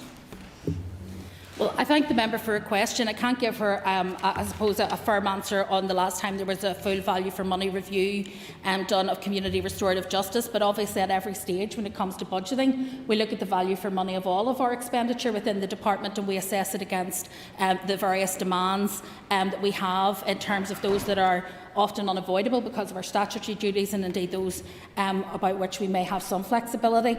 With respect to the investment in restorative justice, of course the member is also correct that there are a number of organisations, including in the statutory sector, so for example Probation Board and others who are involved in delivery of restorative justice. I believe restorative justice can play a role in the community in terms of challenging perpetrator behaviour, in terms of getting further recognition for victims of the harm that crime has caused them. And I believe that it is important that we continue to develop restorative justice in the context of it being properly accredited, properly monitored and properly supervised. And I think it's a hugely important piece of work that we're trying to take forward as part of developing the Centre of Excellence. Mr Stewart-Dixon. Question number 2, Principal Deputy Speaker. Members will be aware that while the Executive Action Plan for tackling paramilitary activity, criminality and organised crime is coordinated within my department, the programme is a cross-cutting one in nature. Good progress has been made, but we are all too aware that countering the enduring pervasive nature of paramilitarism requires a long-term, genuinely collaborative approach across government, working closely with community partners. From a law enforcement perspective, South Antrim UDA remains a priority group for the Paramilitary Crime Task Force. Recent convictions in the area have related to drugs, ammunition and offensive weapon offences. The Paramilitary Crime Task Force also continues to work with colleagues in local districts to tackle paramilitary activity and crime. In Mid and East Antrim, a local drug strategy has been implemented, not only to target those individuals causing most harm to communities, but also to support the victims of such activity. Learning from delivery of the programme to date has underlined the importance of developing collaborative models of working between statutory agencies and community partners on the ground to respond effectively to issues in areas vulnerable to paramilitary coercion and control. This place-based working will be developed further in Phase 2 of the programme. Multi-agency partnership working is already evident in a number of initiatives being delivered under the programme and which are active in the East Antrim area, including, for example, the Mid and East Antrim Youth Support Hub, a multi-agency support network supporting vulnerable young people at risk of being influenced or controlled by paramilitary groups. In addition, the Carrickfergus-Larne area has been identified as one of the 8 priority areas for the Focus of Communities in Transition project. A number of projects are being delivered in the area relating to issues such as community safety, community capacity building and restorative justice. Members will be aware that tackling paramilitary activity and criminality is a priority for the Executive. The initiatives I have described today are specific to the needs of individuals and communities in East Antrim, but continued investment is leading real change for the better for individuals and communities across Northern Ireland. Collaborative working across executive departments, drawing on all their strengths, can really deliver positive change. Mr Dixon. Thank you, Minister. Minister, you will no doubt be aware of a recent BBC Spotlight programme in which the horrific murder of Glenn Quinn, a loved son and brother, was highlighted in the programme, and indeed it shone a much-needed light into a very dark and murky corner of paramilitary activity in the town of Carrickfergus. Minister, would you agree with me that condemnation on its own is widely insufficient, and that we need our communities and people to step up and to speak out and to provide evidence to the PSNI and others of these vile activities that go on? This is not the only murder that has taken place in towns like Carrickfergus and in the wider East Antrim area, particularly I think today of the Quinn family, but also of others going back as far as Simon Tang. Well, I thank the member for his comments, and I would say that anyone who saw the Spotlight programme last week, speaking to those affected by the murder of Glenn Quinn, could not fail to be both moved and appalled by what they heard. This was an innocent man who was brutally murdered. The Quinn family have my full support in standing up against these thugs. I would encourage anyone with information to contact the PSNI or to go through Crime Stoppers, which is an independent charity and allows people to provide information anonymously. For people to do that, they have to have confidence that there will be a response. And I have confidence that if people report this information to the PSNI, that there will be a criminal justice response to those who are behind this activity, and I think it is incredibly important that that is the case. Mr Roy Beggs. Speaker, drug dealing, loan sharking, brutal violence are hallmarks of organised crime groups. Let's not beat about the bush. It's clear that there are abusive members, gangs that are taking advantage of their local community. So my question to the Minister is, when will those responsible for some of these murders be brought to account? And how will she be supporting vulnerable members of the community who have to live there? How can they be given protection so that they can be assured that they can live safely with their friends and families? Well, Mr Principal Deputy Speaker, I think the member makes a very important point. For those that we ask to come forward with information in communities, there is a huge vulnerability and a fear. We already know that people can be murdered in their homes simply because they have made an offhand comment about thuggery, about drug dealing in their communities. These are absolutely ruthless organisations who are interested only in feathering their own nests at the expense of the local community. They are not paramilitaries, they are parasites. They feed off the backs of local communities and they destroy local communities. And so it is important that we do have a criminal justice response. We can only do that with the full cooperation of the community. And so I guess the question is to test the justice system, to bring forward that information to the PSNI and to others. If you feel afraid, use Crime Stoppers to do so anonymously, but allow us to work together with the PSNI to ensure that these people can be brought to justice. I would be quite happy for more of these people to be brought to justice and be brought to justice very quickly in order that the rest of our community can move on and live in peace. Ms Linda Dillon. Thank you, Principal Deputy Speaker. Almost forgot it in English, apologies. Obviously, I watched the Spotlight programme also and would like to also reiterate the remarks that have already been said in terms of offering condolences to the family, and it was very difficult to watch. And as somebody who also was in receipt of a threat for speaking up for others who have been threatened by this organisation that we are talking about, I would like to say that we can't have enough in terms of legislation and policing around the issue. But can the Minister give us a legislative timetable for the additional legislation in relation to tackling organised crime that was consulted on late in 2020? Well, there are a number of threads to the member's question. I'm happy to provide her with a detailed response in terms of the work that the department itself is doing, but I can give an updated response with respect to the work that was commenced last year with the full support of the Justice Committee with respect to the Criminal Finances Act and commencement of the remaining parts of that in Northern Ireland. We had hoped that that would be brought forward at Westminster in the first quarter of this year. Due to pressures on the legislative programme there, it will now be brought forward by June at the latest. However, the 4 pieces of subordinate legislation that were required have now been drafted and have gone through. There are 4 done in collaboration with Westminster for that to complete its course.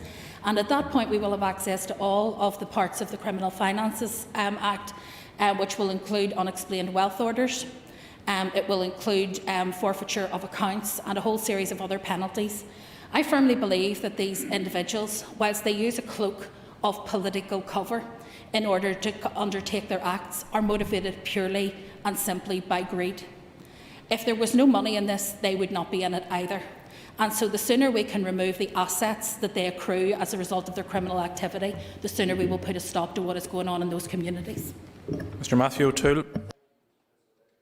Minister, in your previous answer you mentioned political cover being given to these organisations. We can't ignore the fact that this is happening in the context of increased tension around post-Brexit trade arrangements. Do you agree with me that it is a real risk that these criminal organisations will use tension to give cover to their vile acts? And would you agree with me that it's incumbent on all of us to ensure that, in our words, we do not enable and give cover to those organisations to do that? Thank you. Well, I would say to the member, so it is and so it has always been, that people will exploit every tension in our community in order to give themselves some form of political legitimacy for the work that they do in intimidating, bullying, threatening and indeed murdering people in their own community. It is nothing new, but it is every bit as horrendous now as it ever was during the Troubles. From a perspective of leadership, I believe that all of us have a conversation to have with organisations who are still wedded to paramilitarism, but that is a simple conversation. It is to ask them when they are due to stop, because beyond that there is nothing more to be said. The time has come and gone for people to continue to talk about wanting to move forward, particularly on one hand when they say 1 month that they want to move forward and the next month they are sabre-rattling about the potential for further violence. You cannot ride 2 horses. Choose. Either you want to move away from violence, in which case get on with it, show us your bona fides and do it, and you will get nothing but support from those of us in this Assembly chamber, or you want to continue to use the threat of violence and violence itself to coerce your community, in which case you will meet nothing from this Assembly chamber but a police response. Before I call Mr Roy Beggs, I remind members that question 13 has been withdrawn, although the Minister would have been setting a record if she had got to question 13. And topical question 7 has also been withdrawn. I call Mr Roy Beggs. Number 3. It is challenging to provide an accurate assessment of the level of illegal money lending, due in part to the fact that it is underreported to authorities. However, the indications are that it is widespread within communities. We know that unregulated lenders or loan sharks prey on vulnerable people, taking advantage of a lack of regulated loan availability for people who are in crisis because of their personal situation or because they need money quickly in an emergency. Evidence suggests that victims often work in low-income jobs or are in receipt of benefits. They may have mental health issues or addictions. They may be single parents or carers. And crucially, rightly or wrongly, they often believe that they have no other option. What is most apparent is that this is about vulnerability, and the more vulnerable a person is, the better it is for the illegal lenders. Often people focus on meeting the immediate need without thinking of the long-term consequences. This is a societal issue that links, in my opinion, to deprivation, to housing, social care, education, addiction and general crime. Illegal lending makes vulnerable citizens even more vulnerable and creates real fear in communities. All of this speaks to why this is an underreported issue and why people stay silent about it. Victims often fear for their safety and that of their family, and they may feel shame, making them even more reluctant to speak out. This is why the organisations seeing this issue most regularly are charities working with the most vulnerable. We also know that there is a link with drug supply and the collection of so-called drug debts by paramilitaries and organised crime gangs. Members will be aware that my department coordinates the Tackling Paramilitary Activity, Criminal and Organised Crime programme. Raising awareness of the harm caused by illegal lenders and ensuring that victims are supported are priorities for that programme. For example, a new public awareness campaign on this issue is under development, particularly in relation to how paramilitary gangs use illegal money lending to coerce and control vulnerable people. But this is an issue which crosses departmental boundaries, and I want to be clear that my department is committed to working collaboratively to stop those who carry out this crime and to help those who fall victim to it. Mr Beggs. I agree with the Minister that loan sharks are frequently linked to organised crime groups and indeed continue to lend money and get it back by the coercive nature of who they are. And inflict great fear on individuals and those involved in desperation to receive some funding. But my question to the Minister is Northern Ireland the only part of the UK without a dedicated group, a team targeted towards illegal money lenders? And has she any plans to actually ensure that there is such a dedicated policy and resource to tackle this issue, which is particularly affecting vulnerable people in the community? Well, again, I thank the member for his question. I think part of the problem is, as I've said, that it is an underreported crime, and it's why education around this topic is incredibly difficult but also incredibly important. The FCA regulations are detailed and complex and do require a degree of specialist knowledge in order to be able to deliver the kind of appropriate sanctions to which the member refers. Successful prosecutions and interventions by the police need to follow up in terms of a support package for the safety of the victim and for the wider community. In terms of the work that the department is doing to address this issue and the harm caused, obviously there's no one type of victim of illegal money lending. The lenders know who to target. They also understand their finances, whether that be the day they get their benefits or the day they get paid, or if they get any kind of windfall, and they target them accordingly. There is a huge amount of work going on in this space, as I have already alluded. There are strong links between tackling organised crime and paramilitarism and tackling organised money lending, because the majority of money lending in our communities is unfortunately in the hands of paramilitaries, and tackling organised crime is one way of trying to tackle that. Ms Orlea Flynn. I thank the Minister for her response. And a lot of it has been covered, and I understand that she's explained that a large amount of work is being done and that it may be cross-departmental. But given the impact that the issue of illegal and legal loan sharks have on our society and our communities, preying on the most vulnerable, does she agree that, what the systems that we have in place at present, that much more comprehensive measures are actually still required on top of what we have at the moment? Thank you. I think it's hugely important that we always look for opportunities to improve the systems that we have available to us. I think we need to work with the community. My own department will be rolling out an education programme as part of the Ending the Harm public awareness campaign, which again is about trying to explain the difficulties and the harm that is actually caused by money lending. Very often people in communities imagine that these people are out there to help them. They are not. They want to create a sense of perpetual indebtedness so that they can then manipulate and coerce people in the community to do things in order to clear their debts, which are never cleared. And that is the shame of all of this, that it creates a constant desire on the person to clear their debt and an inability to do so. It's completely exploitative. It is completely wrong. And what we need to do is raise awareness of it, but we also need to raise the standards in terms of people's incomes. Because unless we tackle deprivation in our communities, unless we tackle people's ability not just to manage their finances but to have sufficient funds to live on, people will continue to find themselves in desperation, particularly in crisis situations, and they will turn to the easiest source of income. And for many people who have previously suffered difficult financial circumstances, there are no viable options for them at that point in time.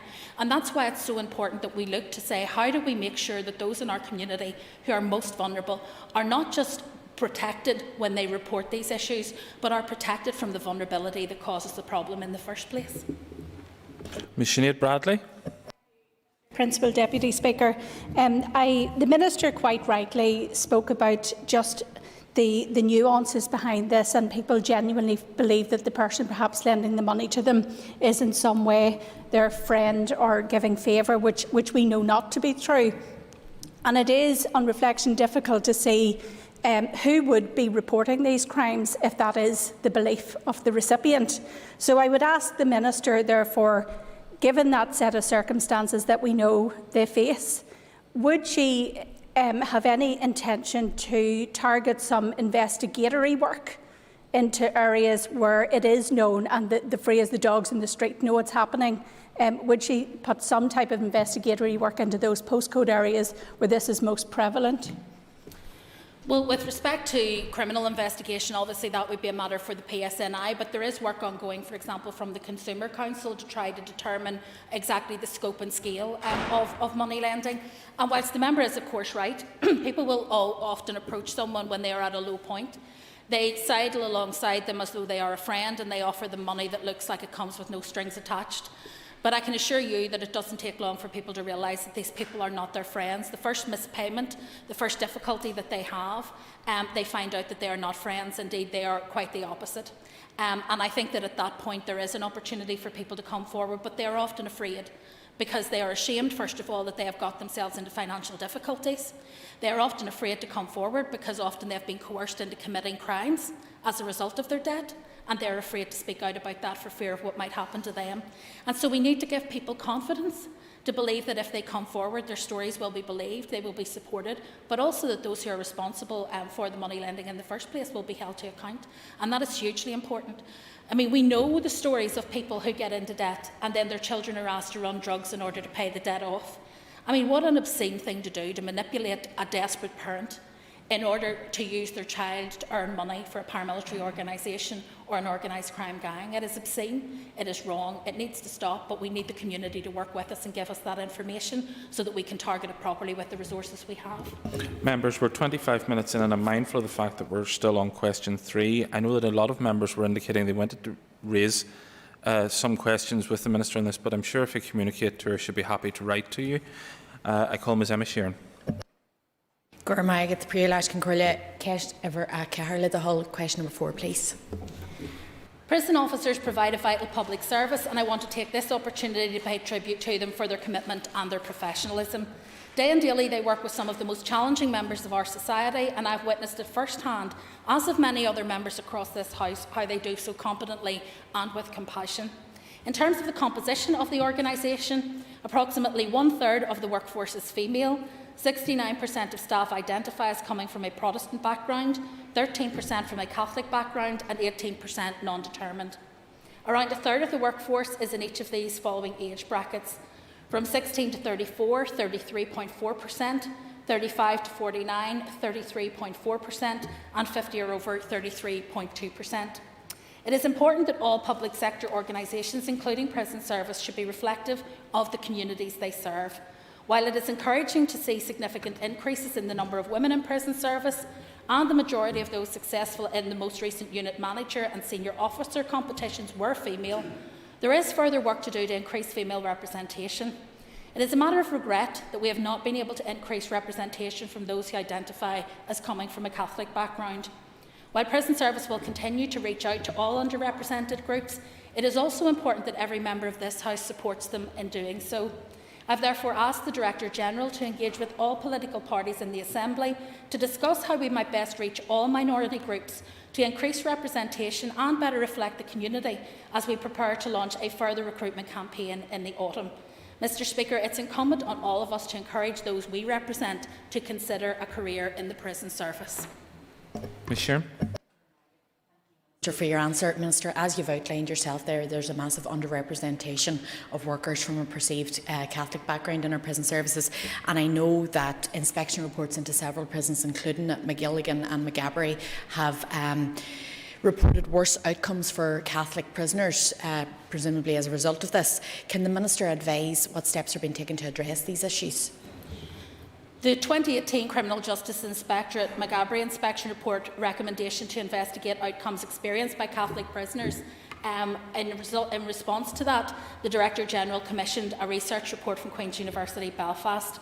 The report found no significant difference between Catholics and Protestants when all factors, including individual, societal and prison-related variables, are considered in relation to adjudication charges, guilty adjudications, PREPs, regime level and SPAR involvement. NIP's establishments have an Equality and Diversity Committee chaired by the Deputy Governor. The committee consider a range of longitudinal data reports on all aspects of the prison regime. Whilst NIP strives to provide equality of opportunity, it is reliant on prisoners volunteering for certain posts and certain activities. Access to some posts may be restricted by disciplinary issues. However, it is important to us that all prisoners entering the system, regardless of the starting point, come out of the system rehabilitated and able to re-engage successfully in society. Mr Paul Given. The need to encourage all people to apply to the prison service is well made, irrespective of their community background, and that's something that should be encouraged by all of us. However, it is worth putting on the record, Minister, that for decades prison officers were targeted by terrorist organisations from across our community, not least by those within the Provisional IRA. And will she reject the slur by Ms Sheeran that just because a prisoner is Catholic that somehow they've been targeted as a basis of the religion, which she clearly inferred and should retract? Well, I'm not going to take that line of approach, though I accept entirely what the member says in good faith. But I think what Ms Sheeran was highlighting was a report that actually showed that there was an issue in terms of the outcomes for prisoners of a Catholic background in the report. However, thankfully, when that was looked into in detail, it was not as a result of discrimination being operated within the prison. And I think that that's an important point. I think it is too often that people attribute causality where there is simply some coalescence around other factors. And we need to be incredibly cautious about this. I entirely agree with what the member says with respect to the level of threat. I mean, let's be clear, this is not a historic artefact. Prison officers today are facing threats in their community. Prison officers today are intimidated, their families are intimidated. It is not an easy job to do, any more than it is an easy job to be a member of the police service, but it is a crucial job, it is a vitally important job, which gives really important service to everyone in our community. Because remember, many of those who are in our prison system are there because we are trying to protect the entire community, not just one part of it or another, but the entire community from people who would otherwise be a danger to society. Prison officers put themselves in a situation where they have to work with those people, where they bring those people forward, but also where they try to develop those people so that when they finally release from prison, they're able to contribute to society in a constructive way. I think they deserve a huge amount of support and credit for that, and I want to see prison officers from every possible background in our prison service continuing that good work. Thank you. That concludes this section of questions. We now move on to topical questions to the Minister, and I call Ms Liz Kimmins. And I thank the Minister for her answers so far. Minister, can you outline what measures are in place to ensure that women are not intimidated or deterred from accessing vital health services due to street protests taking place outside the John Mitchell Place Clinic in Uri?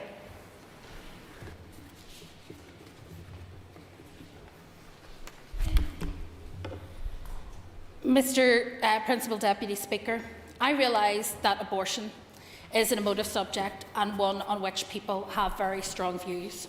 However, whilst everyone has the right to express their views, women have the right to access medical treatment without fear, without intimidation and without interference.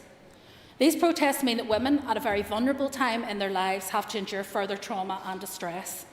Where protests are directed at trust premises, they also impact those attending the facility for many other reasons, including children, young people, the elderly and the health trust staff themselves. No one in our society should be deterred from accessing healthcare or being subjected to protests and images that they find distressing or offensive. This is an issue which I will continue to monitor and keep under consideration, because I do believe that whilst the right to protest is an important one, the right to do so respectfully and the responsibility to do so respectfully is also of extreme importance. Ms Kimmins. For her answer. Minister, can you commit then to implementing safe zones around healthcare facilities which provide compassionate care like this to ensure that women don't have to suffer further intimidation, harassment or abuse while accessing these services? Well, the member will be aware that as a member of this Assembly, it is something that I do support and I would like to see brought forward. I believe people have a right to protest. I think that asking them to protest at a distance where they're not able to intimidate or cause fear in those approaching a particular place is a reasonable request. However, for us to bring that forward as a piece of legislation, pardon me, would require executive agreement. There have been previous debates on this matter in other places, in Belfast City Council, for example, where there was almost unanimous support for the fact that harassment of people seeking services should not be acceptable to anyone. And that came from right across the spectrum politically, from those who consider themselves pro-life to those who consider themselves pro-choice. I think we need to open that conversation in order that we can take this forward, because I believe, irrespective of the passion with which one holds one's opinions on termination of pregnancy, having dignity and respect towards the woman, the pregnant person in these situations is incredibly important. And I think that everyone ought to be able to agree that any form of harassment, intimidation or distress being caused to women approaching a medical facility is unacceptable. Mr Cathal Boylan. Thank you, Mr Principal Deputy Speaker. Will the Minister commit to introducing the Violence Against Women and Girls strategy? The member may well be aware, through discussions that we've had over the weekend, that I have submitted a paper to the Executive. That paper was discussed at Executive today and will be discussed further, pardon me, hopefully for a decision on Thursday. I'm absolutely committed to ensuring that violence against women and girls is tackled, both direct violence and indirect violence. I think it's hugely important. However, I make the point that I have made many times. By the time people contact the justice system, they are already victims. I believe that the emphasis must move upstream. How do we protect women and girls from violence? How do we change the societal attitudes which make it acceptable for people to be screamed at in the street, wolf-whistled, heckled, abused on their way to work? How do we deal with the attitudes that give people that sense of entitlement? So I think we need to move this beyond simply a justice response, albeit that I believe a justice response is hugely important. What I have recommended is a cross-departmental strategy that will encompass education, health and indeed all of the other departments. And I believe rightfully that the place where that should be led from is the Executive Office, because it has ultimately the coordinating responsibility in the Executive. But that is not to step back from the issue, because I'm absolutely committed that we should have such an issue. When it comes to criminal justice, the law must be blind to issues of gender.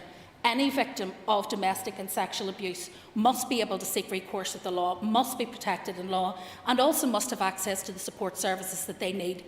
When it comes to dealing with the attitudes, I believe it should be gendered, because we know that more women are affected than men by these crimes. Mr Boylan. And I do agree and appreciate the Minister's answer, but would the Minister agree that gender-based violence leads to gender-specific issues, which requires gender-specific interventions, and the Violence Against Women and Girls strategy would actually complement existing strategies and the Domestic Abuse Act? I do agree, but as I've said already, I think that we need to move upstream. The Department of Justice, I think, has shown, and I have had a particular priority attached to this since taking on the ministry. We've had the Domestic Abuse and Civil Proceedings Act, which was passed very swiftly by the committee. We have now moved on to look at the stalking bill, which is before the committee. We're looking at speeding up justice, which is one of the recommendations of Sir John Gillen's review, when it comes to ensuring that those who are subject to some of the most sensitive of crimes in terms of serious sexual offences can get justice and get justice quickly. We're also taking forward in the Miscellaneous Provisions Bill, which will hopefully be in front of the Assembly by May, many of the other recommendations in respect of the Gillen Review, and also some of those areas which disproportionately affect women and girls, for example, dealing with things like upskirting and down-blousing and other intrusive practices. So we're doing a lot in the legislative sphere, but we're also doing a lot in terms of policy and practice, the creation of remote evidence centres, additional support for vulnerable victims and witnesses to ensure they give their best evidence, and also the strategy, and the member mentioned about how we respond, also the strategy we have for dealing with women in custody, which was out for consultation in terms of targeted responses to offending from women and girls, which often has a very different driver to their male counterparts and needs to be dealt with differently in terms of rehabilitation. Further to that, I think it's also important, however, that we don't only have a criminal justice response to these issues. So I think that that's the point that I'm making, that we need a much wider response that is about society saying it is unacceptable for women and girls to be treated in this way. If we value the women in our society, then we need to treat them with dignity and respect. And if we value the young men in our society, then we need to raise them with stronger values so that they don't think it's acceptable to be disrespectful to women. Mr. Trevor Clark. Thank you very much, Mr. Principal Deputy Speaker. This last few days, much focus has been on the New Decade, New Approach document and some aspects of that, and some members are particularly focused on their own pet projects in that. However, Minister, for me, on this side of the benches, there's been much focus on not achieving the 7,500 police officers in the NDNA, and indeed in a previous agreement, actually back as far as 1998, where we were promised 2,500 reserve officers. What is your department doing in relation to that and other aspects of the NDNA that comes under your portfolio? Mr. Principal Deputy Speaker, with respect to NDNA, we have already started the work to fulfil our commitments. For example, the Domestic Abuse and Civil Proceedings Act was part of the NDNA commitments. With respect to the specific issue around policing numbers, there is a real challenge at this stage in terms of the budget. A flat cash budget will not allow for a huge amount of wiggle room for the PSNI. Indeed, my fear is that we could end up, having spoken with the Chief Constable, with a reduction in numbers rather than additional numbers. I have bid for the additional funding that was committed to in the NDNA report. I have asked for that funding to be made available. How the Chief Constable would spend that money is obviously a matter for him, and I would not be directing him in terms of how he would spend it. But we do know that there is an amount of around 40 million that would be required per annum to be contained within the budget in order to allow the Chief Constable to recruit the number of additional officers that he would require. It would also take time, so it would not be an immediate panacea in terms of police numbers, but I do believe that there should be a commitment to fund what we agreed in the NDNA. However, I also recognise, as anyone who reads the NDNA document will, that the ambition of the wish list attached far exceeded the commitment of finance. And I think it's a point of constant disappointment to me that many of the things that were included within the NDNA document and which were promised in the NDNA document were never actually properly assessed in terms of value for money or indeed whether or not they would be deliverable. But I will continue to bid for that funding for the PSNI because I believe they do need additional officers and I believe they do need additional support. Mr. Clark. Can I thank the Minister for her answer and indeed some of the work she's done in relation to bringing forward some of the projects she's referred to. Of course, once you have made the bid, I suppose, and you've said that you cannot direct the Chief Constable, I suppose it brings us into question actually what's the purpose of having a target in it, given that we can't hold the Chief Constable to account in relation to 7,500. But also could you address in my question in relation to the old commitments for the 2,500 reserve officers who actually take up some of the slack for some of our officers who are on full-time duties. And indeed, actually, I've listened to the tenor of the questions today. Much of those are actually going to fall back eventually on the police, an additional burden and workload for those. So I welcome the work that the Minister has done, but if she can answer specifically in terms of 2,500. Well, with respect to the PSNI budget, as you know, it isn't my job to oversee the PSNI budget. That is a matter for the Policing Board. And with Mervyn Story sitting just down the chamber, I would know better than to try and trample into that territory. I would be very quickly shooed away, so I will stay away from that. It is a matter for the Chief Constable to decide how best to deploy resources, and that is as it should be. And if he decides that the money should be spent on other things because he feels that's a better way to deal with things, that's a matter for the Chief Constable. However, the fundamental point from my perspective is that we made a commitment to fund the Chief Constable so he could have an increase in numbers. It was never agreed that it would happen by a certain date or a certain time, but I think if we're moving in the reverse direction, that doesn't set a good example. We are working with the Chief Constable through outline business case and all of those other processes, so we continue to do that.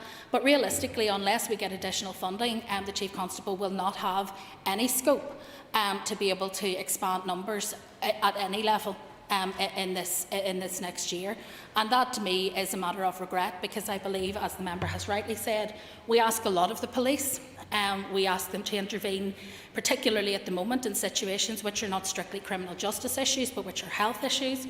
We ask them to intervene on a whole range of complex issues, and yet I think we haven't at this stage prioritised sufficiently the funding. And to put it in context, it's not simply a matter that we could just jiggle things around in the department's budget to make this work. The PSNI already takes up 70% of the budget of the Department of Justice, and we have other statutory duties that we simply can't evade that need to be met from that budget. Ms Paula Bradley.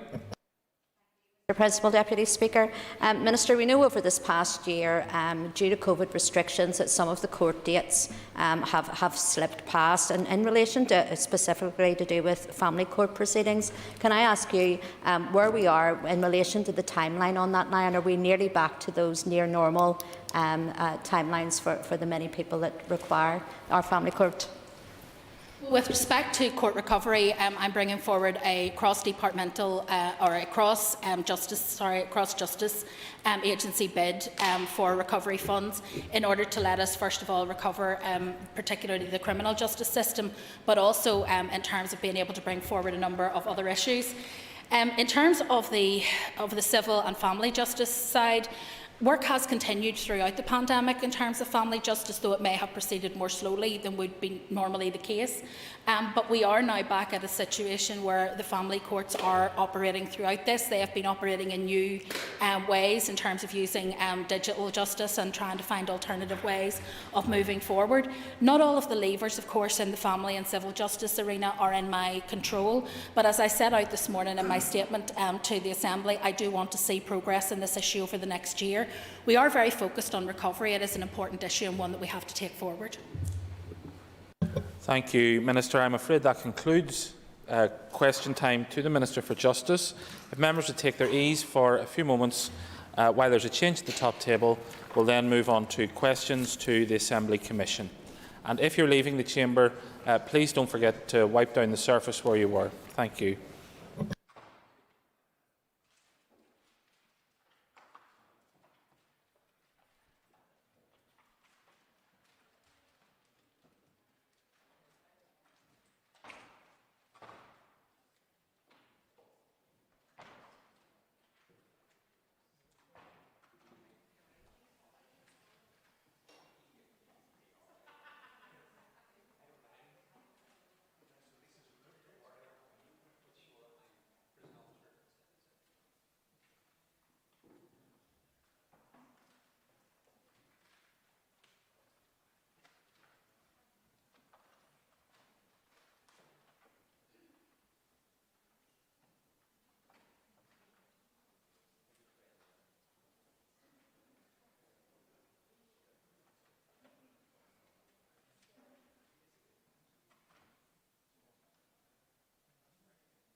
Order members, we now move on to questions to the Assembly Commission.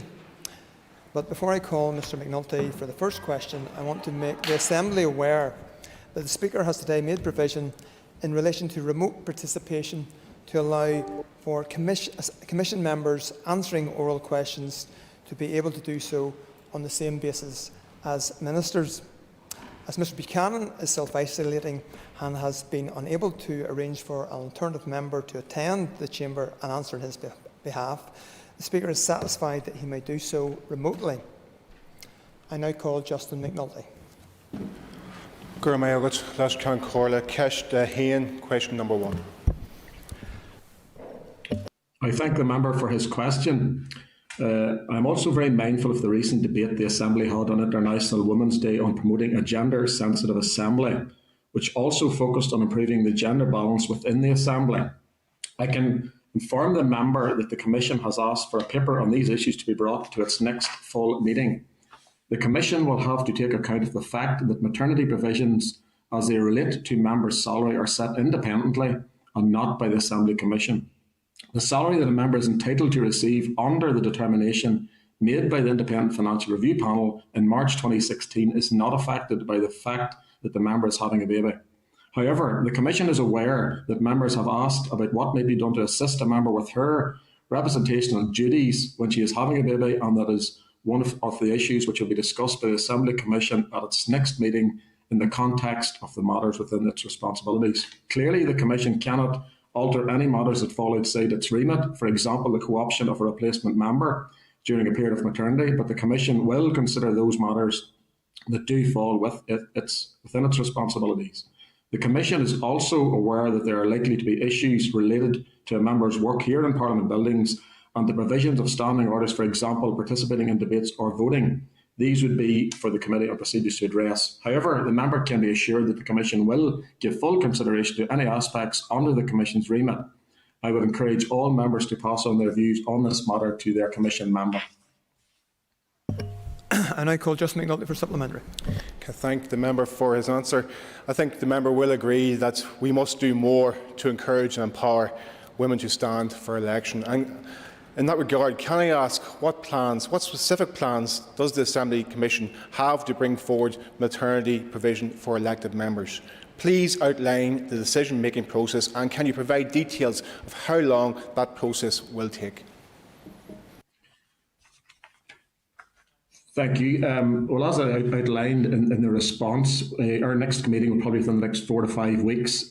We will have a paper on that, or at that meeting, indicating what the Commission can do as the Commission's responsibility. Obviously, we've got just over 30 female members and 90 members in total, obviously. So that paper will include all options, and obviously that will include maternity, paternity and adoption issues. So it's not just a female having a baby. There can be other adoption issues that has relation. So that paper will be broad. I can assure the member all issues will be looked at on his specific issue. And I call Liz Kimmins. Can I ask, would the Commission also consider measures to make the Assembly more family-friendly through childcare provision for members and staff? Yes, in the past, the Commission has looked at that, and there was a paper approximately 2 meetings back. So I will ask that the Director, in response to that, bring that to the Commission again. But yes, that was looked at, and I think we're still waiting on additional information from memory. But I will get a full and detailed response to the member on that specific point. Moving on, I call Pam Cameron. Question number 2. And I call John O'Dowd, who will be answering on behalf of the Commission. Deputy Speaker. And with your permission, Deputy Speaker, I'd group question 2 and 3 together, so I may need an extra minute, and I thank the members for their questions. The external lighting policy. The external lighting of Parliament buildings is covered by the Parliament Buildings Special Lighting Policy, which was first agreed by the Assembly Commission in 2014 and then updated last year. Under the policy, which is available on the Assembly website, the Commission agreed that the building will be lit annually on 4 days to mark International Women's Day, St Patrick's Day, the 12th of July and Armistice Day. In addition, requests for special lighting to mark other occasions or events can be made by members subject to cross-designation support and by registered charities, public sector bodies, community or other non-profit making organisations. Such requests must meet certain criteria to be approved. Those criteria include that the special lighting must be in connection with an event that is of exceptional local, national or international significance and or achievement, of constitutional or democratic significance, a significant anniversary of a significant local, national or international event. Other than the 4 days agreed by the Commission, special lighting will not be approved to mark an event that occurs repeatedly unless it is a significant anniversary of that event. Furthermore, no such event can be marked by special lighting more than once in any 3-year period. All requests for special lighting are put to the Commission, and approval requires Commission consents. An application to light the building to red to mark the 17th day of the remembrance for victims of Terrorism on the 11th of March was made by the South East Fermanagh Foundation. The request did not meet the requirements of the policy because the building had been illuminated in 2019 to mark the European Day, and it was put to the Commission. Consensus was not achieved, therefore the request was not approved. The Commission has been considering whether lighting of the building might be appropriate to mark additional events over and above the existing 4 days chosen by it and named in the current policy. That consideration is continuing. Thank you.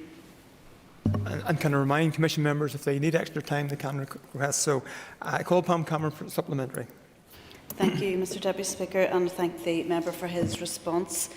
This decision has understandably caused great hurt and disrespect to thousands of victims of terrorism within Northern Ireland. Can the member outline exactly how consensus is determined and reached by the Assembly Commission? I call John O'Dowd to answer. In relation to consensus, consensus means that all Commission members are in agreement and that our members are not given a contrary view in respect of a matter. In respect of special lighting requests, Commission members have 48 hours to confirm or object to the recommendations of officials as to whether a request for special lighting should be approved or declined, and none response is taken as confirmation of the recommendation of officials. I call Rosemary Barton. Thank you, Mr O'Dowd, so far for your answers. You speak about the events that can have lighting, have the Parliament buildings lit up. Can you give some idea of what you would be considering as additional events, more than the 4 days? Thank the member for a question. Each application would have to be taken on its own merits, matched against the policy and the recommendations of officials, and then Commission members would have to respond in due course. But each case would be matched against the policy of officials' recommendations, etc. I call Emma Sheeran. I thank the member for his answers thus far.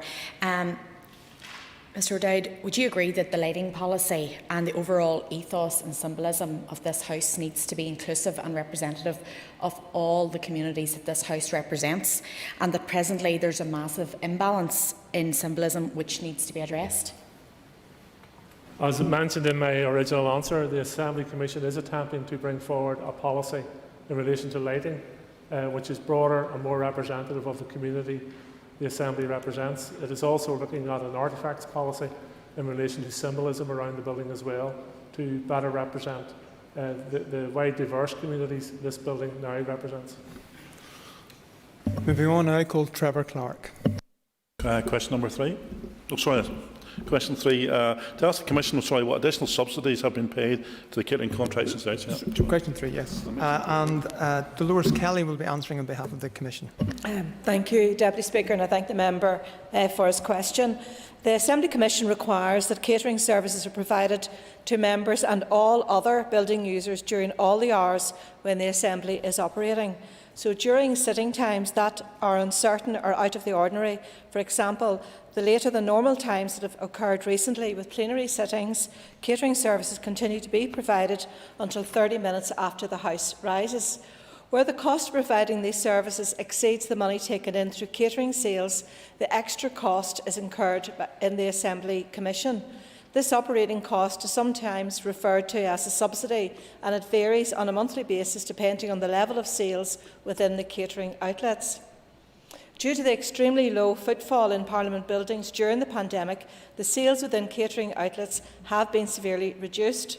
This reduction in the level of sales has led to an increase in costs, given the reliance on the sales income to assist with offsetting the catering operating cost. By way of comparison, from April 2019 to February 2020, the cost of catering was £157,000, while for the period during the pandemic, from April 2020 to February 2021, this cost was £327,000. The member may wish to note, however, that the majority of the cost to the Commission arise from the costs of staffing within the catering facilities. In line with other publicly funded entities, the Commission did not request that the catering contractor make any member of staff redundant during this period. Additionally, the Commission did not seek funding for this increase in costs over the past year, as it was able to deliver savings across its other categories of costs to meet this increase. The member will know that the catering and cleaning contracts are held by the same contractor, and one of the measures taken in response to the coronavirus pandemic was to allocate a number of catering staff to sanitising duties for hand, contact areas, etc. throughout Parliament buildings. Therefore, the staff costs of this additional and necessary sanitising are included in the catering cost between April 2020 and August 2020, until a formal variation to the contract was agreed and introduced in September 2020 that recorded the hours dedicated each week to this task. And I call Trevor Clark for supplementary. Mr Deputy Speaker, and can I thank the member for the answer? And I want to put on record that my question in no way reflects anything in regards to staff, because the staff have been professional, and particularly it's been difficult for them over the last 12 months. But I suppose where I want to go in terms of the question is that there is an uncertainty for the staff in terms of their hours and indeed their contracts. There's a difficulty for members in some particular days going down because of the seating arrangements. There's the other facilities that we did have in the building in terms of use for members at unsociable hours.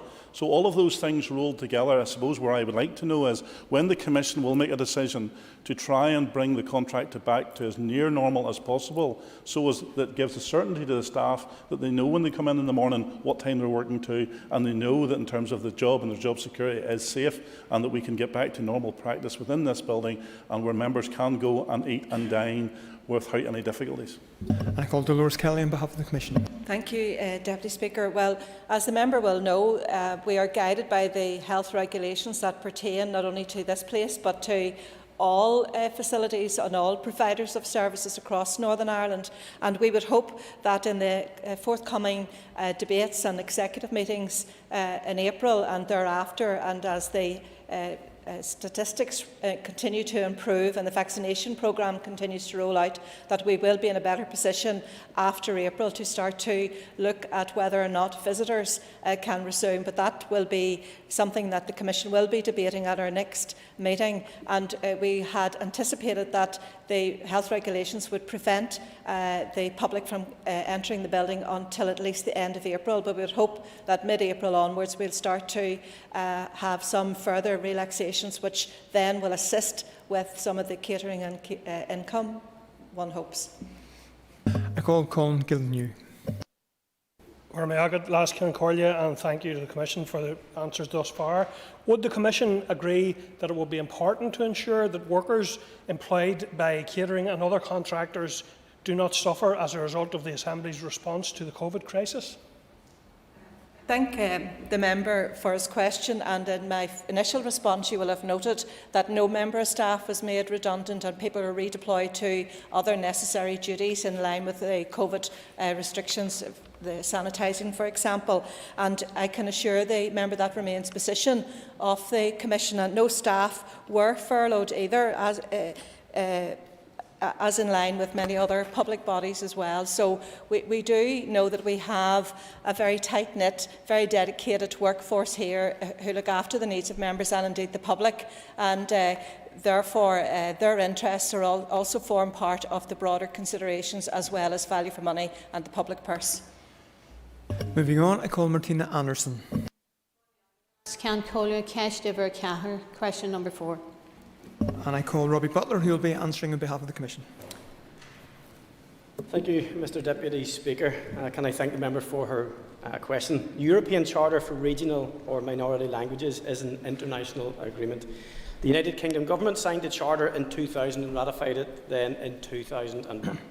It is designed to protect and promote regional or minority languages as a threatened aspect of Europe's cultural heritage.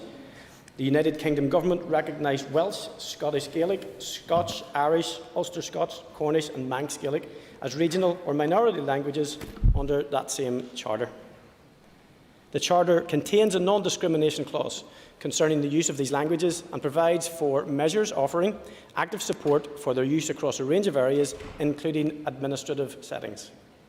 The Charter obliges the United Kingdom Government to ensure, amongst other things, that administrative authorities use regional or minority languages, but it should be noted that neither the Assembly, as a regional legislature, nor the Assembly Commission are administrative authorities or a body acting on behalf of such an authority for the purposes of this Charter. There is no domestic national legislation incorporated in the Charter, and consequently the Assembly or the Assembly Commission do not have obligations as a matter of domestic law to comply with the provisions of this Charter. However, the Assembly Commission is of course mindful of the contents of the New Decade New Approach Agreement. The Commission anticipates that it will have to consider and review a number of areas within its remit in the context of any legislation passed by this Assembly under New Decade New Approach or any other legislation. In addition, the Commission has also indicated that it awaits the decisions of the Committee of Procedures in this Assembly in relation to the detail of making provisions for simultaneous translation. The Commission will then ensure the required resources and changes to services are put in place. And I call Martina Anderson for supplementary. Going buigas leis an comhaltas as to Fragra. I want to thank the member for that answer. Would the member agree with me that Irish language signage in this building would very much be reflective of the community that it serves? And I call Robbie Butler to answer on behalf of the Commission. I thank the member for her supplementary question. I think it would be important to, on behalf of the Commission, to address that and maybe perhaps more, to be aware of what the Commission has done. The Commission's education services currently provide online sessions for schools, including Irish medium schools, and education officer who is available to deliver sessions in Irish. Work is also underway to update and translate sections of the education service website into Irish. This work is nearing completion, and this resource will be made available to Irish medium education in coming months. Hansard reports Assembly proceedings in whatever language is used. If Irish is used, that is the language, and that is how it's reported. And in normal circumstances, simultaneous translation is provided for the Speaker and the two clerks at the table during plenary sittings. Hansard also provides some translation into and from Irish on demand, depending on capacity and when resources allow. The Commission avails of a framework for the provision of interpretation, translation and transcription services for the Northern Ireland public sector. Irish is one of the languages included in that framework, and the framework includes a range of services such as face-to-face interpreting services, telephone interpreting services, sign language interpreting services and translation and transcription services. The member might be aware that the Speaker again held an event on the 10th of March 2021 to mark Irish Language Week. This year's events took the form of a short virtual class focusing on the Irish language in parliamentary context and highlighted phrases often required in the Assembly. And on the member's specific point, currently Braille language is available in the Great Hall. Pictorial signage for the toilets is also provided in the entrances to the toilets on the ground floor, and the Commission, I'm sure in time, will consider anything that's put to the Commission. Thank you. And I call Kelly Armstrong for supplementary. Thank you, Deputy Speaker, and thank you to the Commission member for his answers so far. I just wanted to ask for clarification. I'm glad to hear the member did bring it up, that sign language would be welcomed in this place. Can I just say that the Commission, in waiting for simultaneous translation to come forward, is not currently providing any alternatives for someone like myself with a hearing difficulty. There are no subtitles for me. I don't want to wait, or is the Commission going to wait until the Disability Discrimination Act has to come forward before someone like myself who has a hearing impairment will finally have subtitles for this place? I call Pam Cameron. Oh, sorry, my mistake. I call Robbie Butler to answer the question on behalf of the Commission. Thank you, Deputy Speakers. It's great to know that I'm not the only imperfect person in this chamber. Thank the member for her question, and I know she is an absolutely outstanding advocate for those with disabilities, and particularly her own disability. And I've been with you when you've raised issues at Business Committee and on the Commission on this. So I certainly will give an undertaking to write to you on that subject, and the Commission will take that very seriously. Thank you. And I now call Pam Cameron for a question. Thank you, Deputy Speaker, and thank the member for his answers. And I was wanting to ask around the provision of sign languages as well, because obviously the deaf community, for their first language isn't English, it isn't Irish, it's actually signing, and communication is very difficult. And I think that there's a real issue around equality in terms of communication and access to information for the deaf community. So will the Commission be looking at provision of sign language for plenary sittings as an example going forward? I thank the member for her question. And I suppose if we look at the response by the executive to COVID, and when they did actually provide sign language, and in many ways it showed the value of it. And if we're going to value our community and all those that are part of it, I would imagine that this will be a matter for the Commission to attend to. And if you're happy, I will also write to you on that issue. Moving on, and I call John Stewart. Please, Deputy Speaker. And John Blair will be answering on behalf of the Commission. Thank you, Deputy Speaker, and I thank the member for his question. The current Wi-Fi network was installed in Parliament buildings in 2013 and originally consisted of 84 wireless access points located throughout the building. As the current system supported a maximum of 100 access points, an additional 16 were purchased and installed in 2015 in order to improve the overall Wi-Fi signal coverage for building users. The COVID-19 pandemic resulted in significantly increased demand for Wi-Fi services by members and staff, and there were some Wi-Fi connectivity and signal quality issues for some members, particularly in regard to video conferencing. Much of this is due to the nature of the construction of Parliament buildings, which presents a number of challenges to providing universal Wi-Fi coverage in all areas. In response to this, webcams were provided for use by MLAs and party support staff. The webcams have been deployed on desktop PCs in Parliament buildings, and as these use the Assembly wired network, they provide a much more reliable service. The current Wi-Fi network shares the Assembly's main internet connection, which is monitored on an ongoing basis, and this is currently operating well within the capacity of the connection. IS Office also recently reissued the written advice to members on how best to manage Wi-Fi connections on mobile devices. Should members experience any difficulty with Wi-Fi access or performance in Parliament buildings, they should, of course, contact the IS Office Service Desk, ideally at the time when the difficulty is experienced, so that the matter could be investigated. The IS Office will continue to monitor the current Wi-Fi service in Parliament buildings and will respond appropriately to any specific issues as they arise.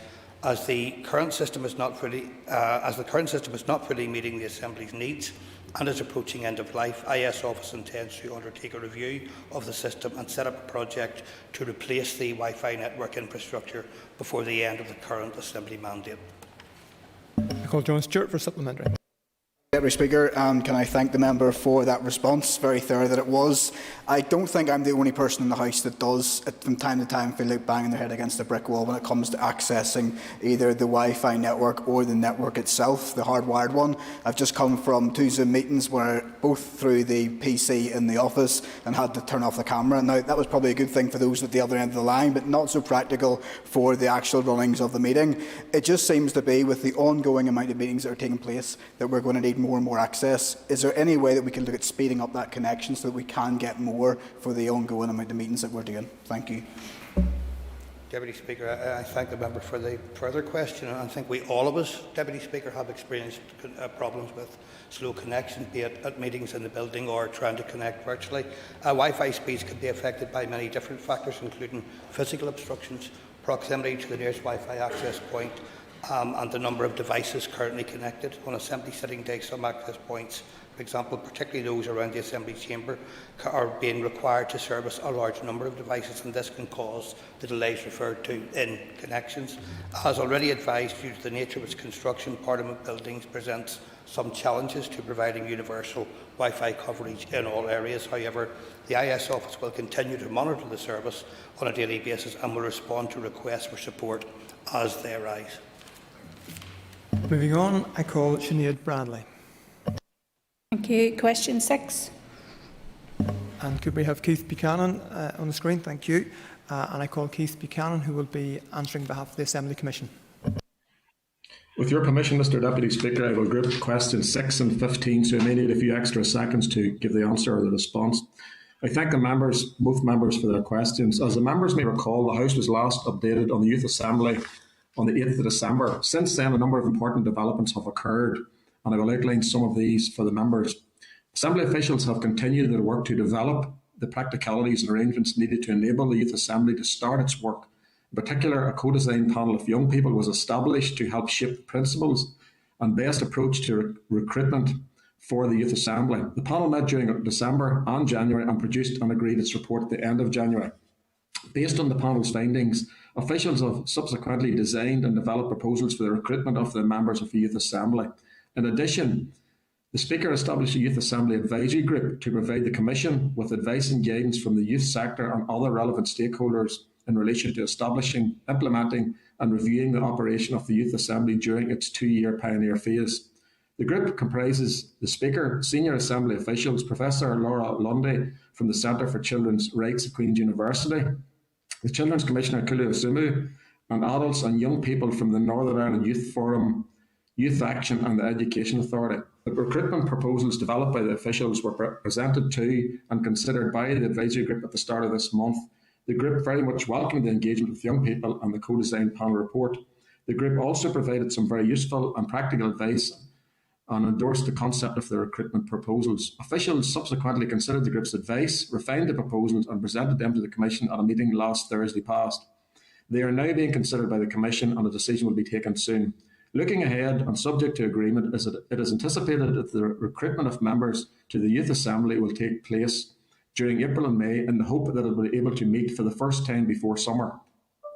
That is a challenging timescale, not least because of the current public situation, but we are committed to doing all we can to meet that aim. Finally, I think it's worth emphasising that the work and proceedings of the Youth Assembly will not be party political and its members will represent their own lived experience and the views of young people in general. And of course, you need Bradley for supplementary.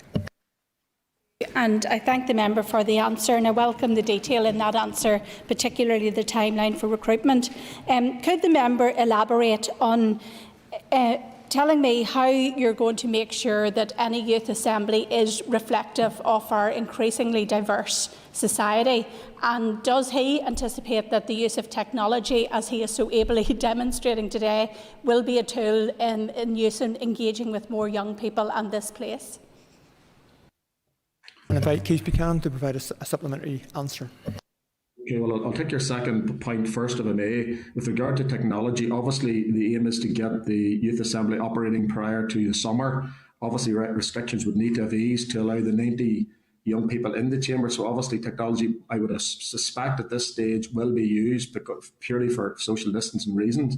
With regard to reflectiveness, I can assure the member that all Section 75 will be adhered to, and the first numbers of the method of selection, I'll put it, will be 18 times 3, which is obviously 54, which gives you a broad spectrum across Northern Ireland. Then the remaining 36 will anticipate and make sure that it's reflective of all Section 75. And it's very important that that happens. So and it is a random selection approach. So, for example, if Mid-Ulster had 3 females, the next selection process to incorporate the remaining 36 would counterbalance that inaccuracy, if you understand what I'm getting at. So it will, to assure the member, cover all Section 75 aspects. And I call Kelly Armstrong for a brief supplementary. Much, Deputy Speaker. Just to ask the Commission member if he could clarify the issues that the Youth Assembly are currently considering that they may consider in the future. Will that link in with any future possible Citizens' Assembly as mentioned in New Decade, New Approach? And I call Keith Buchanan to provide an answer on behalf of the Assembly Commission. Thank you. Thank you, member, for the question. My understanding is that the 90 members will be very much their own destiny in regard to it. So the 90 young people will ultimately be a young person's assembly. Out of that, there will be up till a possible 4 committees, which they will agree which committees they will, for a better word, shadow. So it's very much a 2-year test phase, effectively, with the young people in the direction of that, or ultimately, heading whatever direction they see fit. And obviously shadowing, we'll use that term, shadowing whatever committee they need. So very much a 2-year programme. Based on how good that goes, obviously then it will be developed and indeed up to other Commission members in the future to see how far that goes on. So it's very much driven by them, is the way I'll finish that answer. Very much driven by those within it. And that is the end of our period of time of questions to the Assembly Commission. I'd invite members to take their ease for a few moments before we return to the debate on the coronavirus restriction regulations.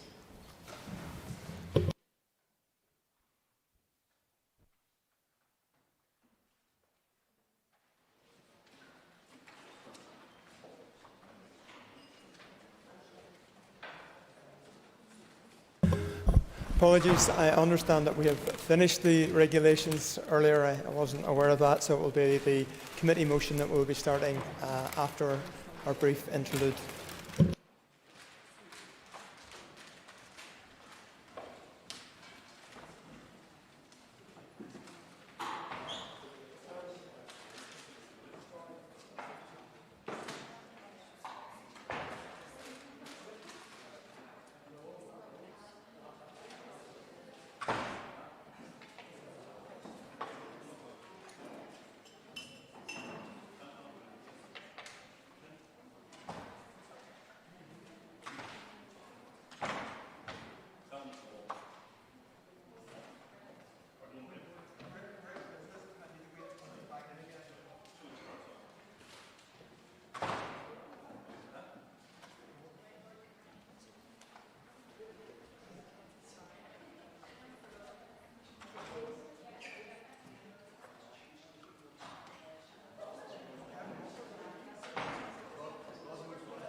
We return now to our business, and the next item of business is a committee motion on the order paper from the Committee on Standards and Privileges, and ask the clerk to read the motion.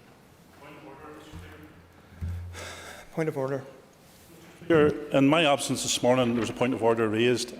Is it in order for a member to mislead the House in terms of what another member has said, to try and disparage comments against that individual whenever he wasn't present?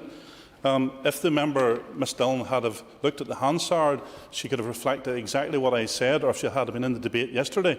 But is it in order for a member to do that and to suggest that I was breaking the law? This is the same member who attended an IRA funeral in July of last year, a man who spent or sentenced 25 years imprisonment and indeed was involved in the Maze breakout.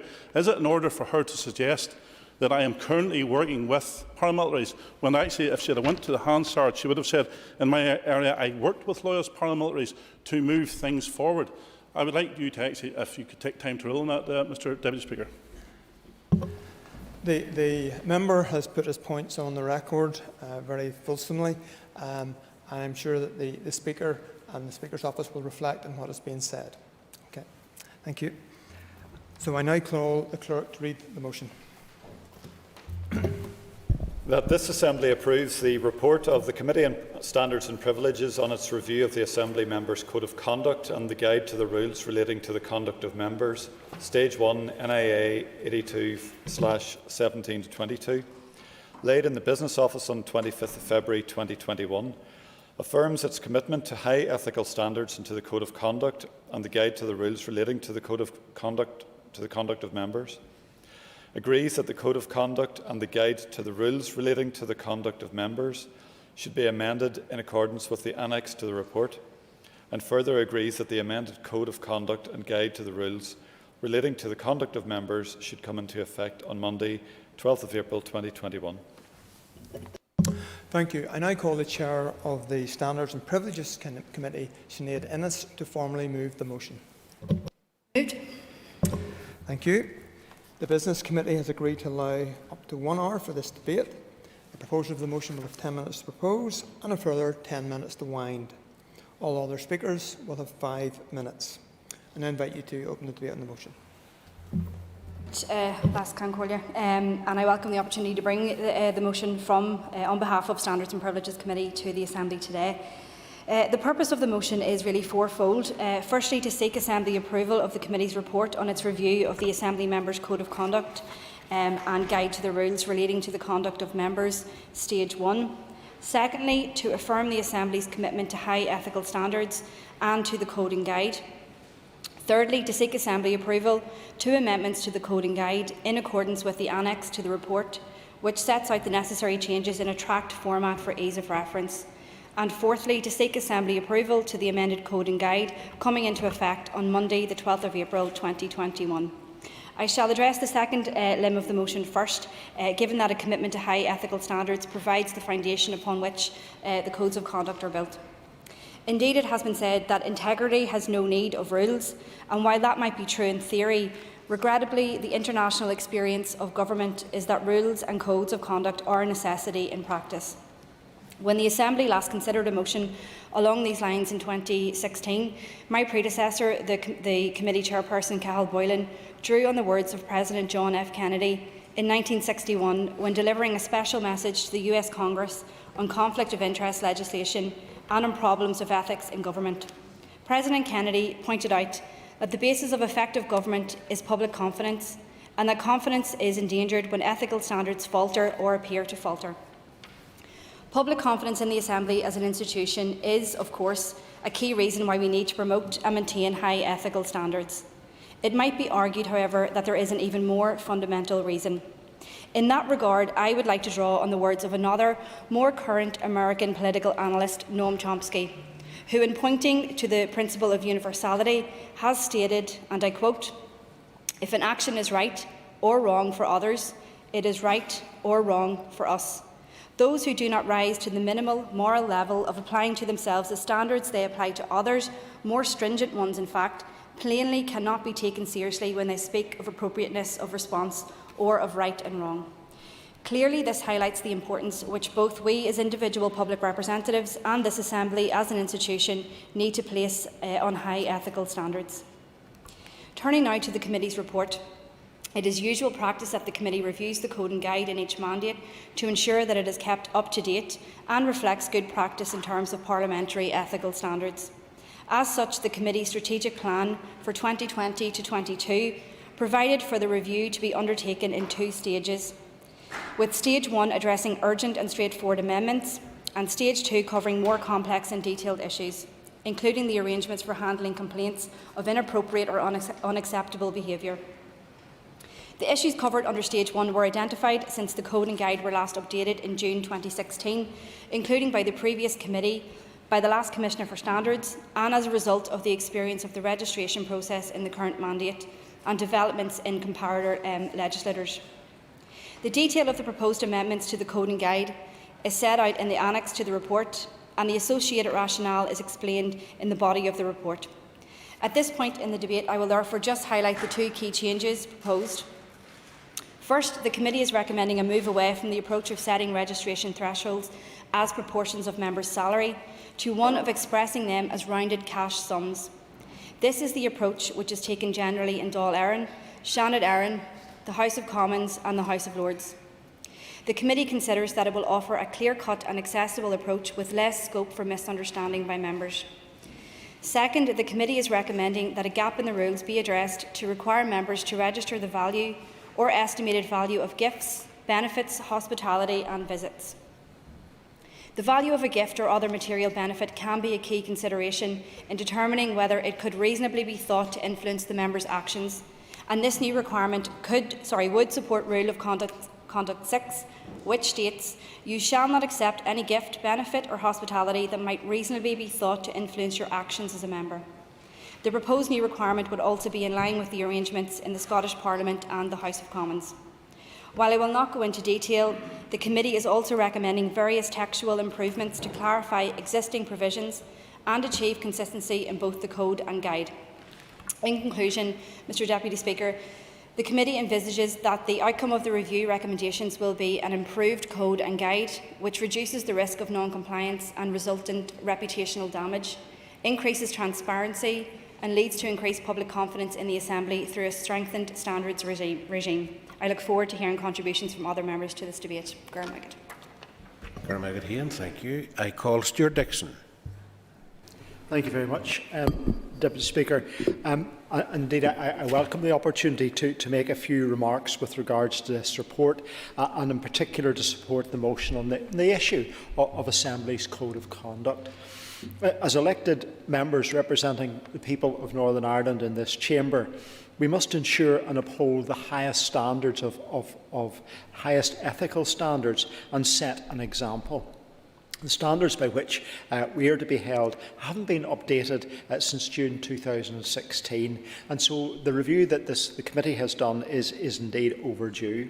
The report covers stage 1 of the committee's review of the code, and it does seek to deal with urgent and straightforward amendments. A lot of amendments here are simply amendments in fact. The purpose of bringing the document to line with salary changes since 2016 with regards to the threshold for declaring interests.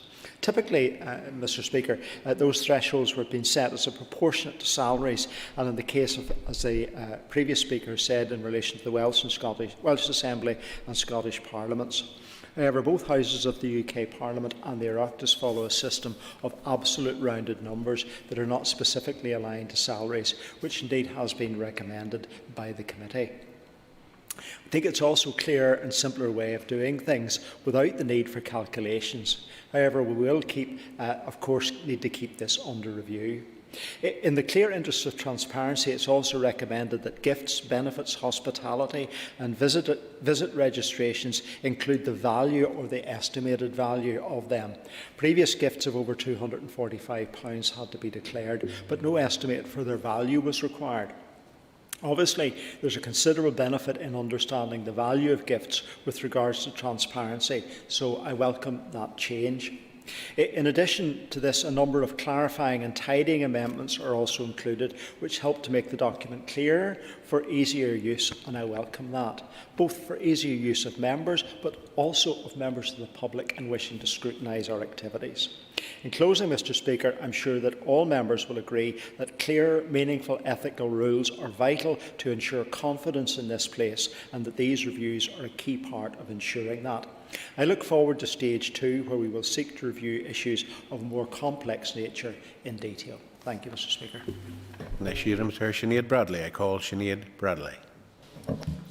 Thank you, Mr Speaker. I just wish to, on behalf of the SDLP, rise and welcome this motion as presented here today. It has been elaborated on and the reasoning behind it, and the absolute, and I agree with the words when the member spoke about the appropriateness of responses, and I think we all need to be mindful of that in our duties, not just at committee level in this House and outside it, that we do reflect the values of our society, but also we are mindful that people listening in to us are expecting a standard to be set, and this does reach in an attempt to do that. So I will keep it short, Mr Speaker, but on behalf of the SDLP we wish to welcome this. Thank you. And I call Mr William Irwin to wind. And Mr Irwin, you have up to 10 minutes to do so. Thank you, Mr Deputy Speaker, and can I say I thank the members for their contributions today so far, and I speak today as Vice Chairperson of the Standards and Privileges Committee.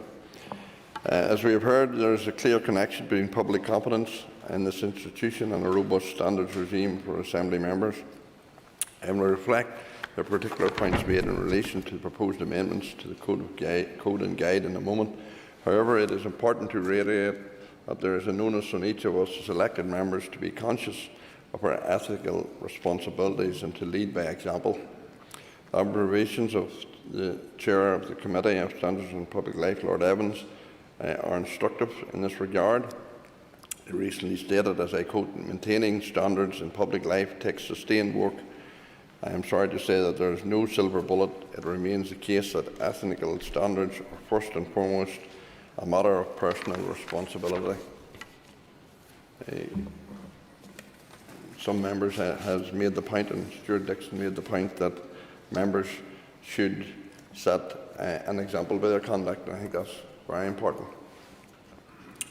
As outlined in the report, the committee stage 1 considerations have been informed by information on the approaches taken by comparator legislators to the issues identified, as well as advice from the Commissioner for Standards, Dr Melissa McCullough.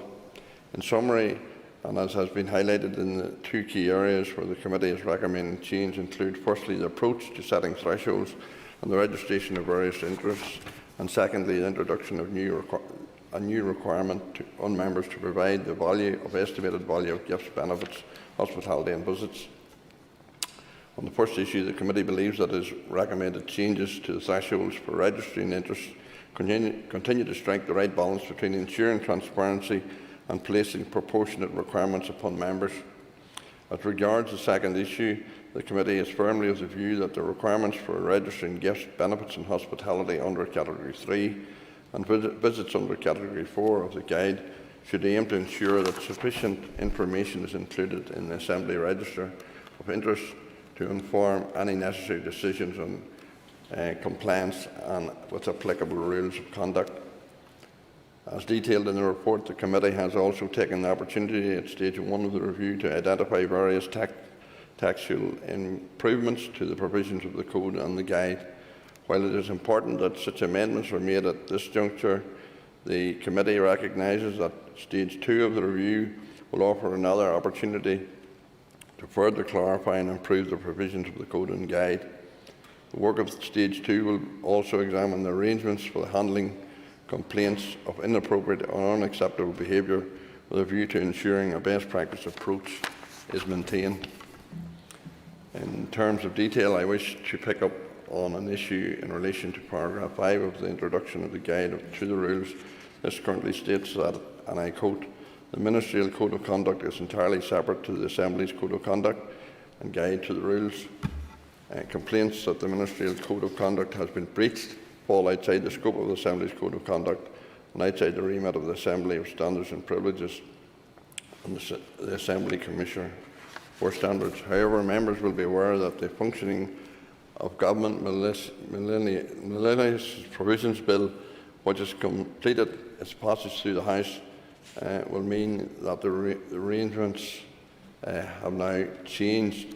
To address this timing issue, a footnote will be added to this paragraph of the amended guide to state that Clause 5 of the Functioning of Government Miscellaneous Provisions Bill, which has received royal assent actually yesterday, 22nd of March 2021, extends the powers of the Commissioner for Standards to investigate complaints against ministers. The footnote will also include a link to further information on the bill.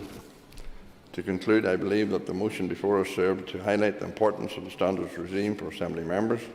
The proposed amendments to the Code and Guide will reduce the risk of non-compliance and resultant reputational damage to the Assembly, increase transparency and help to promote increased public confidence in the Assembly as a result of strengthened standards regime. I thank members again for their contributions. I expect that the committee will continue to lead the further improvement and refinement of the Code and Guide during the remainder of the mandate. Subject to the motion being agreed today, the committee will circulate copies of the revised Code of Conduct and Guide to the rules to the MLAs for their information ahead of the coming into effect date of the 12th of April 2021. In that regard, I would encourage all members to remain mindful of the need to continue to develop their knowledge and awareness of their responsibilities under the Code and Guide. I ask members to support the motion. Thank you for that. The question is that the motion standing on the order paper be agreed. All those in favour say aye. Aye. Contrary, no. The ayes have it, and the motion has been agreed. If members would now please take their ease while we move to the next item of business.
All right, members, if we would just move on to the next item of business, which is a motion on violence against women and girls strategy. I will ask the clerk to read the motion, please. That this Assembly condemns violence against women and girls in all forms, notes with concern that Northern Ireland is the only place on these islands that does not have a specific strategy to tackle gender-based violence and abuse, regrets that the Executive is failing to meet its international obligations in this regard, and calls on the Minister of Justice and the First Minister and Deputy First Minister to take immediate action to eliminate gender-based violence in our society by introducing a violence against women and girls strategy, underpinned by legislation and resourcing, which includes a commitment to legislate to make misogyny a hate crime and prioritises early intervention in schools to erode sexist attitudes and build lifelong positive relationships. Thank you. I call Ms Sinead Bradley to formally move the motion. So moved. Thank you very much. The Business Committee has agreed to allow up to 2 hours for this debate. The proposer of the motion will have 10 minutes to propose and 10 minutes to wind. One amendment has been selected and it is published on the marshalled list. Please open debate on the motion. Thank you. Thank you, Mr Deputy Speaker. I rise on behalf of the SDLP to move this motion, which condemns violence against women and girls in all forms and seeks to get support of this House for plans to devise a specific strategy to tackle gender-based violence and abuse. In doing so, Mr Speaker, I am particularly mindful today of the horrific events that occurred in Newton Abbey over the weekend and wish to place on record my sincerest condolences to the families of the deceased. The images of Karen and Stacey flooding our media are simply heartbreaking. So soon after the loss of Sarah Everard, many families are left grieving and feeling re-traumatised each time another woman loses her life. Our motivations to deal with this horrific circumstances that lead to such brutal and final outcomes for so many women should be drawn from our genuine hope and aspirations to make this place, our shared home, a safer place for all women. We collectively must weed out misogyny and the behaviours it provokes. We must find a serious and concerted way to recognise our world is changing, but it's changing at a very fast pace. Addiction to being online is prevalent and has been spurred by the isolation of lockdown. The anonymity afforded to online users reveals a level of misogyny that otherwise is uncaptured in any data. The casually or thinly disguised dislike or contempt for or ingrained prejudice against women can be found on many social media platforms in a matter of seconds. One search reveals plenty. The innocent sharing of memes that degrade women or the normalised register of language that would never be uttered offline depicts a fertile environment for hate to grow. I acknowledge these are complicated and complex matters with no easy fix, but we must try. It's simply not good enough that we are lagging behind all other parts of these islands in forming a strategy that seeks to make a fundamental change in our culture and in how we view the topic of gender violence.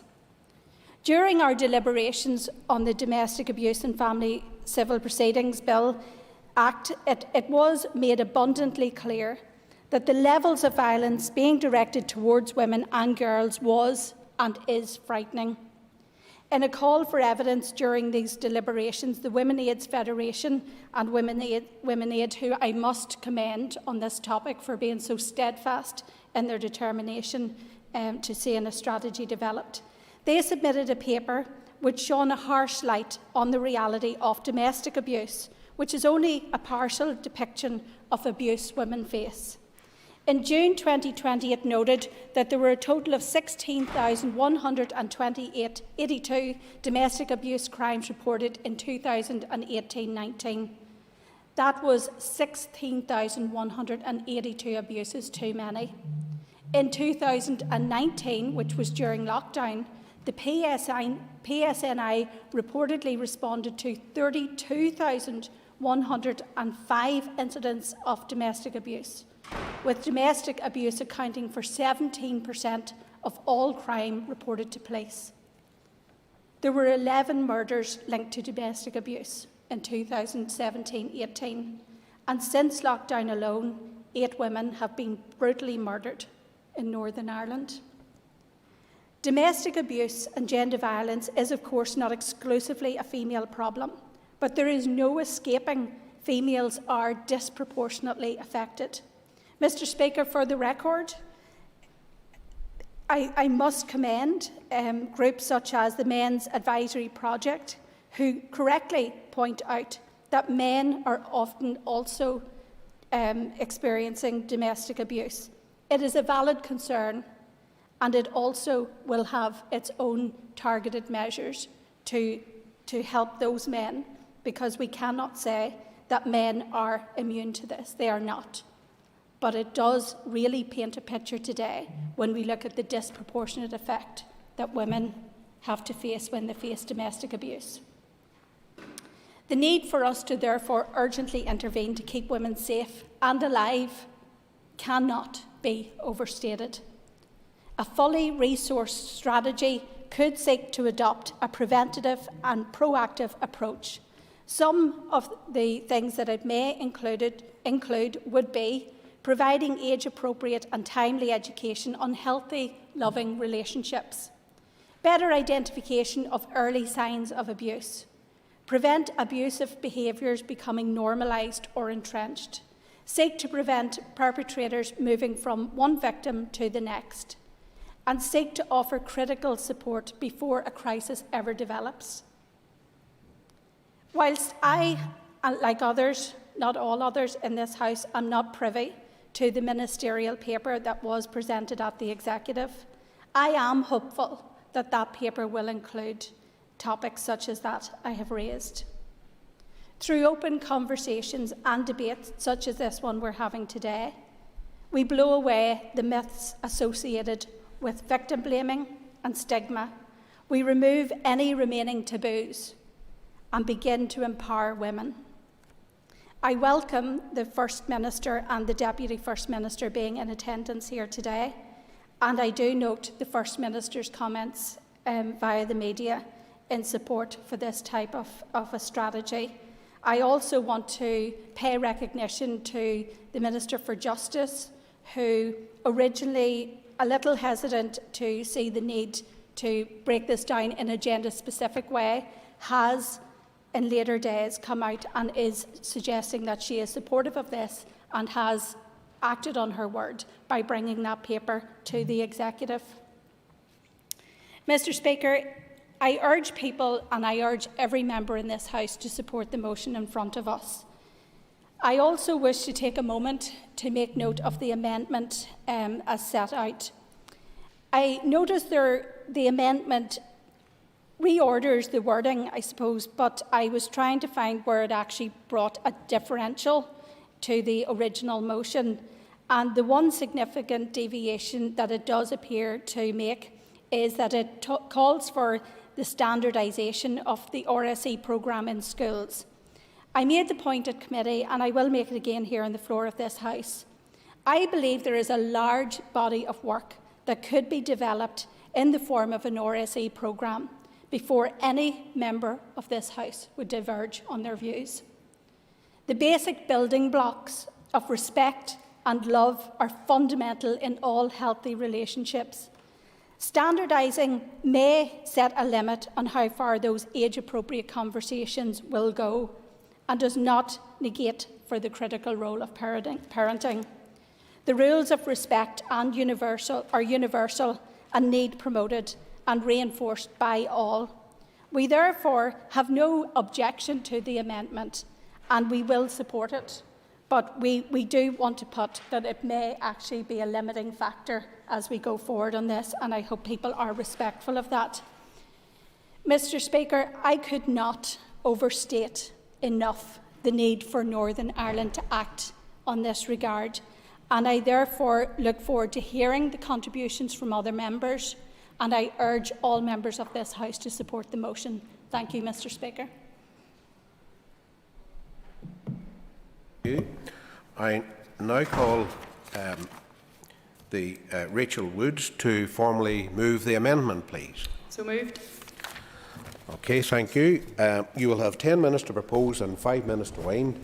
All other speakers will have 5 minutes. Please open the debate on the amendment. Thank you, Mr. Deputy Speaker. I was chatting to my partner over the weekend about the public debate that is happening at the moment.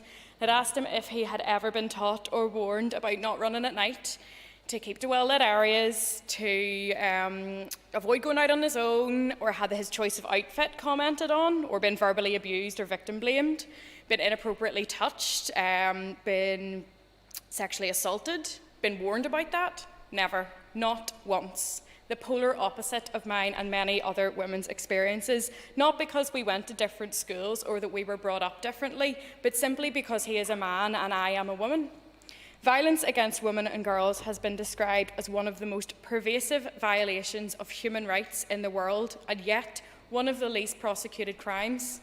Throughout history, women and girls have been subjected to through patriarchal structures in society, which give men the social power and legitimacy to make the rules and also to police them.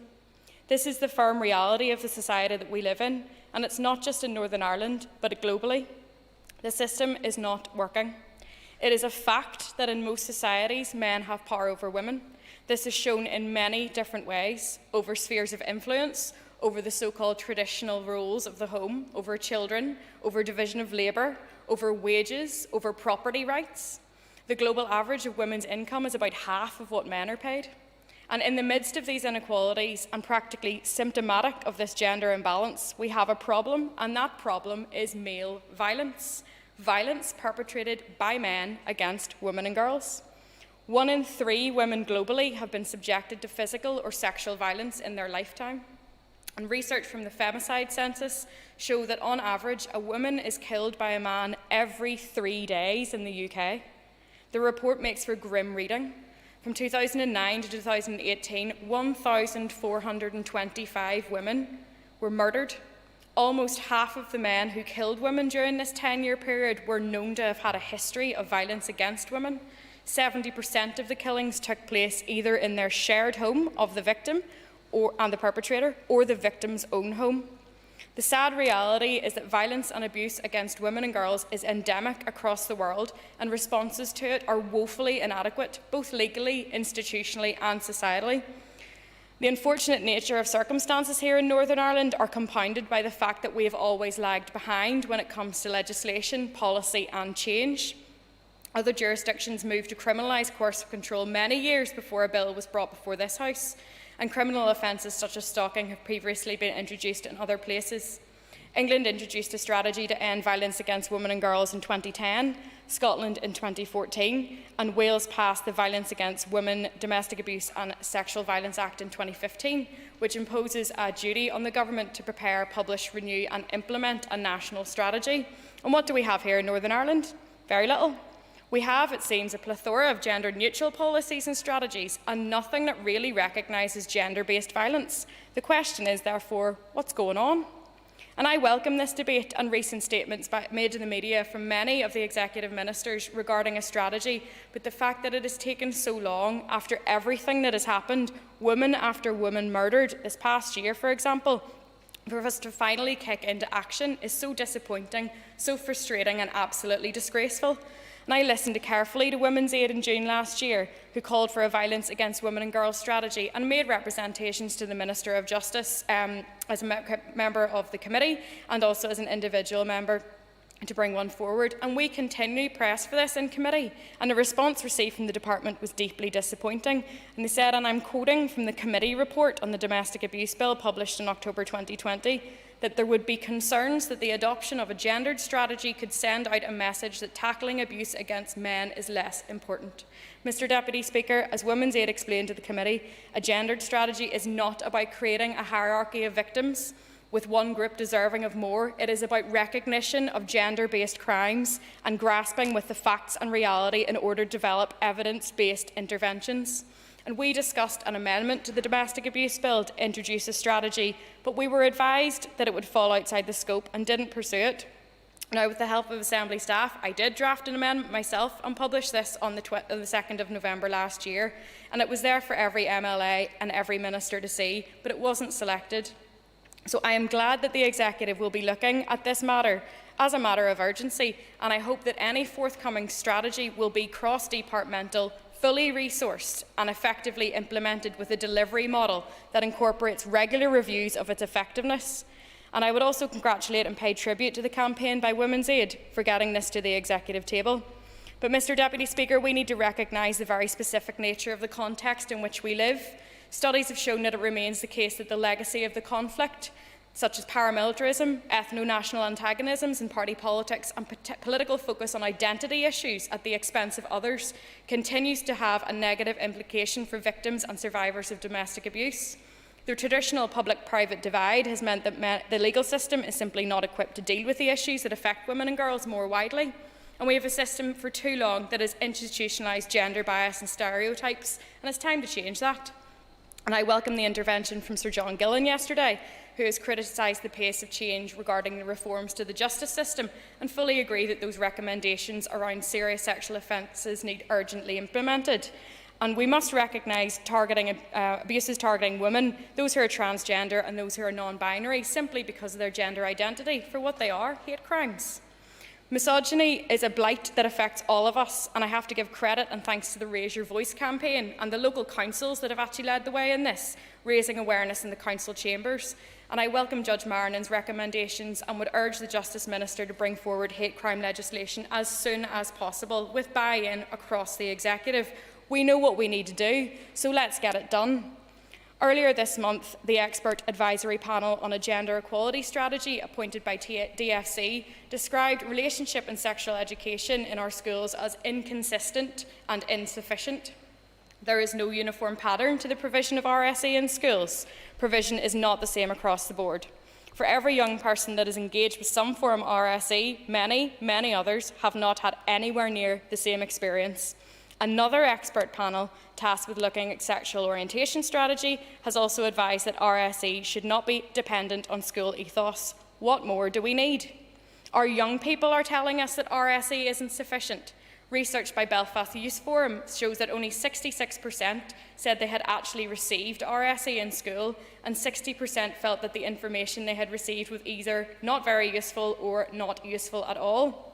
So we need age-appropriate, standardised, comprehensive RSE, including teaching of issues such as gender relations and responsible sexual behaviour, delivered by professionals using a rights-based approach and gender-focused programme that actually reflects the realities of society and the relationships that people are actually in.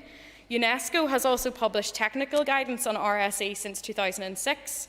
And its 2016 review found that using an explicit rights-based approach in comprehensive sex ed programmes leads to positive effects on attitudes, including increased knowledge of one's rights within a sexual relationship, increased communication with parents about sex and relationships, and greater self-efficacy to manage risky situations. There are also longer-term significant positive effects around the psychosocial and behavioural outcomes. And the review of evidence also found that gender-focused programmes are substantially more effective than gender-blind programmes at achieving health outcomes, such as reducing rates of unintended pregnancy or STIs. Mr Deputy Speaker, we need a strategy to tackle gender-based violence. We have always needed one. A strategy will provide a framework of accountability and oversight that we need to tackle misogyny and improve RSE in our schools. The evidence is staring us in the face, and it shows that educational programmes that explicitly address gender inequality by confronting beliefs that support male authority over women, for example, are more effective in reducing partner violence and changing sexual behaviour. Our amendment calls for this to be recognised and for the comprehensive RSE to be standardised across all of our schools. It also situates the strategy across the entire Executive, recognising that all government departments must play their part and that ministers should allocate sufficient resources to deliver change. Thank you, Mr Deputy Speaker, and I would urge all members to support the amendment and motion today. I call Palm Cameron. Thank you, Mr Deputy Speaker. As a party, we fully support the calls for Northern Ireland's strategy on violence against women and girls. It is regrettable that Northern Ireland is the only part of the UK not to have such a strategy in place.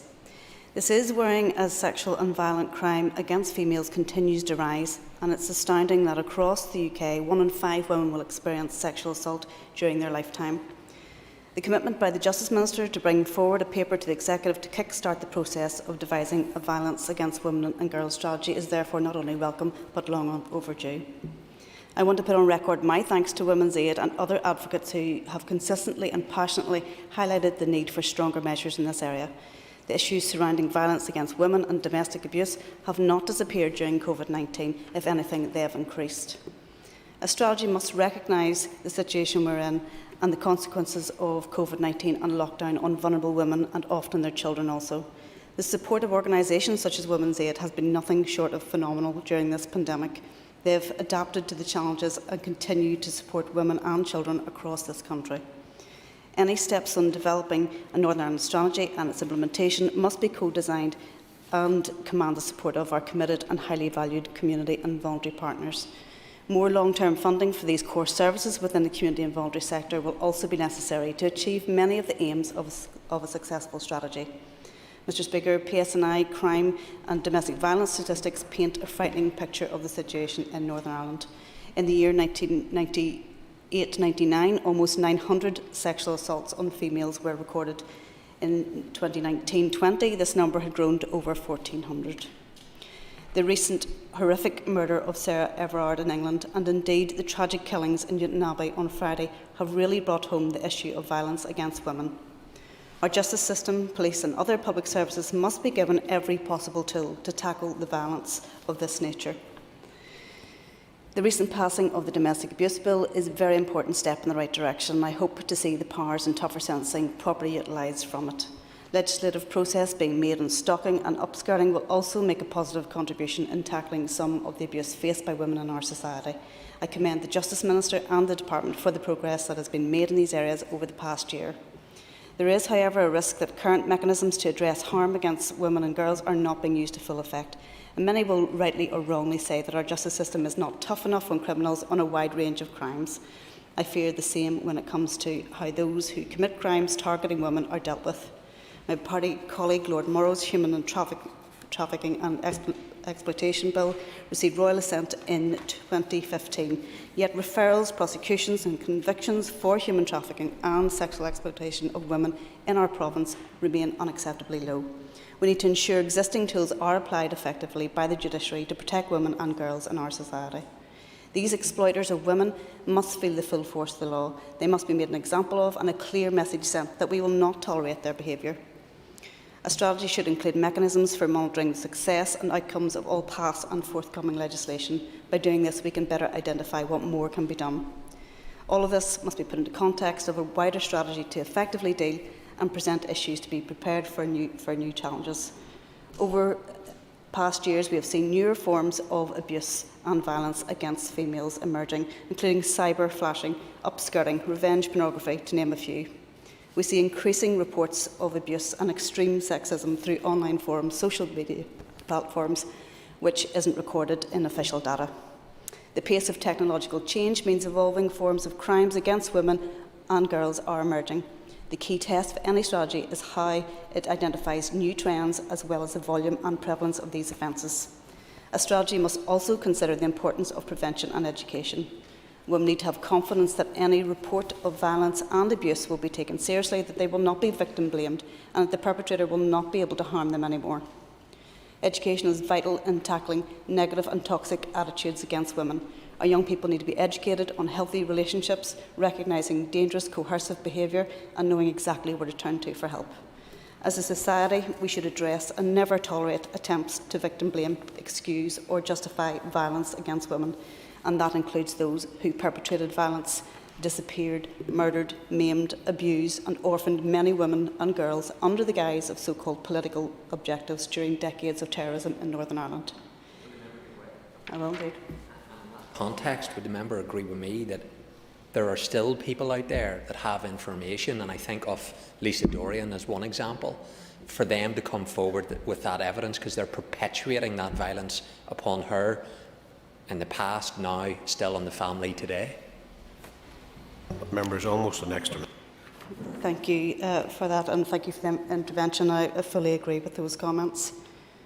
We must call out harmful behaviour and attitudes from wherever they come.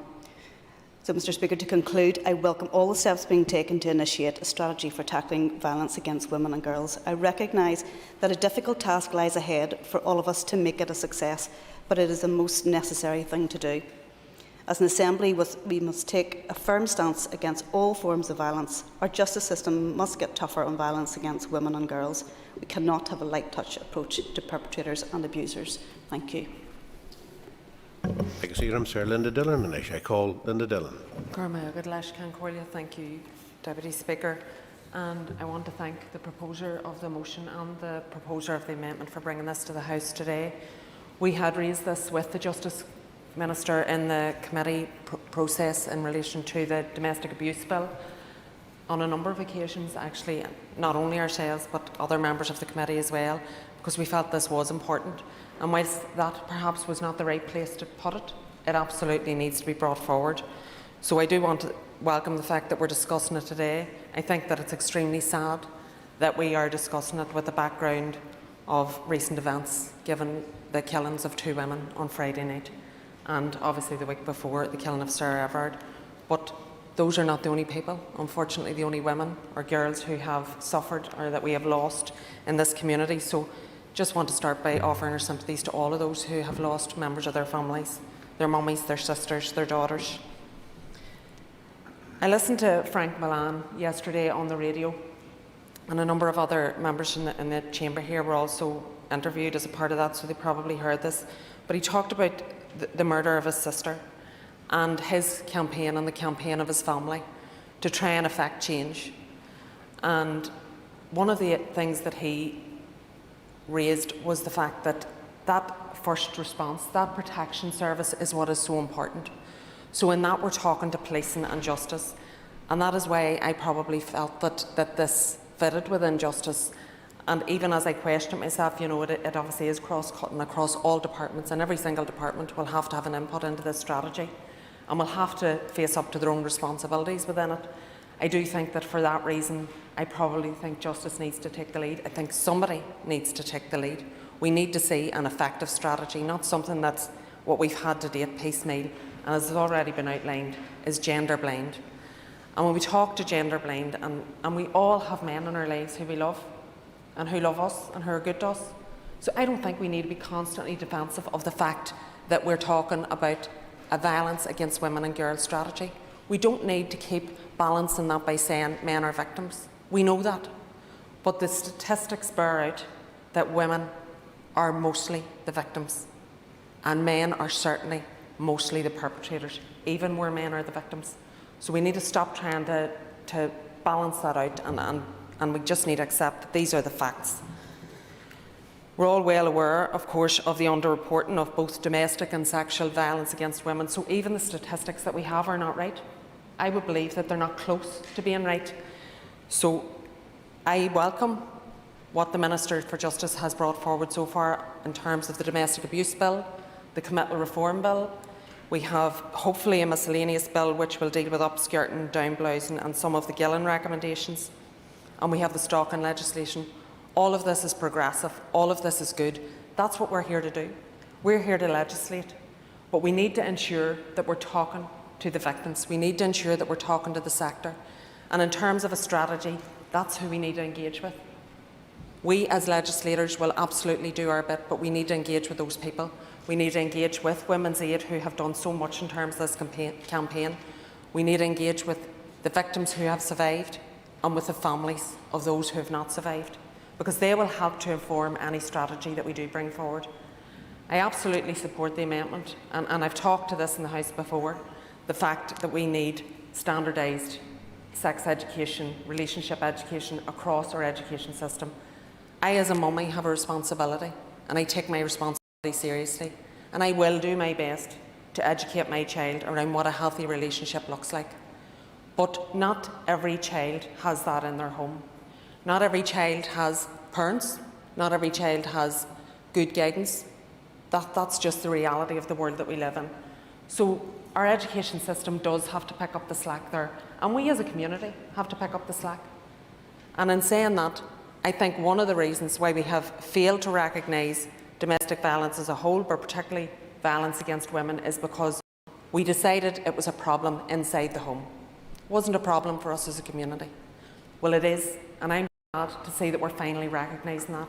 And a strategy will hopefully bring us forward, will hopefully ensure that all of our community and all of those that want to resist this, that they finally recognise this issue has to be dealt with.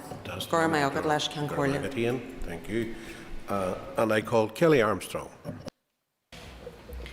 Thank you, Deputy Speaker. I rise on behalf of the Alliance Party to welcome the motion to confirm Alliance will be supporting the amendment as laid by the Green Party. In the last week, Northern Ireland has heard more sad news. Another 2 women have died as an act of violence. If only this was the last time we heard such devastating news. Sadly, as we all know in this chamber, it won't be. When the next news report comes, we will shake our heads and express sympathy, knowing that news won't be the last either. Violence against women and girls will continue until we, as a whole society, say enough. I support the amendment as I believe that it is time the whole executive acted as a single unit to eradicate misogyny, sexism and violence against women. By the time an attacker reaches the criminal justice system, they have already acted violently against their victim. We need to stop women and girls, or anyone, from becoming a victim in the first place. This has to start right at the beginning to ensure there's appropriate support through pregnancy, through effective early years help, moving then into school and through the curriculum, and ensuring everyone recognises what a positive relationship is and what to do if someone treats them badly, is abusive or physically violent. We should seek to prevent people from becoming victims. In this House, over a number of debates, members have confirmed the need to recognise while far too many women bear the brunt of violence, this is not solely an issue for women and girls, but for all people. We all understand that in creating a violence against women and girls strategy, we must take a gendered approach. As has been mentioned by others, men are by far the abusers, and therefore they must be part of this strategy. It cannot be hidden away as a woman's issue. We have the chance to change, to improve and encourage healthy relationships for everyone across society, but it will take a joined-up, targeted and funded approach to eradicate the scourge of violence. I know the Minister for Justice has brought a paper to the Executive today. I don't know what the contents of that is. I hope it has been discussed or will be discussed. The issue of violence against women and girls is a pertinent and live issue now. It is not going away, and I sincerely hope the Executive takes positive action and takes forward whatever the contents are. This would send out a clear signal to all that acts of violence against women and girls or anybody is wrong, and we are committed to preventing anyone ever being a victim again. And as I mentioned, the Minister for Justice, a woman who's a minister, who takes her fair amount of abuse, I have to say, inside and outside this chamber. And I'd like to thank Pam Cameron for recognising the work of the Minister. It is tough times. Many in this House have spoken debates and have been involved in the legislation on the Domestic Abuse and Civil Proceedings Bill that has received royal assent on the 1st of March. The Minister has also brought forward, or is bringing forward, investment into the advocacy support services that will support victims of domestic and sexual abuse as they go through the criminal justice system. The Domestic Violence and Abuse Scheme enables police and their partners to better manage risk through the sharing of relevant information about a person's history of domestic abuse. The Behavioural Change Programme aims to ensure the safety of women and children, prevent further abusive behaviour, and will see the development of an effective partnership with the 5 trusts across Northern Ireland. The Minister introduced domestic homicide reviews in December 2020 to enable learning from cases of homicide resulting from domestic violence. The consultation on enhancing legal protections for victims of domestic abuse closed last month. The consultation, as many know, sought views on creating a new domestic abuse protection notices and protection orders.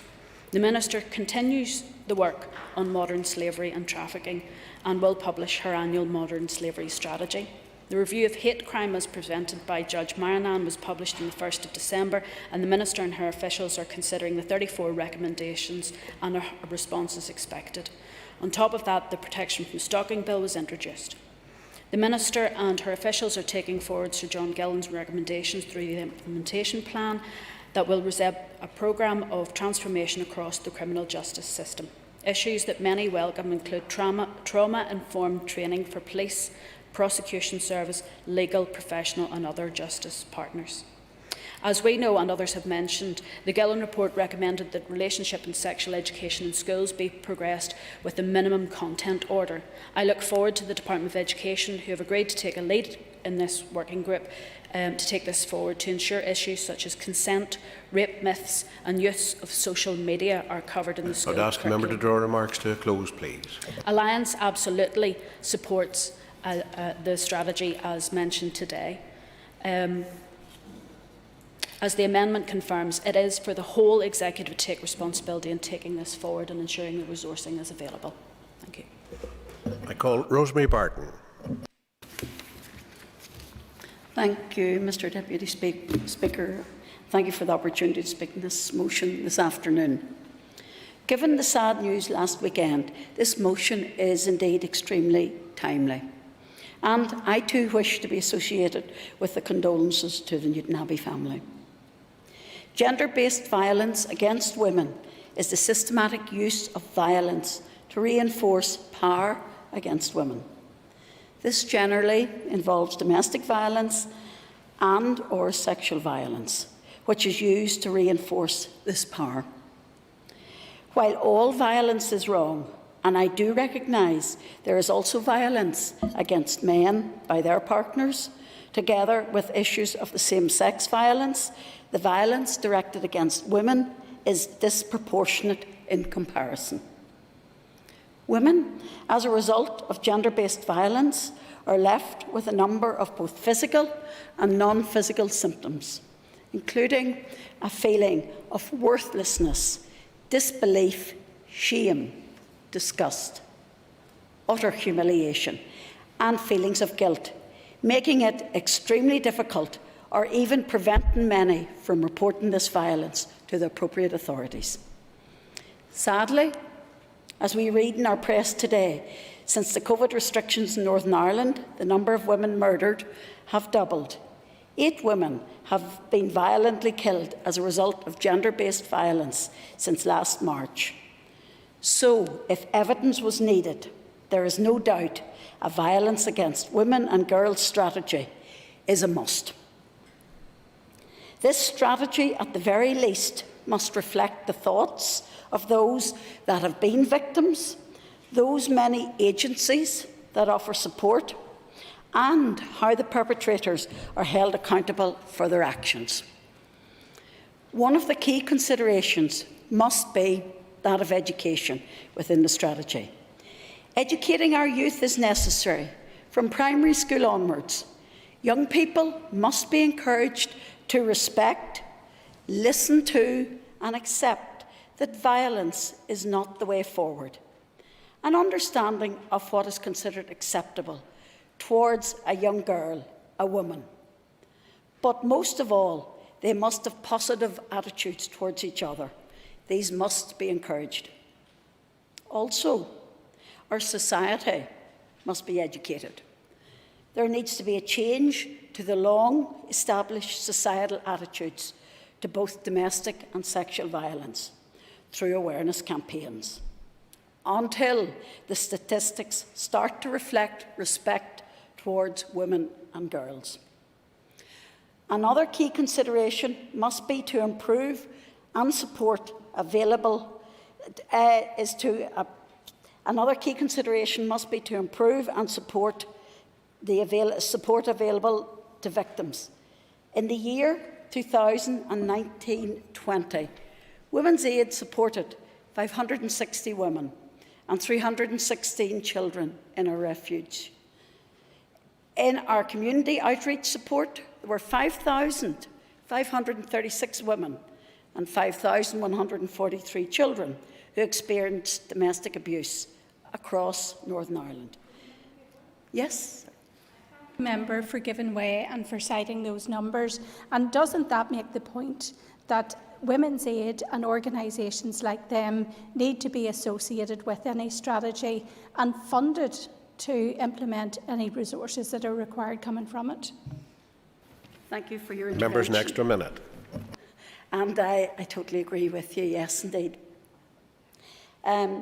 So we have, and the PSNI have also attended domestic abuse incidents every 17 minutes. These statistics prove how necessary it is to have emotional support, counselling and referral support, such as Women's Aid, but these must be properly resourced and funded. The third consideration for the strategy must involve the perpetrator being brought or held to account for their actions. Once the victim has reported the incident, they want to see the wrongdoer brought to justice and take that responsibility for their own actions, together with being given the support to understand the consequences of their behaviour and the impact they have had on that victim. In conclusion, Mr. Speaker, this strategy needs to be effective, needs to be cross-cutting across several departments, including justice, education, health and finance. It needs to encourage a society that is inclusive of equality and mutual respect and repels all forms of violence against women and girls. It must recognise the importance of early and effective intervention to maximise the safety and well-being of women and children. I look forward to the day when the success of this strategy will be measured by a year-on-year reduction in victims. The Unionist Party support this motion. I call Paul Given. Deputy Speaker, this morning when I was looking at the front page of the Belfast Telegraph, I was struck at the image of the 8 women that have been killed over the past 12 months. And when I looked at those images of Natasha, Elizabeth, Emma Jane, Patricia, Stacey, Karen, Susan, Katie, it really struck me as to how timely this motion was today, and the need for there to be a gender-specific strategy when it comes to tackling violence against women and girls. And I see no contradiction whatsoever in having gender-neutral legislation that seeks to capture all of these criminal offences, whilst recognising that in the majority of cases the victims are women, and in the majority of cases the perpetrators are men. Not to have a strategy that recognises that, in my view, would be failing to deal with where the problem exists. So I support the gender-neutral strategy. This is something, and Linda Dillon touched on it, that we did deal with in the committee when we were going through the domestic abuse bill. The committee did consider bringing an amendment to actually compel this to happen, but we weren't able to do so. And it was as a result of some of the engagement during that process, and I am pleased that the Justice Minister does now support this approach, because we did raise this as one of the issues, and the Department did come back at that time to say that there were concerns in adopting a gendered strategy could send out a message that tackling abuse against men is less important. So I think Sinead did talk about this in her opening remarks, that there was some nervousness maybe about going down that approach, but I welcome now the real commitment that we are going to take this forward and have a gendered-based strategy, because I think it's right that we do so.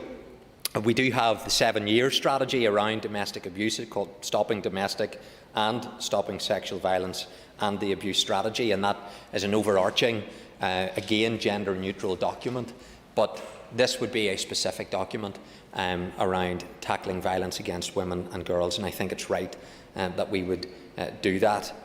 I want to put on record my thanks to Women's Aid, who really supported us in the committee whenever we were considering these issues, and they've led on this petition and the campaign, and I think some credit can go to them for getting us to this place today. It is vital that when it comes to the support services that we have heard repeatedly through the committee in considering these issues, that is supported, and organisations like Women's Aid get the financial resources in order to support women whenever they come forward seeking that help. I will, yes. Taking an intervention. I actually spoke with Women's Aid yesterday and the day before in relation to this issue, and one of the concerns they raised was that they have an excellent committee at the minute who has worked tirelessly in relation to this particular issue, and I assured them that no matter who is on the committee, that work would continue in the next mandate. So I am delighted. I think the member would agree with me. I'm delighted to hear the voices across this House. I think it gives a reassurance to Women's Aid that no matter who is on any future Justice Committee, this will be an issue that will be very much focused upon. Members, next for a minute. Thank you, and I agree with the member and her contribution. And it's because of that commitment that the committee brought forward amendments for accessing things like legal aid, which wasn't originally in that bill, to compel mandatory training for the police service, for the courts, for the public prosecution service, so that there's a much better understanding, because some of the experience that we had heard would speak to the need for that type of mandatory training, and we were able to enhance that legislation, and there's more legislation that we're looking at that members have touched upon.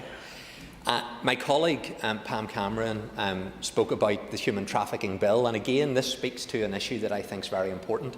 This Assembly passed that bill, but there was one aspect of it that created some controversy, and that was around the payment of sexual services. And I raise this to draw a story out from during that bill.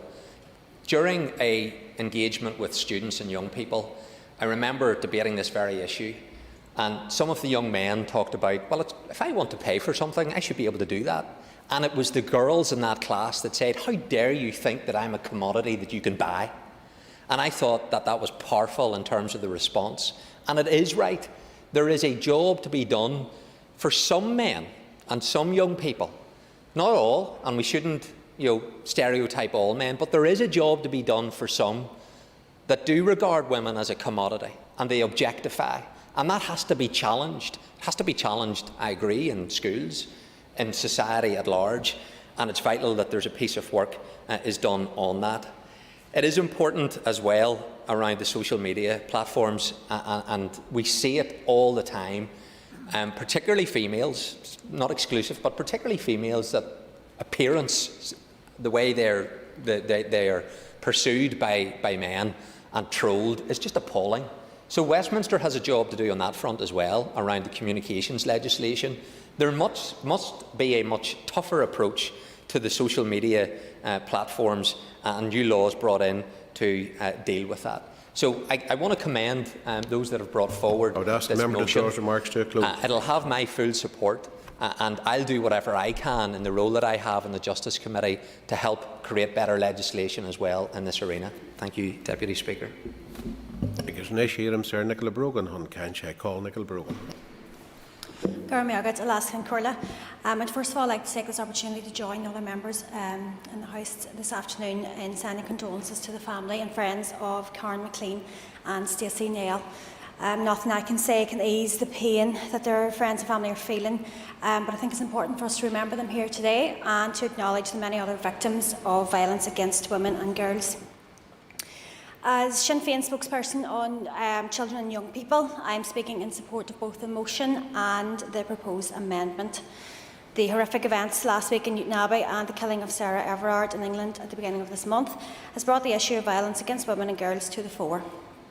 These events cause profound sadness, widespread fear and deep frustration.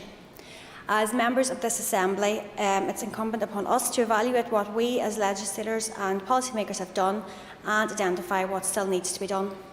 It is regrettable that we don't currently have a specific strategy to tackle gender-based violence and abuse here in the North. And in speaking to this motion, I'm urging the Minister of Justice to initiate the development of a violence against women and girls strategy as a matter of urgency. I welcome this debate here today, and I believe that the development of such a strategy offers a positive way forward. Statistics reveal the scale of the task we have ahead of us. A report by the NSPCC found that 1 in 3 teenage girls had already experienced some form of violence from a boyfriend. Other figures show that 1 in 4 women experience domestic abuse. Proportionately, the rate of women murdered by a partner here is one of the highest in Europe. And at the same time, statistics show the difficulty women face in pursuing justice. Scrutiny of rape cases over a 4-year period revealed a shockingly poor rate of reported cases leading to court cases, and then even fewer obviously resulted in convictions. So a strategy to tackle violence against women and girls is a small step towards ensuring all of our children grow up in a society of equals. Without such a strategy, we all must ask, are we sending our young people out into a challenging world well equipped to understand and reject violence against women and girls? Are we empowering women and girls to effectively challenge intimidation and violence?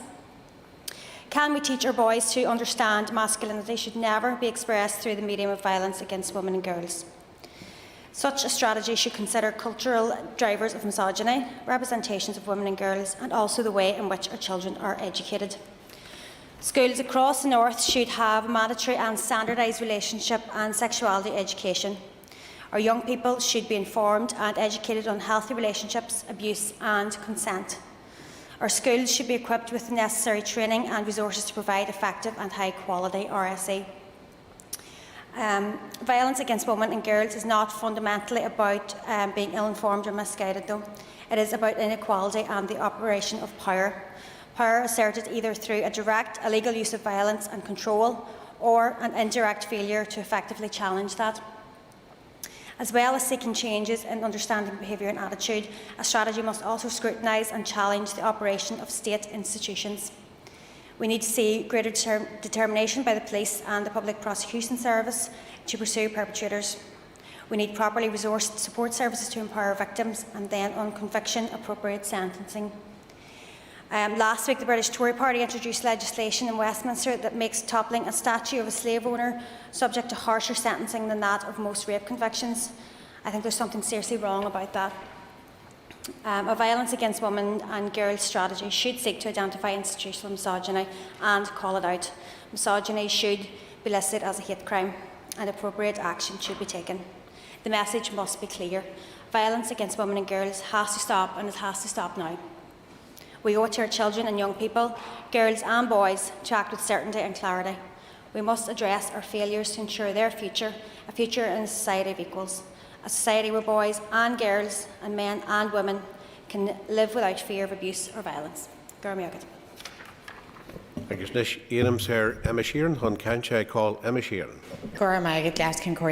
And I rise in support of the motion amendment as well, and I want to begin by commending the members that have brought this to the Assembly, timely as it is. Others have made reference to the sad murders of 2 women just last week from just a couple of miles up the road, and I want to add my condolences to their families. According to the UN, women worldwide aged 15 to 44 are more at risk from domestic violence and rape than war, malaria, car accidents and cancer. Risk that we as women are acutely aware of. I think when it's normalised and indeed deemed necessary to give teenage girls rape alarms, the course has been set for their lives. Women shoulder the burden of caring responsibilities, the brunt of domestic duties, responsibility for family planning and contraception.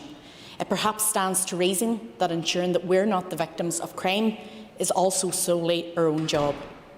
I had a conversation with a male friend of mine last week that exposed just how differently we think about this issue. We were talking about the echo chamber that is social media.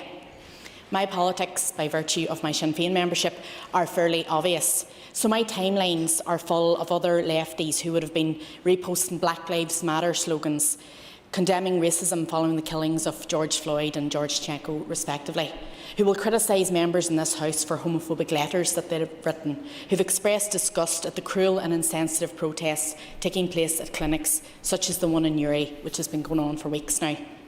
But nothing that we've seen discussed in the public discourse in recent times sparked the same level of reaction on my feeds from friends as well as fellow politicos as the murder of Sarah Everard did.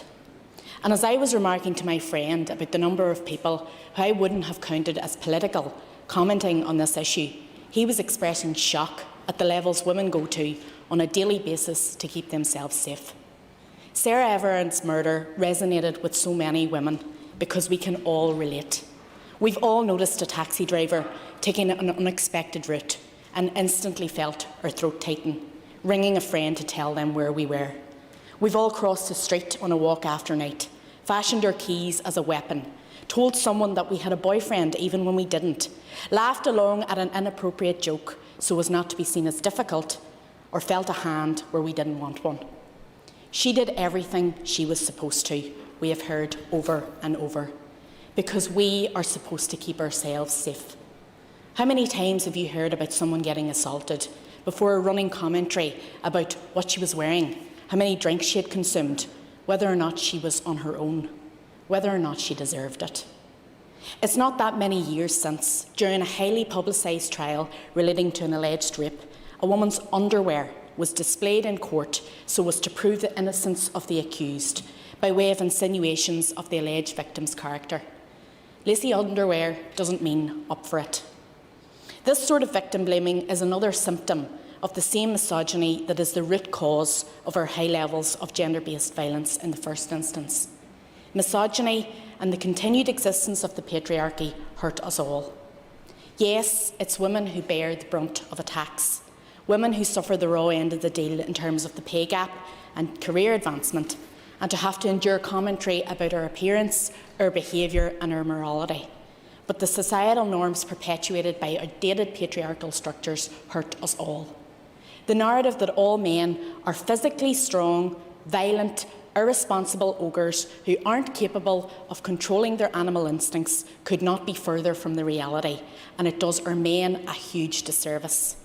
It creates unhelpful stereotypes that stop male victims of abuse from coming forward, prevents men from accessing mental health services, and puts up barriers to men talking about their feelings and experiences in an open way. It's not all men. But if you snigger at rape jokes or belittle the reactions of female friends or colleagues, you're part of the problem. It doesn't do any of us any harm for us to check ourselves on internalised misogyny and ask ourselves if we're doing enough to challenge the inequality we all witness daily. CEDAW's concluding observations in 2019 listed worries about the lack of uniform protection of women and girls from all forms of gender-based violence across the jurisdiction of the State Party, noting with particular concern the inadequacy of laws and policies to protect women. With that in mind, I welcome the introduction of this strategy and commend the motion. I call Cara Hunter. Thank you, Mr. Speaker, and I welcome the opportunity today to speak on this important topic. Our society has a deep-rooted problem with misogyny and violence against women, and I echo the previous comments of members around this House. The brutal murder of Stacey Nell and Karen McLean on Friday has brought the clear inadequacy of the systems that are designed to protect women into sharp focus. This is one of the many reasons why today the SDLP is bringing forward this motion. It is unacceptable that we remain the only place on these islands without a specific strategy to address violence against women and girls. What message does this send them? There is no space for complacency while women face misogynistic abuse every single day. Even women across this chamber, as we all know, unfortunately none of us are a stranger to misogynistic abuse online, on Twitter, on doorsteps and in our everyday lives. From the fear of walking home, due to those who do not understand or choose not to understand the important concept of consent, a key part of this debate. A key part of this debate is that there's an evident call for a shift in how we tackle this issue from an educational perspective that can act as early intervention. Younger years are where healthy perceptions and respect for women are formed and created. Society is fast changing. Our education system must reflect its commitment to teaching about true equality in society, because if we do not teach our children to respect women, the internet will get there first and teach them to objectify women, as the previous member had hinted to earlier, to view women through the lens of sexuality before humanity. How many times as a woman have you been in a bar, a club, a festival, a gig, and a man has groped you? It is time to put consent on the curriculum. As a former pupil of a Catholic school where the word sex was practically considered a cursed word, suitable relationship and sex education was not delivered to either boys or girls. Why is this relevant to the debate, you may ask? Relationship and sexuality education is a vital tool in empowering our young people to overcome societal and cultural pressures and learn effectively about the power of consent. I agree with Sinead, parenting plays a huge role, and I believe that our schools play a huge role too on ensuring our young people build a healthy understanding of what relationships are and what they look like. To instigate sexual advances without consent is a crime that is an everyday act of violence against women. A comprehensive student survey carried out last year laid bare the extent of sexual harassment in Northern Ireland's third-level educational institutes, with 1 in 3 students revealing they had experienced unwanted sexual behaviour during their time at university or college. An astonishing statistic when you consider the psychological impact that sexual misconduct can have on each and every victim and survivor. And I'm grateful for charities like Nexus NI who support victims and survivors of sexual assault. We need to play our role now and intervene. We are calling today for an introduction of a robust strategy underpinned by legislation, early intervention in our schools which will play a key role in eroding sexism and place a focus on building positive, lifelong relationships with women. Abuse in teenage relationships can impact all genders, but it is also very important to raise here today. In young adulthood, females especially who have experienced teen dating violence reported increased depression symptoms and were 1.5 times more likely to binge, drink or smoke and twice as likely to have suicidal thoughts.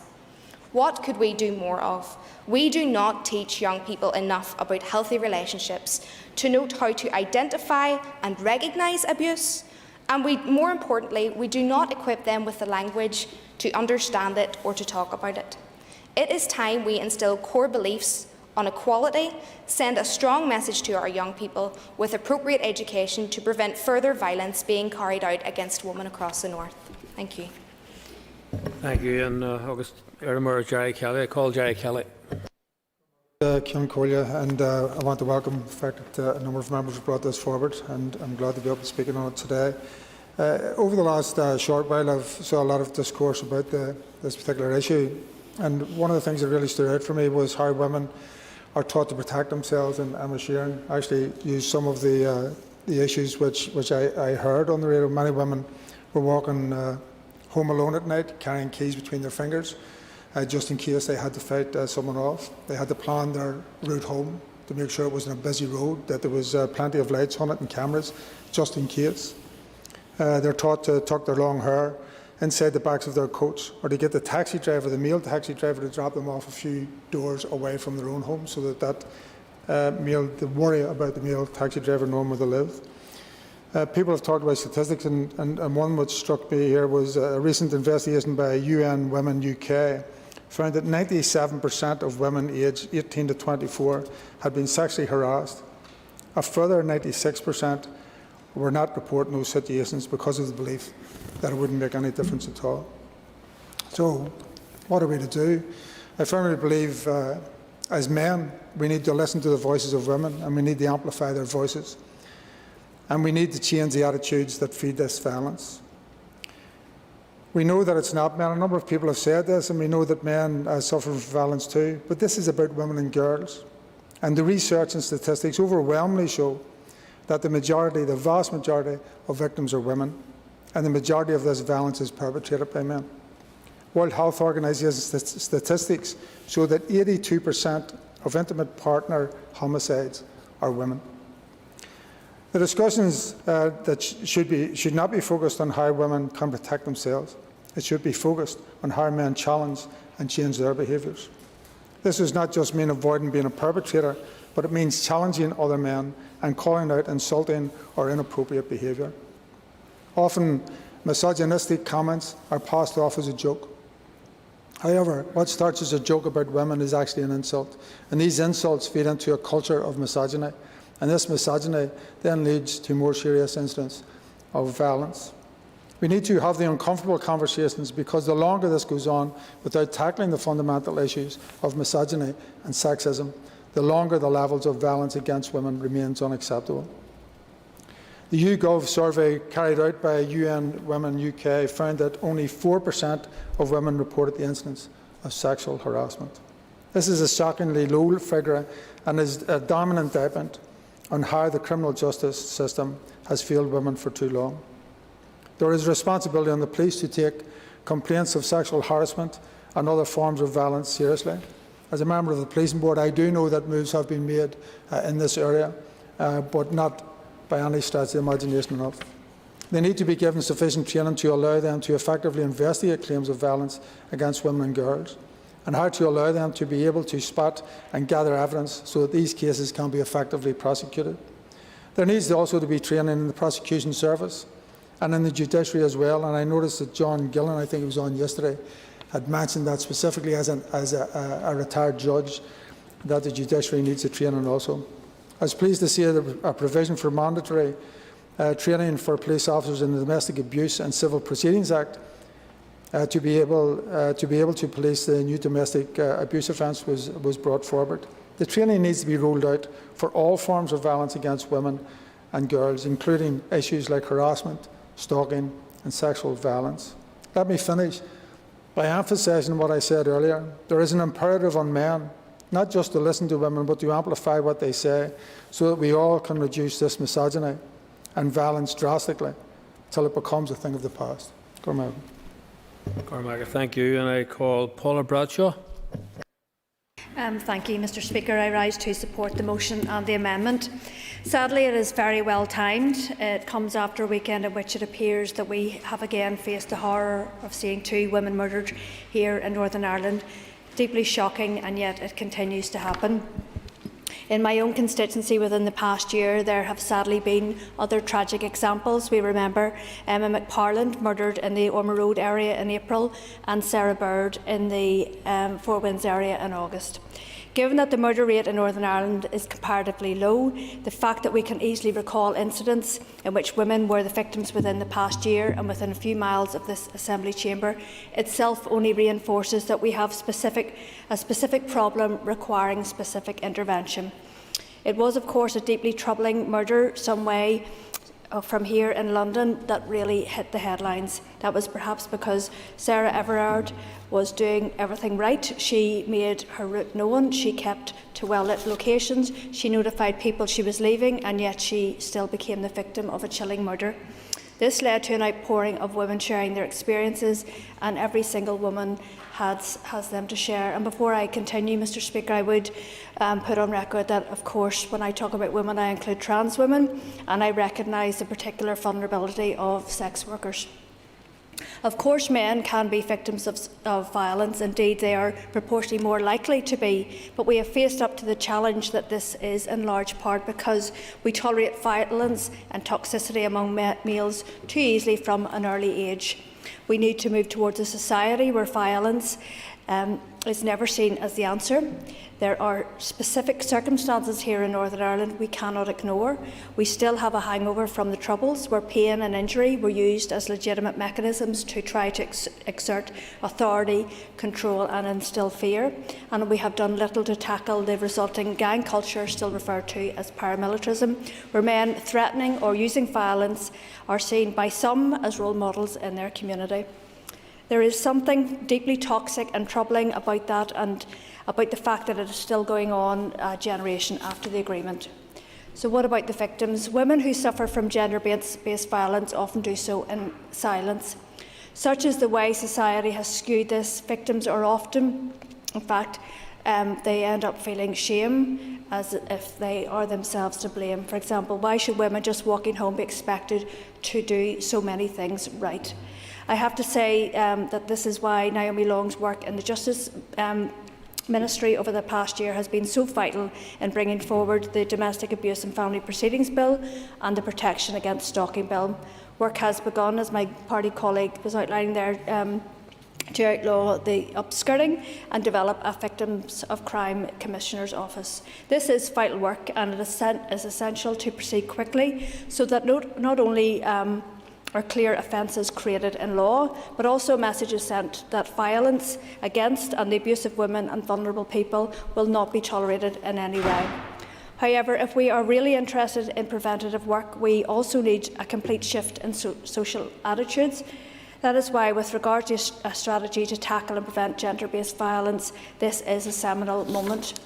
This is urgent, but the process of developing the strategy must be far-reaching and inclusive. Mr. Speaker, We are also well behind our neighbours in this regard. The Irish Government has had a strategy since 2010, and only this month the Citizens' Assembly has been looking at this issue, and even with the potential for a Victims of Gender-Based Violence Commissioner raised, although I personally would want to see a focus on having fewer victims in the first place. Scotland has a specific equally safe strategy focused on preventing violence and maximising safety, which surely we must draw on, plus a delivery plan from 2017 that is rightly based on a shared approach that would be vital here. It is important to acknowledge at this stage that there have been some improvements in how the PSNI handles allegations of domestic abuse and attacks on women, but still there is some way to go. We need to move as swiftly as possible to continue to deliver on the recommendations of the Gillen Review report into the law and procedures in serious sexual offences. Mr Speaker, even getting the issue into the public eye has not been possible without the help and campaigning of the likes of Nexus, Women's Aid, Victim Support, Reclaim the Night and Raise Your Voice. And as others have mentioned today, MAP themselves have also been very prominent in keeping this agenda in the public mind. They have been responsible for raising this awareness and providing emotional and practical support. Without this many vulnerable victims, time's up. would be sadly lost. I support the motion and the amendment. Thank you. Thank you. And I call Jerry Carroll. Thank you, Mr Speaker. I want to begin by thanking the members for bringing the motion and the amendment, which we will be supporting both today. And as others have noted, this motion is extremely timely given the devastatingly tragic death of Karen McLean and Stacey Nell. It is hard to imagine the grief their families and friends feel at their loss, and I want to extend my sympathy to all of them today. But while this motion is timely because of the tragic circumstances which saw 2 women murdered, it is also long overdue, and the senseless deaths of women before Karen and Stacey are evidence of that. Violence against women which hasn't led to their death is also something which is far too common.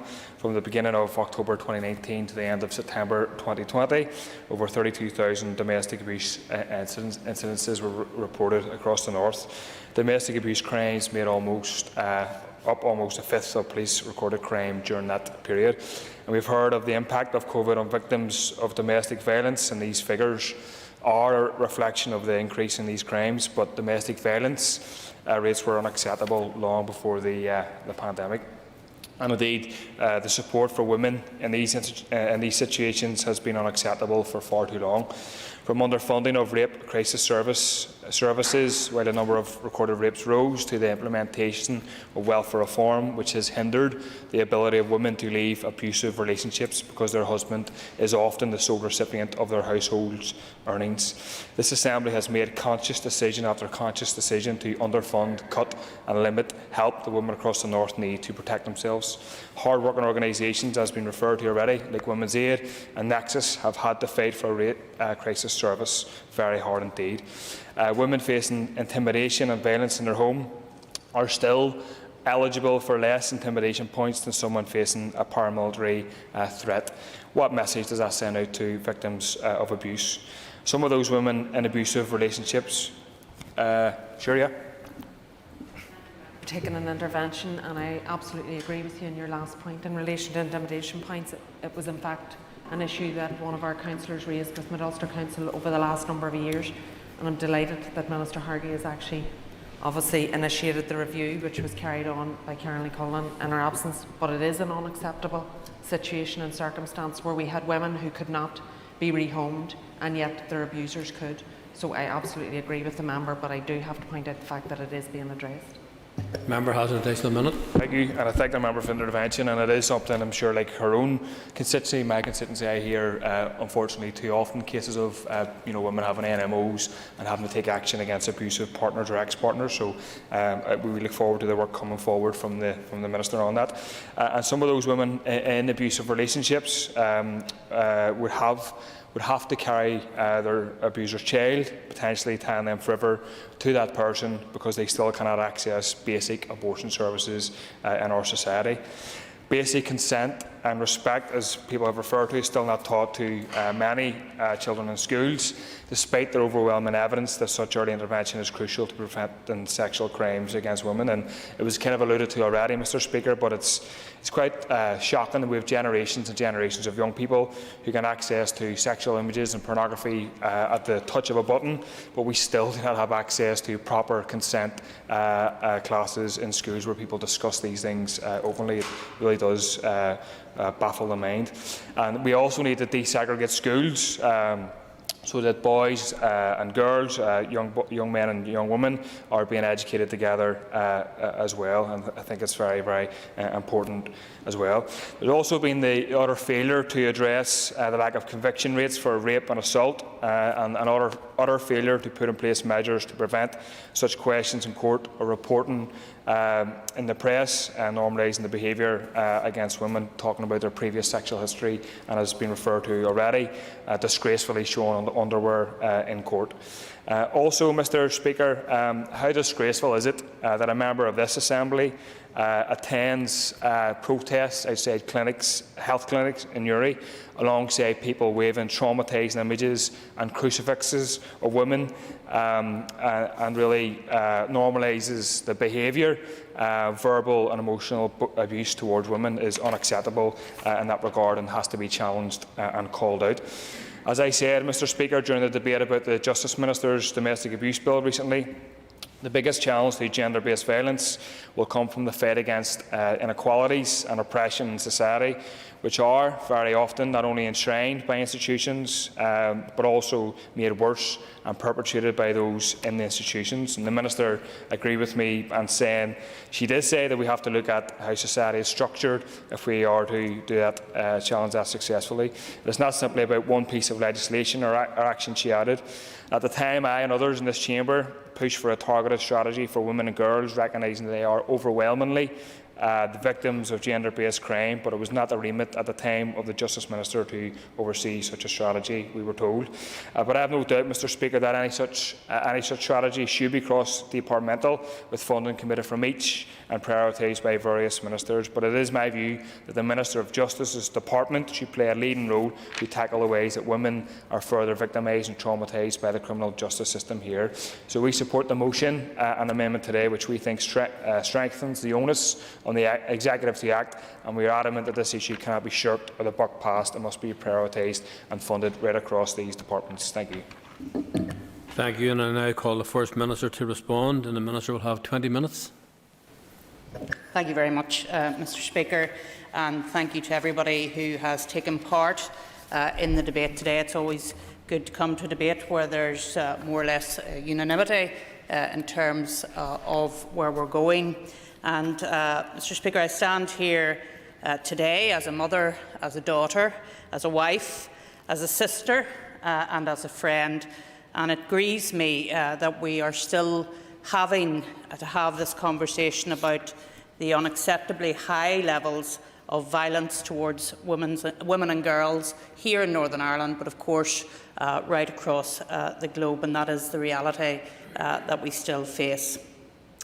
Obviously, I do want to join with colleagues from right across the chamber to extend my condolences to the family and friends of Karen McLean and Stacey Nail at this most terrible, terrible time of sadness and grief. And I note from today's local media that the families have said that they do not want us to politicise their deaths, but rather see their deaths for what they were, and that was murder. And I think it's very important that we do remember that there are families grieving because their names, a bit like Sarah Everard, will be said over and over again. Sometimes that's very difficult for families to hear, Mr. Speaker, but there are families in such grief today. But sadly, they are not alone, and a new report shows in the United Kingdom a woman is killed by a man every 3 days. I also share the many concerns expressed today from members from across the chamber. I thank those who have shared their experiences, and we've heard some of them, and I think that there have been Some terrible stories of the experiences of too many women and girls. I think it was the member for South Belfast, Ms Bradshaw, that said after the murder of Sarah Everard, people wanted to come forward and talk about their experiences when they were out on a Saturday evening or walking home in the evening. And I'm not that old that I can't remember being at university and walking home late at night and being worried about who was watching me and my keys in my hand, ready to put them into the door the minute that I got there. And of course it is totally unacceptable, and we must all unite together to send a clear message of zero tolerance for this behaviour, and we should all stand shoulder to shoulder with the victims. Indeed, as an executive and as a community, we need to work together to address this scourge.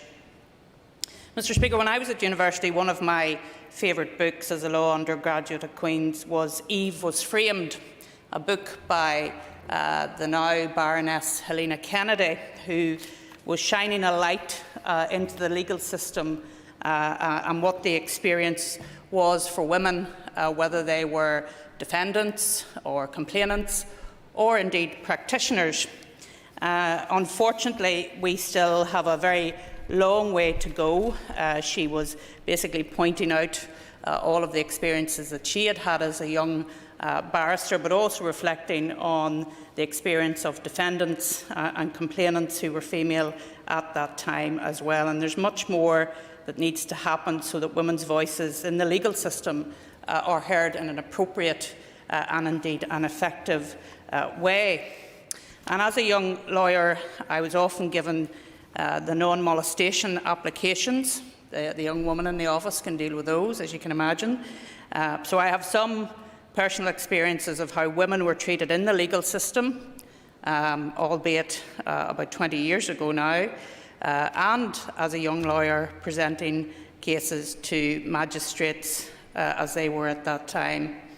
And if I'm honest, it wasn't always a positive experience at that time, Mr Speaker, so I am pleased to hear from different members, member for Agam Valley, for example, Mr Given, the first male to speak in this debate, referenced the training for the justice system, and I think that that is, and for the police family as well, and it is so needed, but of course we always want to do more.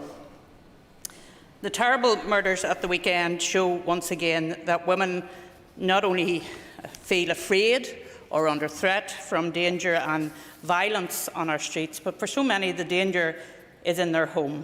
For far too many women and girls, the home is not a place of sanctuary where they can feel safe, but rather one of harm and violence. And for those of us who live in the safety of our home and sometimes long for the safety of our home, it is very, very difficult for us to understand that as being the case.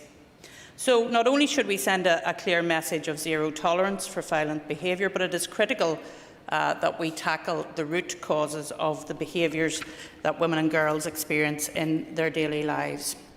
Members have spoken quite a lot this afternoon about co-design. I think that is very important for the new strategy. Obviously there are key stakeholders, and many have mentioned the wonderful work of Women's Aid right across Northern Ireland and indeed other stakeholders. But I feel that it is important that we engage with young women as well in the design of the strategy, so that we hear their voices and hear their experiences. So that we're not just hearing from the stakeholders, important as that is, but also from young women. Yes, I will, absolutely.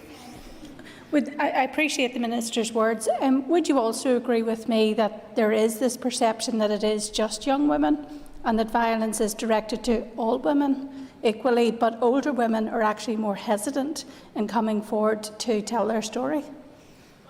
The member for that point. I think that's a very important point, because I do remember one terrible sexual assault rape case involving a pensioner, and it was so horrendous to listen to the details of it. So I do absolutely agree with the member, and perhaps there is a need to speak to some of the older people and even engage the Older People's Commissioner in this as well. Social media has been mentioned, Mr. Speaker, and I have spoken, and many have spoken in this House about the personal abuse that they've suffered as public representatives, much of it based on sexist, outdated attitudes. Indeed, it is a sad reality that women in public life endure this type of hate on a regular, if not daily, basis. But it is indicative of the sheer extent of these problems within society, and it demonstrates a deeply rooted hate and prejudice, and something, sadly, that social media seems to have exacerbated. And I think something that needs to be absolutely dealt with. And I agree with my friend, the member for Lagan Valley, Mr Given, when he indicates that Westminster must take steps in relation to this matter. And I know colleagues in Westminster are raising that issue. It is an underlying sexism and misogyny that gives rise to, of course, domestic abuse, violence, injury and murder against women and girls, and we do need to have that cultural and societal change to ensure that there are healthy behaviours and attitudes towards women and girls. We need preventative initiatives, building on positive experiences, and work with a proven track record that actually makes a difference. And while it is good work that is being carried out, I agree absolutely that more needs to be done, and it is critical that we tackle these attitudes at the earliest opportunity through education, through community initiatives, and also in homes right across Northern Ireland. I do welcome that the Executive and this Assembly has been able to prioritise action to tackle domestic and sexual violence and abuse, stalking and harassment since restoration of the institutions in January of last year. This was in recognition of the serious issues involved, the lack of progress in Northern Ireland compared to elsewhere on these issues, and the need to take urgent action. I note also what has been said in this Assembly today around the issues of hate crime and misogyny. I know that there have been some considerations of this in the Hate Crime Review, and we will closely examine those recommendations and the consideration of these proposals that I know is happening elsewhere across the United Kingdom. Yes, I will indeed. Thank you, Minister, for taking the intervention.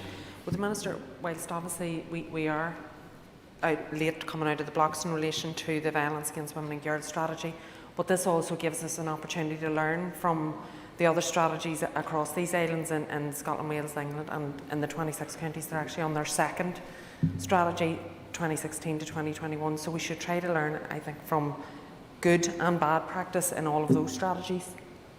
Yes, I think that's a very important point. I think part of the delay obviously is because this place wasn't functioning for 3 years, and if you look at some of the strategies that are in place, they came really into being around that time, albeit I think the Republic of Ireland strategy has been in place longer, but certainly England, Wales, Scotland have been in and around that time. So it's good that we can learn from what has been in place in those jurisdictions.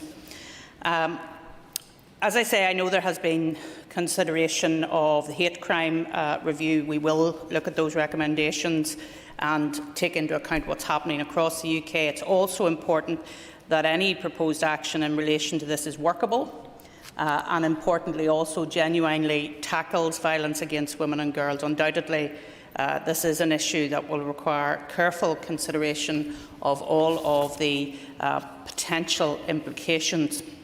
And it's in that context that we're debating the specific issue of the dedicated strategy to tackle gender-based violence and abuse. I believe the action is urgent. It is most needed. We recognise that our neighbouring jurisdictions, as has been pointed out, have strategies in place, and we will, of course, look at those strategies and take those into account. Northern Ireland also needs to take action and have dedicated consideration of how best to change behaviours and protect women and girls, because no woman or girl should live in violence. And I listened very carefully to what the member for East Londonderry, Ms Hunter, had to say in relation to students and their experience of sexual violence. But of course, it's not just sexual violence that young women at university have to deal with. It's general violence as well, and unfortunately for some political activists that I have been associated with in my own party, it's also politically based intimidation and threats towards young women who are just identified as vulnerable because they are young unionists in a university setting here in Northern Ireland, and that's totally unacceptable. We always have to make space for difference and for people to be allowed to articulate their political viewpoint. And I find it so offensive that young women who identify as unionists at Queen's University in Belfast are under threat and under intimidation. And it has to stop. And I hope we can address that in any strategy as well. So I do welcome that this Assembly and the Executive are currently considering all of these matters, and I am committed to being a champion to support meaningful actions to produce real results. I am fully supportive of the task force to examine all of the suggestions made today and to look at these and other strategies in other jurisdictions to identify what we need to be doing and what actions we need to put in place. So, Mr. Speaker, in conclusion, it is a matter of huge sorrow to me that once again there are family and friends grieving today due to violence against women, and it grieves me that there are many homes across Northern Ireland where there are women and young children living in fear of violence, and it is an issue we can all unite on with a firm commitment to work collaboratively to do all that we can as public representatives to help and to support all of those women and girls to live a life free from fear, from pain and from violence. Thank you, Mr. Speaker. Thank you, and I call Rachel Woods to wind on the amendment, and the member has 5 minutes. Thank you, Mr. Speaker. And in my closing remarks, I'd like to thank all of those who have indicated their support and for highlighting why the changes that we need are so significant for those victims of violence, abuse, harassment and misogyny. All speakers have touched upon the need for a strategy, the need for things to change, and for the experiences of victims to be reflected, for education on consent and respect, on being believed and on support and help. And I do have to thank the First and the Deputy First Minister for being here today, and for the First Minister's comments too, and that there is a shared will here across the Chamber to do something. As the First Minister said, there is somewhat of unanimity across the Chamber, and the need to tackle root causes of this reality that is facing women and girls across Northern Ireland and listen to the lived experience. I recognise that reducing a violence against women and girls strategy is a responsibility for the whole Executive, and that each Minister and Government Department does need to consider what is it within their remit and how they will contribute to the changes that we need to see. But it's clear that what we have currently been doing is not working, so something needs to change. Women have been failed for too long. And as noted in today's Belfast Telegraph, 8 women have been killed in Northern Ireland since our society and economy was first plunged into lockdown in March last year. But this isn't including a mother and her daughter who were murdered last March in Newry, and they will never be forgotten. Mr. Speaker, our thoughts are with them and their loved ones. I don't want to be back here in several weeks or months or years to hear about more women being murdered, or asking and urging the Executive to do what we already know needs to be done. The time for action is now. We need to stop neutralising gender in government policies. We have to recognise how gender norms shape identity, desires, practices and behaviours, teach our young people how gender norms can be harmful and can negatively influence people's choices and behaviour, and acknowledge that gender roles and expectation can be changed. These types of social constructs are not set in stone. They are learned behaviours and they can be changed. So we need to and have to recognise gender-based violence and understand that our ideas about gender and gender stereotypes can affect how we treat other people, including discrimination and violence. This includes bullying, sexual harassment, psychological violence, domestic violence and abuse, rape, female genital mutilation, forced marriage, homophobic and transphobic violence and abuse. Acknowledge that all forms of gender-based violence are wrong and are a violation of human rights. We need to teach our young people how gender stereotypes can contribute to bullying, discrimination, abuse and violence, and explain that sexual abuse and gender-based violence are crimes about power and dominance, not about one's inability to control one's sexual desire.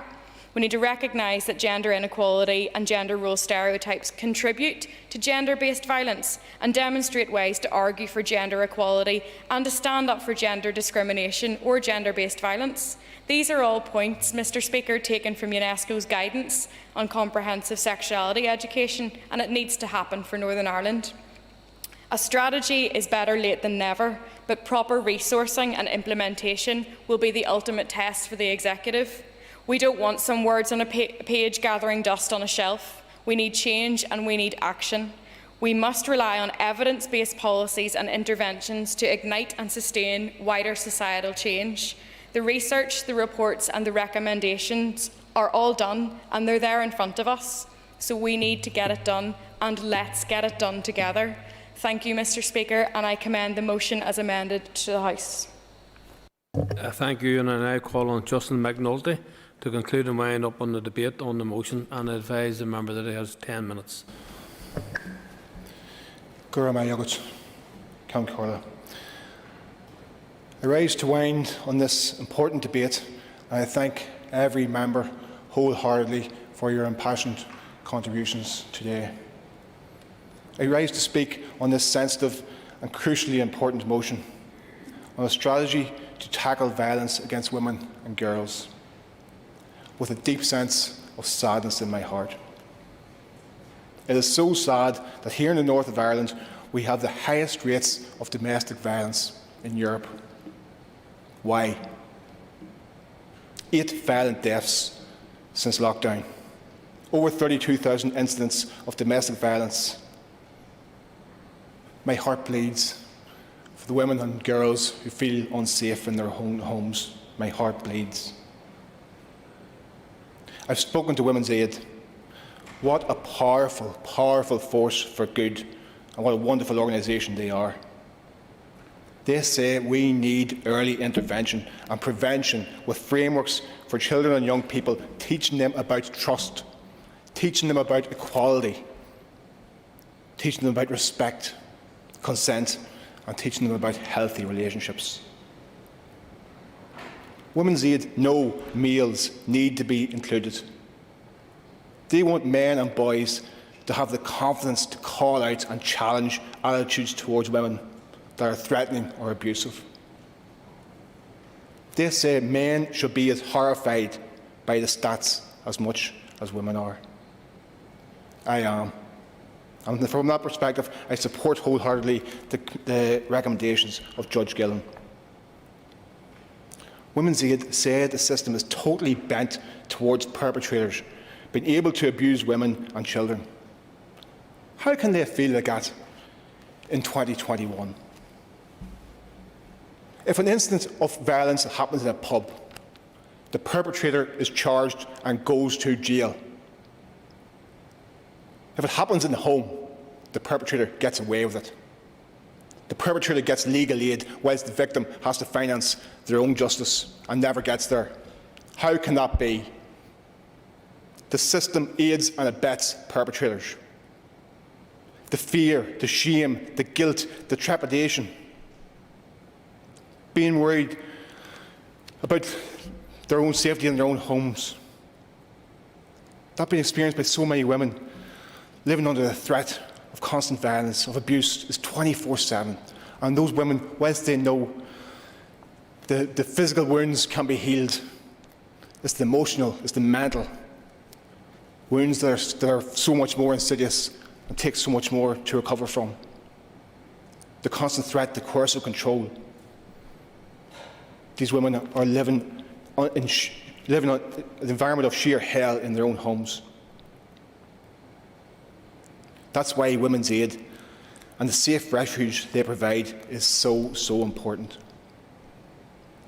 We must remember also the suicides. They are not included in the stats. The trauma has driven so many women to take their own lives because of the fear, because of the despair. We are all sadly aware of the stark data that shows incidents of domestic violence have escalated during this pandemic. Women's Aid say lockdown has inadvertently created a perfect storm for domestic violence. The stay-at-home message, where home has not been a safe place, has been devastating for so many women and girls. I've mentioned the 15-year high here of incidents of domestic violence. And during that escalation, what would you think has happened to funding to Women's Aid in the North? It has gone down. It has gone down. How can we explain it? How can we justify that? How can that be acceptable? I am disgusted. Now, Women's Aid do welcome the U-turn by the Minister. The Minister was previously on record as wanting to stay gender neutral, and today's debate shows how that position would be at odds with this House. Now, I do wish to place on record my thanks to Women's Aid and my colleague Sinead Bradley, who has no doubt strongly influenced the Minister changing her position. But nobody will take away from the greatest influence of all on this also sensitive issue, and that is the sad deaths of the women over recent months, and all of those incidents of domestic violence, and the fear and the threats experienced by women in their own homes. I'm going to touch on now what some members said here today. Sinead Bradley introduced the motion, stating strongly that she wants to make this place, our shared home place, a safe place for women and girls. It's simply not good enough that we lag behind other parts of these islands in terms of protections and supports for women and girls. The need for us to keep women and girls safe and alive cannot be overstated. Rachel Rose said the system is not working. The problem is male violence subjected against women and girls by men.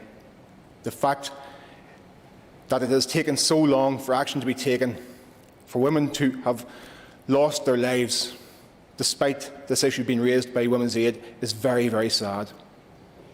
A focus on identity issues to the detriment of keeping women and girls safe is wrong. Flags don't protect women in their homes. Pam Cameron said 1 in 5 women in the UK will experience sexual assault in their lifetime. Shocking, shocking, disgusting. Linda Dillon expressed her condolences to all the families who have lost loved ones to domestic violence. Kelly Armstrong sent out a clear signal, wants to send out a clear signal to all that acts of violence against women and children are wrong and will not be tolerated. Rosemary Barton said gender violence against women is systematic abuse to reinforce power over women. Women are left with both physical and non-physical wounds. Since lockdown, the number of women who have been experienced a domestic violence incident has doubled.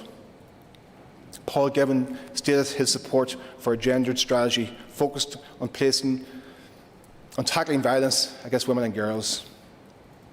Nicola Brogan said violence against women is about an operation of power, and we need police and the PPS to pursue perpetrators. Emma Sheeran spoke about her Sinn Féin values and about how disgusted she is about how horrific it is for rape victims to be made to feel like the guilty party.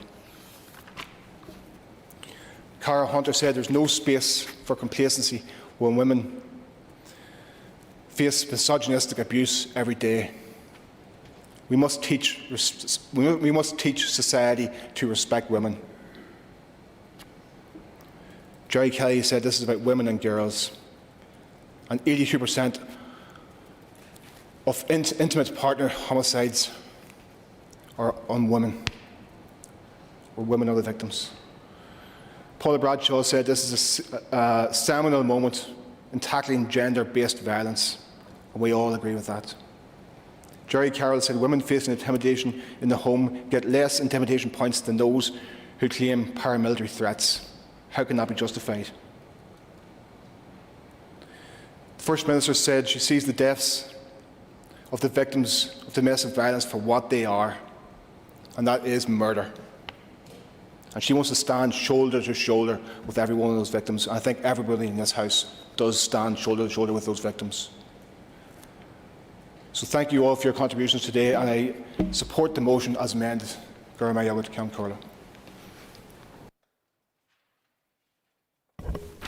Thank you. And the question is that the amendment standing in the names of Rachel Woods and Claire Bailey be made. All those in favour say aye. Contrary, no. The ayes have that. The ayes have it. The question is that the motion as amended be agreed. All those in favour say aye. Contrary, no. The ayes have it. The ayes have it. Thank you. Will members take a raise for a moment or two, please, before we move on to the next item of business?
Order, members. If I could ask those who are not participating in the adjournment debate to take their ease of the chamber.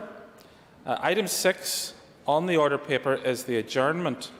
The question is that the Assembly do now adjourn, and in conjunction with the Business Committee, Mr Speaker has given leave to Mr Keith Buchanan to raise the matter of road safety at schools in the Mid-Ulster constituency. The proposer of the topic will have 15 minutes. And if I could ask IT support to now please bring Mr Keith Buchanan onto the screens. Mr Buchanan. Thank you, Principal Deputy Speaker. Road safety is a subject that affects everyone. Communities are very sensitive to road safety and related issues such as speeding, heavy vehicles and so on. One of the frequent concerns received by my constituency office is regarding road safety, especially the safety of our children outside schools. Maintaining the safety of our children outside schools, by exercising a little extra care and caution, drivers and pedestrians can coexist safely in and around our schools. There are approximately 120 preschool, nursery, primary and post-primary schools in Mid-Ulster registered with the Education Authority. Some of these are on shared campuses, some in large towns, but many are in rural locations. 2019 calendar year statistics published on the 27th of March 2020 by the PSNI show that there was a total of 5,676 injuries due to road traffic collisions. Recorded, sadly, 56 fatalities and 774 people were seriously injured. There were 71 children under 16 killed or seriously injured during this period. This number rose last year by 8 children. Any death on our roads is a tragedy, and we must do all that we can to prevent further death or injury due to road traffic collisions. 7 districts showed an increase in overall casualties between 2018 and 19, most notably my own constituency of Mid-Ulster, which increased from 598 to 704 casualties overall. This shows the need for this timely debate. There are a number of key issues that need to be considered when talking about road safety at our schools, and in general those include speed of traffic, road layout, need for additional safety and road awareness, traffic overtaking near schools, parking, school entrances and exits, unsafe crossing facilities, inadequate or poorly designed drop-off parking in rural schools especially, lack of cycleways and footpaths, unsafe pedestrian activity to and from school buses, unsafe bus stopping locations, rural schools especially again, and speed indicator devices are commonly known as SIDs, which I'll refer to later on. During school drop-off and pick-up times, roads in the immediate vicinity of schools are especially busy. On a number of occasions, constituents have expressed their frustration at the congestion and parking in and around schools. The 2020 edition of School Site Safety Road by the Royal Society for the Prevention of Accidents states the following: child pedestrian road risk increases as children become more independent from the age of 10 upwards, with most child casualties occurring between the school run hours, namely 8 to 9 and 3 to 4. This is due to the age group being more likely to move around unaccompanied by adults and also having physical limitations that make them more vulnerable in road traffic than adults. Parking on pavements is an important issue to consider. Let's look at this from a child's perspective. The child's eye view is much lower sight than an adult. Their height already restricts their view. Then add a parked car vehicle to this, and you will appreciate how limited their awareness is. Pavement parking not only restricts the vision of children, but also hinders those with prams, pushchairs, wheelchairs, or indeed those visually impaired. Responsible parking is something everyone needs to practice and consider. In a recent response to a question tabled by my committee colleague and Chair of the Infrastructure Committee, Michelle McElveen, the Minister for Infrastructure stated that her department is committed to increasing the level of sustainable travel in Northern Ireland, and that she is aware that cars parked inconsiderably on footways present real challenges for footway users, including for people with visual impairment and mobility issues. She went on to say she was keen to explore if further measures may be necessary, and confirmed that her department is currently investigating options for dealing with pavement parking on a broader issue. This is very welcome news, and especially to many in Macrofelt, locally to myself, who has raised particular concerns regarding parking on the pavement in the vicinity of Greenville Leisure Centre. Those attending to exercise, which is a strange issue, I want to park right beside the building, which is somewhat strange whenever you have a car parked right beside it, but they want to park right beside it on the pavement and then go into exercise. A report by the Northern Ireland Commissioners for Children and Young People said both parents, children and young people voiced their concerns about traffic congestion close to schools and how this has an impact on the safety of students walking and cycling. The report stated that in some cases, pupils expressed their concern about the absence of school crossing patrols, insufficient pedestrian crossings near the school, and the lack of traffic calming measures around the school. This is something that I urge our Minister for Infrastructure to work closely alongside our Minister for Education on. In September, along with other MLAs, I welcome the news of the rollout of the 20-mile-an-hour speed limit at 100 schools across Northern Ireland, and I also welcome the news yesterday from the Minister that part-time speed limits have now been set in legislation for 103 schools at 90 sites across Northern Ireland. It is hoped that with the implementation of these speed limits, children, parents and teachers across Northern Ireland will see an improvement on the roads around their schools. Schools in my own constituency that have benefited from this are St Therese Primary School Ballyronan, Ambertane Primary School Upperlands, St Bridget's Mayagall, St Eugene's Primary Dripperstown, Edendorf Primary School and Order Primary School. The Woods Primary School close to Ballyronan benefit from part-time speed limits of the 20-mile-an-hour introduced in September 2018. I believe that more schools, especially in rural areas, could benefit from these measures and encourage the local PSNI to ensure that these limits are enforced. The signage and speed limit change should bring a reduction in speed at these locations and are welcomed.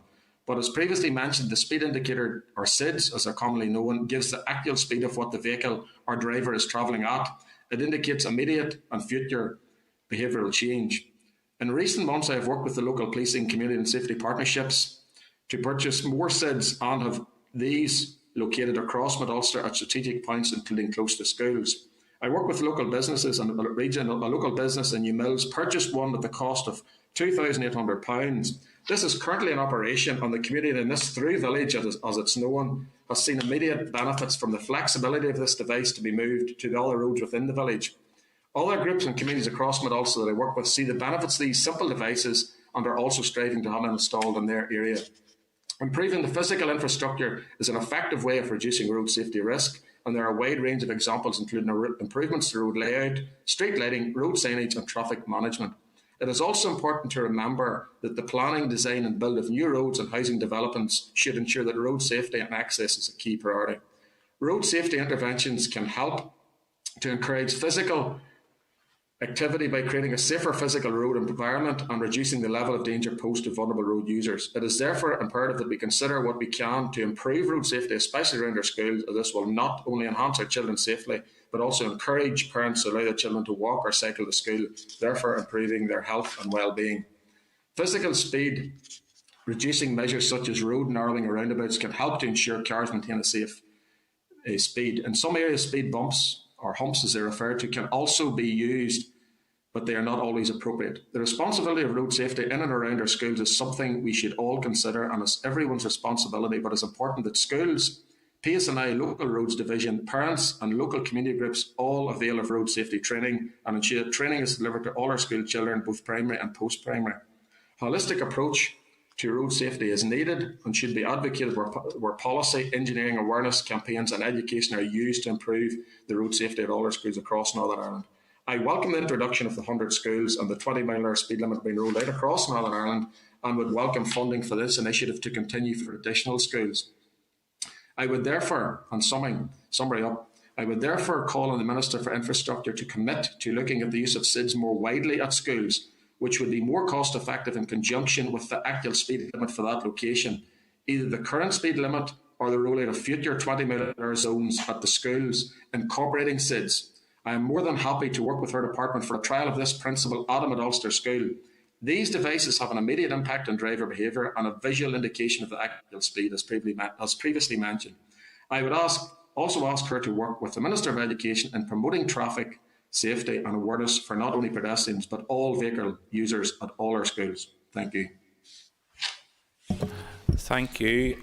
In a debate such as this, the proposer would be allocated 15 minutes to propose. The Minister is allocated 10 minutes to respond. There are 3 other speakers listed, and I was doing some basic mathematics there. I think that would give you all 11 minutes and 46 seconds each, should you choose to use them. But given that Mr Buchanan didn't use his full allocation, you may choose to use a little more if you so wish to. No pressure. But I now call Ms Linda Dillon. Thank you, Principal Deputy Speaker, rather. I keep forgetting how to say it in English. Thank you, and I can assure you I won't be using anything near the 11 minutes. Because, to be fair, Mr Buchanan has actually covered many of the points, and some of them it might seem like repeating, but I just think that some of these points are extremely important, and the Minister, I know, has rolled out obviously the 20-mile-per-hour limit, and that was something that we had actually campaigned for a number of years ago and had been started in Conor Murphy's time, and finally we're getting to a point. But what I would like to see is obviously it rolled out further, and particularly for some of the schools in my constituency that I feel are in much more precarious position in terms of cars and the danger of cars outside the school. And I would specifically refer to Galway Primary School, St Joseph's Primary School in Galway, which have a real issue, and we are engaging with the Education Minister because the school is actually not fit for purpose and the site that it is on is not fit for purpose. But in the intermediary, we need to ensure that these children are safe, and there have been a number of serious accidents on that road. I do look forward, and I would be grateful if the Minister could give us a timeline as to when we might see the rollout of 20-mile-per-hour speed limits. And I also welcome Mr Buchanan's referral to the SIDS. They are an extremely useful tool in the fight against danger on our roads. As I've said, Galway is one primary school, but there are many, many primary schools, and I'm sure the other speakers will allude to this also. We represent a very large rural constituency, and that gives rise to the fact that we have many, many schools that are were not built in the best place, but however they are where they are, and we have very dangerous roads outside them, speeding traffic going anything up to, and a lot of them with heavy duty traffic going anything up to breaking the speed limit. I've seen it regularly, 70 and 80, and we had some situations recently with a local school in Ahamullen where we had young people dipping outside the school and almost hitting the wall of the school if anybody had been coming out of the school at that time. And there were pupils in the school because obviously we're still catering to key workers, so all of those issues have to be dealt with. But I do think one thing that Mr Buchanan said in his opening and his closing is vitally important. The two ministers, in terms of yourself, Minister for DFA, and the Education Minister, need to work together, because there are no doubt there absolutely are schools that need footpaths. We need footpaths in some areas. You know, Braca has been promised a footpath for quite a period of time now. Donaghmore in our own constituency as well, which again looks up the road to Order, that has beautiful footpaths, and they've been left behind, and they feel that this is historical, and it is historical neglect. So there are areas like that that absolutely need footpaths, but there are other areas that, working together with Education Authority in terms of transport and seeing what is the best solution. Is it a transport solution? Is it a DFA solution? And I think that we really need to be more imaginative around these issues and work together. And again, Mr Buchanan had said that as well, that we need to work together as community, DFA, education, policing. All of us need to work together to find the solutions. DFA may well have a large part of the responsibility, but they're not alone responsible on these issues, and I would recognise that, and I appreciate the Minister has come here today. But I would ask you to work closely with the Education Minister, and maybe we do need to look at, is there some kind of a task force or a working group that needs to be set up to look at this with other departments to see how we can best address it, because I don't believe that it can be addressed by you alone. But having said that, as I say, there certainly is a need for it to be addressed by your department, particularly around, and I know there was funding put into safer routes to school, but I think there needs to be a greater understanding of the position that we're in rural constituencies, because you may only need a small stretch of footpath if you're in a town or a large village, but if you live in a small village or an outlying area, you're starting from a point of zero, and £10,000 is no good to those communities. So we need to start being more imaginative and looking at what do we actually need to do, rather than filling in patches of footpaths in big towns and villages where they already have plenty in some cases. Start looking at those areas where we really are starting from a point of zero, and where we have growing numbers in our communities. Where, I mean, my own area of Clonaux, where I live, has grown massively. We have at least 5 new developments in that area over the last few years. So it's great to see, and I have to say the Minister's Department has locally put some investment into that area, and we fought hard for it, and we have had a good response, and I welcome that and acknowledge it. But there's much more needs to happen, and much more needs to be done, because we have growing communities, we have increasing numbers, and we need to put the infrastructure in there to allow people to remain within the areas that they want to remain in, where they've grown up and where they want to raise their families. So thank you for coming to the Chamber today, and thank the Deputy Speaker. Thank you. I call Mr Patsy McGlone. Thanks very much indeed, Mr Principal Deputy Speaker, and I'd also thank Mr Buchanan, maybe he's gone or listening, for indeed the introduction of this adjournment debate on road safety at schools in Mid-Ulster.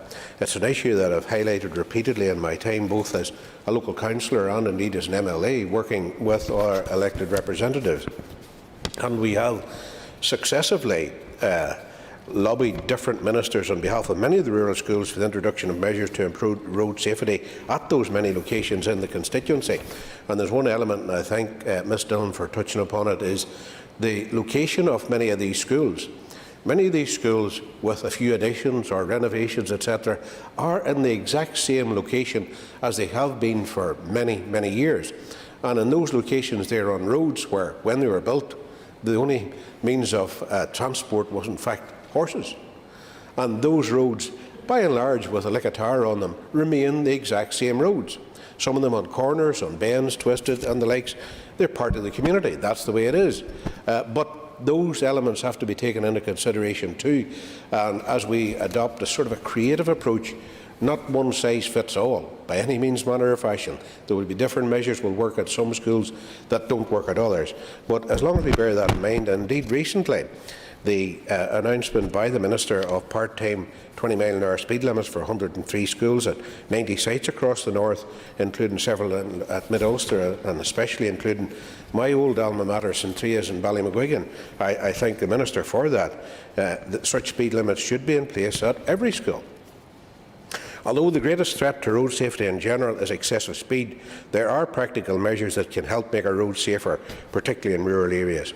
Along with new speed limits, these include warning lights and road markings, and I'll maybe venture as well, and I have discussed this with the Minister before, where there is a school bus transporting youngsters to those schools, that if we could look at the possibility of those buses having flashing lights on them, and that drivers be prevented or made illegal from passing those buses, because I do know some very sad instances where youngsters, they got off a bus and they made a dart across the road, and I think of one in particular where that wound up in a very sad fatality for the youngsters. So I know it is the practice in some other countries and other parts of the world.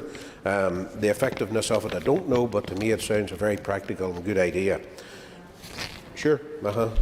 Just on the point that the member has just made, and a young person trying to exit a bus, we obviously have a number of those issues right across Mid-Ulster, but also in relation to gritting off rural roads where there are schools on, Minister, if that could be considered, where there particularly, it's mostly primary schools on these rural roads, and children trying to get out of cars and cross roads is extremely dangerous, and we've had a number of almost serious incidents and some where there have actually been serious incidents. Yeah, I thank the member for that indeed. There are warning lights, road signage, and indeed we can make it safer to cross over roads by adding fixed crossing points and islands for pedestrians to use.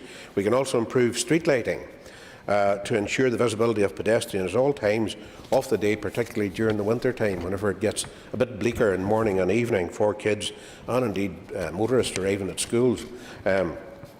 The more the populations of our rural towns and villages and indeed scattered rural areas grow, the more important this issue will become.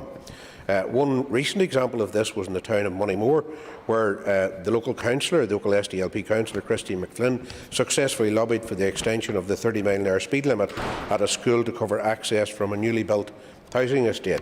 Efforts continue at this site to include measures such as extending the street lighting and pedestrian islands to further improve the safety of children attending the school.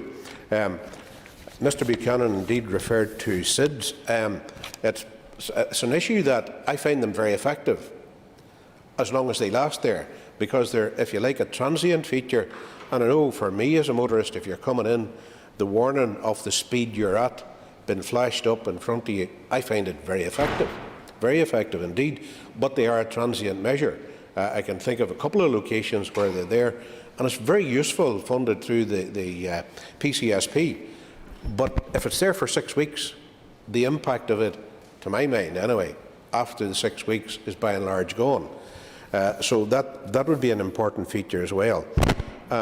We've argued repeatedly down the years for a properly funded programme of maintenance and repair of our rural roads network, and I believe the Infrastructure Minister has been unsuccessful in seeking sufficient funds from the Finance Minister at this time. Nevertheless, the Minister was able to announce a total investment of £75 million in the structural maintenance of the road network in 2021. That included the allocation of £12 million to a Roads Recovery Fund, with £10 million directed towards repairs along rural roads. There are around 80 locations in Mid-Ulster where work is planned or has already been completed under this programme. These repairs will inevitably contribute to the rural roads network and hopefully to improved road safety. Mr Buchanan referred to one of the pilot projects not that far away from where I live, at the Woods Primary School. That's the pilot 20-mile-an-hour project. Actually, it's very effective, because that road between Ballyronan and Magherfelt, for those that maybe don't know the geography of the area, it can get very speedy at particular times of the morning, especially at school times. And that speed limit has proven very effective and useful for it. Now, I have indeed a list of schools where we'd like to see a variety of measures introduced to improve road safety, and some of those I have met out on site with DFI officials. Some still remain on, if you like, the to-do list or the wish list, but nevertheless I want to put these on record here today.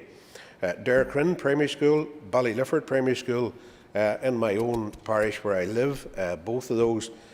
This is another factor that I want to mention as well. It's not just that those smaller roads, smaller rural roads, have altered and the locations around them have altered with build-up of traffic. Many of those rural roads are being used with very heavy volumes of traffic and very heavy types of articulated lorries who are bypassing the main towns, because the main towns don't have bypasses.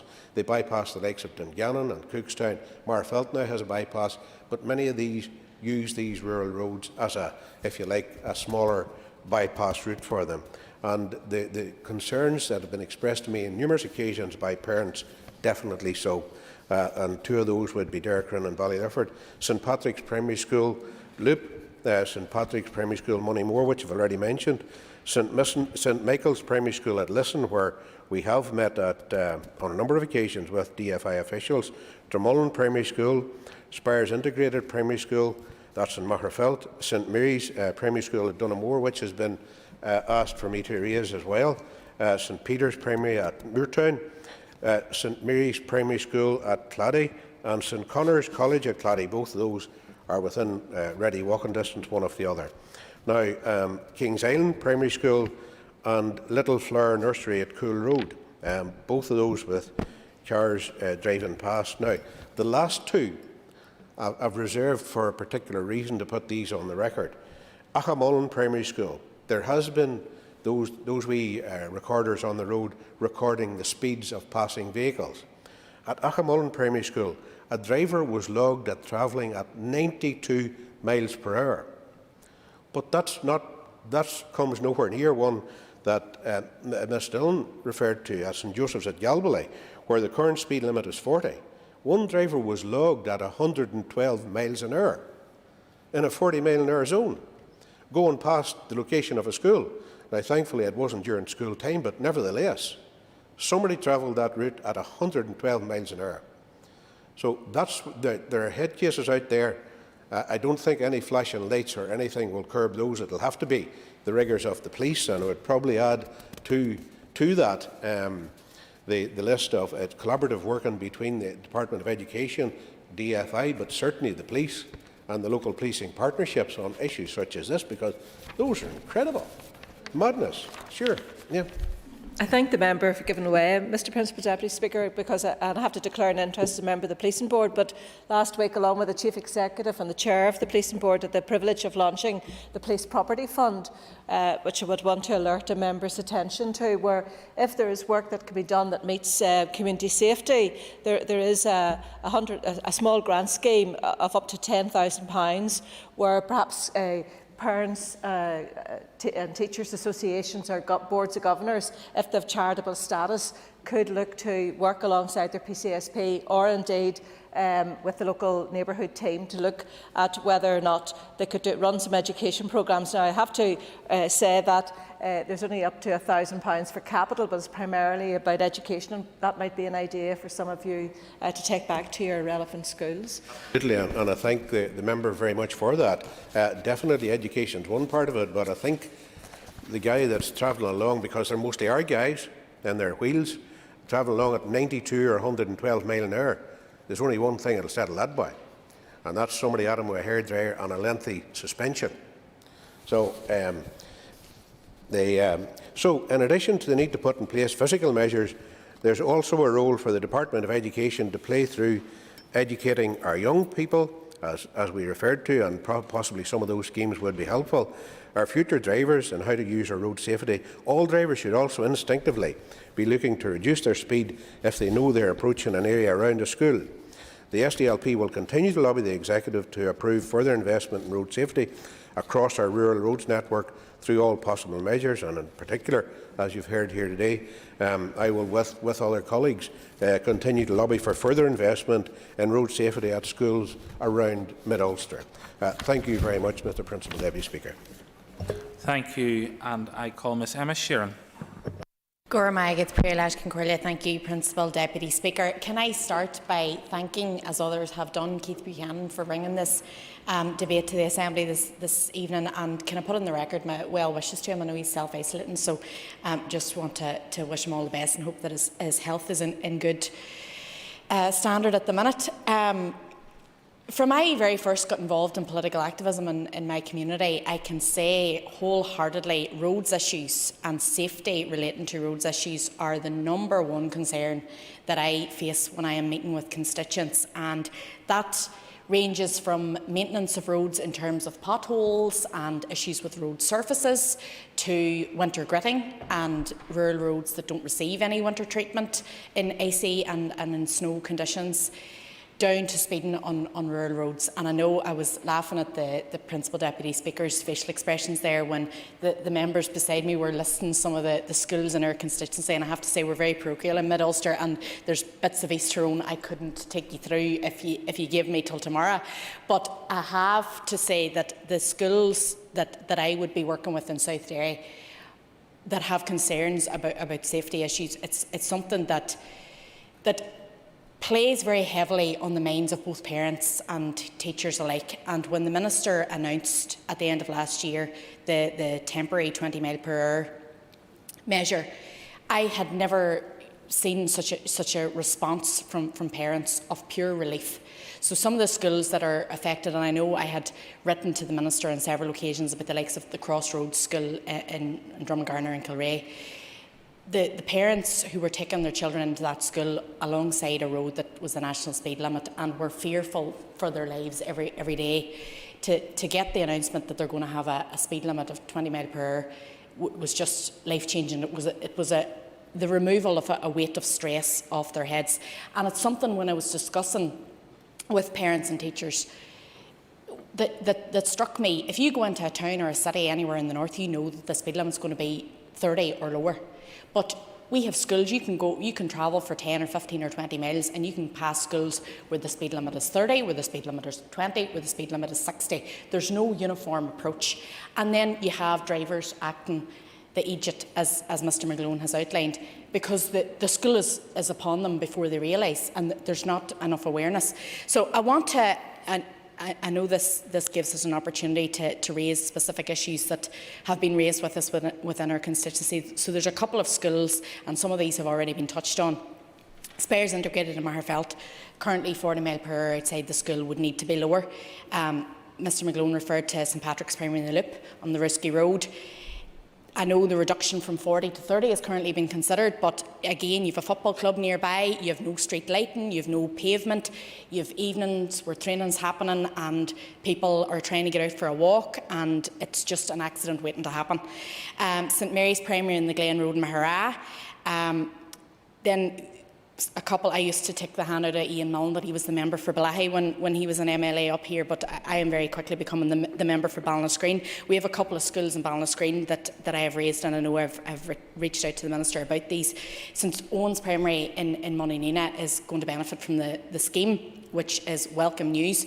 We got road resurfaced in Moninina. It now has its own motorway, but people, as a result of that, are just driving harder, and the 30 mile per hour zone is not respected at all. And again, I would echo the remarks that you've made in terms of the SIDS signs. They're a great addition, and they're very, very helpful. And road users will tell you that it sort of brings to the focus of their mind the speed that they're driving at, because we can all subconsciously speed, especially when you're driving in a rural area, and if the road below you is smooth, you don't notice yourself, and that wee indicator flashing and telling you that you've went over the speed limit is very helpful. But we do need increased speed calming measures in Moninina from right out from the village, if you could call it that, as far as the school. There's two schools in Straw, and when I was first co-opted into this role, one of the first things that I started to work on was getting a zebra crossing in Straw. And again, the reaction from, and I went to school in St Columba's Primary in Straw myself, and there were parents there that were talking to me that had children, or they themselves were children in that school when I was there, and it was an issue that had been there for 20 years, and that the reaction to that was massive. But again, the speed is still not being respected. It is a through route, just as that going into Magherafelt, and you'll find lorries flying along the road. And again, I've written to the Minister as well about the road between Straw and Draperstown. You've got about a mile of a stretch where in between the two centres you do have an increase in your road speed, and there's no street lighting for a portion of that. And our football club is in Straw, which means that people are going to be walking to it and from it in the evening time, and it is a great walking route, particularly in these times when people can't go out and about and do the things that they would like to be doing. We all know the benefits of getting out and about in the evening time and increased exercise, and the lack of street lighting there is a real issue that's always raised with me. I know that it doesn't meet the criteria at present in terms of the number of front-facing properties, but it's something that I would love to see a reconsideration of, and maybe some change to the criteria to allow street lighting at that particular point, and would increase the safety at that site. in terms of the Gael School that's there as well, you've got pupils and parents going to and from the car park between both St Columba's and Gael School in Sperny, and it's a massive safety issue. I've also written to the Minister about some of the schools that Mr McGlone referred to in terms of Derrycrin and Ballylifford, and I know that we're awaiting decisions in terms of speed calming measures at both of those sites. So I just want to reiterate my thanks for this debate, and I know it's something that, in terms of our constituents, it's really, really important. You know, rural roads sometimes, it sounds, when you're up here and you're talking about very important pieces of legislation, and it maybe doesn't seem all that important or all that much of a priority, but in terms of people from rural areas, it's something that affects your life every day. Gormagat. Thank you. The Minister now has more than 10 minutes to respond if she wishes to take them, and I call the Minister to respond to the debate. Minister. Thank you, Mr Principal Deputy Speaker. And first of all, as other members have done, I would like to add my thanks to Mr Buchanan for instigating this debate on road safety at schools in Mid-Ulster. I have listened with interest to the comments and issues raised by members, and it is clear that this is a topic of huge importance to all members. As Ms Sheeran rightly said, road safety, particularly in and around our schools, is a hugely important issue in our communities, and it is extremely important, understandably, to parents, to teachers and to principals. I'm determined, as a Minister for Infrastructure, but also as a mother of 3 small children, to improve road safety, and particularly those roads and streets near our schools. As members have referred to, I made a commitment in September last year to bring forward legislation to introduce part-time 20 miles per hour speed limits at around 100 schools, so that parents, children and staff will be safer as they go to and from school every day. Yesterday, I was pleased to announce that part-time speed limits have now been set in legislation for 103 schools at 90 sites. Children, parents and teachers in every part of the north will see positive, practical changes to limit vehicle speeds on the roads around their schools. Road safety, especially around our schools, is a priority of mine, and it is my intention that through future programmes, many more schools, many of the schools which have been referenced in this debate today, will have a 20 mile per hour speed limit on the roads outside their gates. My officials are working to complete the schemes with the legislation now in place to enforce the part-time 20 miles per hour speed limit measures at these schools. Ms Dillon asked about timeframes for this. We have a number of signs already implemented, and officials are working very hard to complete the programme over the coming weeks as well. This is another step forward in our efforts to make our roads safer for all users. However, I would reiterate that we all have a collective responsibility to take care using our roads. At each of the schools, new road signs will be erected in the form of standard fixed speed limit roundel sites with a flashing amber light set to come on at the times the reduced speed limit applies. As Mr Buchanan highlighted, this follows trials at a number of schools in 2019 to determine the effectiveness of this arrangement of signs, and it was found that they reduce the mean speed. In Mid-Ulster specifically, this will include Crossroads Primary School, Edendork Primary School, St Therese Primary School, Orator Primary School, Ochnacloy College and Regional Primary School, St Owen's, St Bridget's and Ampertain Primary School. Of course. Appreciate the Minister's response, but what I was actually asking is time frame for the rollout to other schools, because obviously there are a number of schools that I'm concerned about that have not been included in this scheme. Sorry. No problem, and I will go on to address that in terms of next year's financial budget. So I just want to reiterate to members that this is a commitment of mine, and I want to do what we can. And for me, this is about ensuring that we create safe, active travel, in particular routes for our children. If I could turn to some of the specific points that have been raised during the debate, I want to, with Mr Buchanan, say that my thoughts are with those who have lost their lives on our roads. and in some instances that has involved children and young people. And Mr Buchanan is right to highlight that there are a number of approaches to this. We need to tackle speed, we need to look at road layouts, we need to look at the issue of parking, and I'll come back to that point, and it's about engineering solutions and also education. Mr Buchanan had said about the importance of ensuring that people park responsibly, particularly in and around our schools, and I want to assure members that DFI will continue to take enforcement action against irresponsible and unsafe parking, and we will also work in partnership with the PSNI given their remit in this area too. Mr Buchanan pointed to the fact that I've asked my officials to scope what more we can do in this area, and I'm very conscious of the moves in Scotland towards a ban on pavement parking and double parking, very conscious in England that they're going out to consult on a number of options, and that this is an issue that's being addressed via councils in Wales. So I've asked my officials to prepare a submission for me on what we can do in this area, being mindful that we have a limited amount of time left in this mandate, so there are challenges around the legislative change that I would like to see. In respect of the 20 miles per hour rollout, as I said, 8 schools will be in this first tranche in Mid-Ulster, and I want to say to members that I'm very committed to rolling this out to further schools. The extent to which I can do that will be dependent on the budget allocated to me, and so we haven't had confirmation of final allocations yet, but I'm committed to doing what we can, and we'll keep members regularly updated on that. I know that St Joseph's in Galbally was mentioned, Auchnamullin as well, St Mary's Primary School and Ballinascreen, and so these will all be assessed as part of the further rollout of these schemes. Mr McGlone spoke about people travelling at hugely dangerous speeds, and while traffic calming and obviously the rollout of 20 miles per hour will go some way to addressing that, we all have a collective responsibility to get the message to all of our drivers on the roads that they need to travel safely and at safe speeds.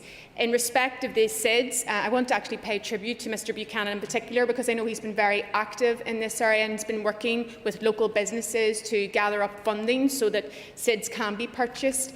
And I want to assure members that I am aware of the benefits that can come from the use of SIDS, and so I have asked my officials to prepare a guidance note to ensure that we have a consistent approach across divisions when responding to requests for SIDS. Ms Kelly had referenced in her intervention the importance of education and training, and she highlighted a potential source of funding, which I think is very useful for members. Just to reassure members that my department has the Cycling Proficiency Scheme, the Practical Child Pedestrian Safety Training Scheme, the Active School Travel Programme, which we work in partnership to fund along with the Public Health Agency, and obviously we also have the Junior Road Safety Officer Scheme. And I can hear what members are saying about the need to expand footway provision for children getting to and from schools, particularly in rural areas, and that's the kind of projects that I want to be able to support through the £20 million Blue-Green Fund that my department has set up as well.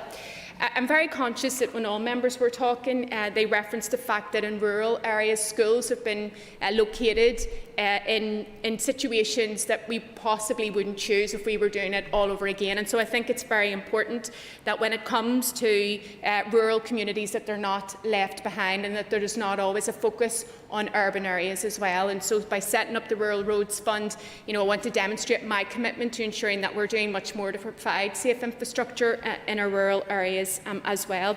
Members highlighted the importance of gridding. And I understand that, the importance of street lighting, and the importance, a number of members spoke about having site-specific solutions. And that's the kind of approach I want to have, but always, Mr Principal Deputy Speaker, you are constrained by the budgetary reality within which you have to operate.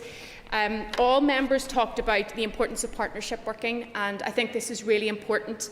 And if we are going to create safer environments for our children and young people and other road users, then we have to work in partnership with communities. The Community Safety Grant is one aspect where my department helps to support communities themselves to have their own safety programmes. But we absolutely have to work with local representatives who know their area best. We have to work with our school leaders as well. We have to work with the PSNI, and as all all members rightly pointed out, we have to work in partnership with the Minister for Education, and I'll not be found wanting there. In conclusion, Principal Deputy Speaker, I want to thank all members for their interest in this issue. All members have written to me on this issue. It is an issue that's obviously very close to their hearts, and I want to reassure them of my commitment to doing what I can to make it safer for our children and young people to be able to walk, to cycle and to wheel safely to and from school. Yes, of course. Sorry to interrupt, but I should have said this and neglected to, and I'm sure the other members would echo my thanks to the DFI staff on the ground, particularly Tracy Bratton, who I know has just departed, who respond to our queries and requests. I tried not to take that personally that she left so close to my coming into this role, but just we do have them tortured, and they are always so quick at coming back. So thank you. I want to thank you for that intervention. I think it is important that DFI officials do get to hear that. They live in their communities, they very much care for their communities, and often because we care about our communities so much, DFI officials can often be on the brunt of a lot of frustration and anger. And so I want, yes, of course. To be associated with the comments of the member, in that Tracy Bratton, who's now moved to another location within the division, indeed was very, very useful and very effective, not only in dealing with public representatives, but in communities, working with communities. So.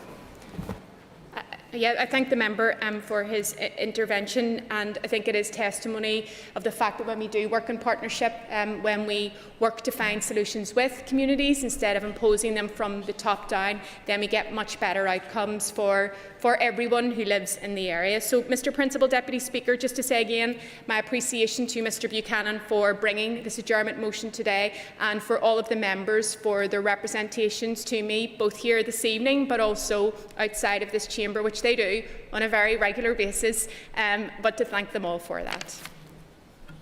Thank you, Minister. Before I adjourn the Assembly, could I assure Ms Sheeran my smile was not at Mr McGlone listing the schools in his constituency. It was, in fact, in reference to hairdryers. And anyone who knows anything about Alex Ferguson knows what the hairdryer treatment is, and knows that speeders should be given the hairdryer treatment by Patsy McGlone at every opportunity. The Assembly is adjourned.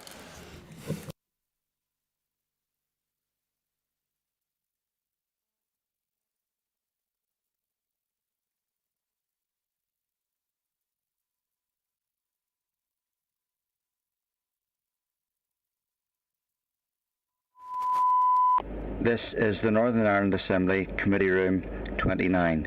This is the Northern Ireland Assembly, Committee Room 29.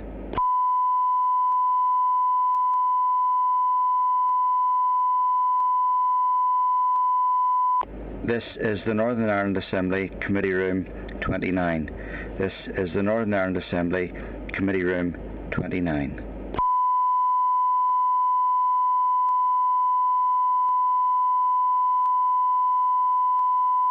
This is the Northern Ireland Assembly, Committee Room 29. This is the Northern Ireland Assembly, Committee Room 29.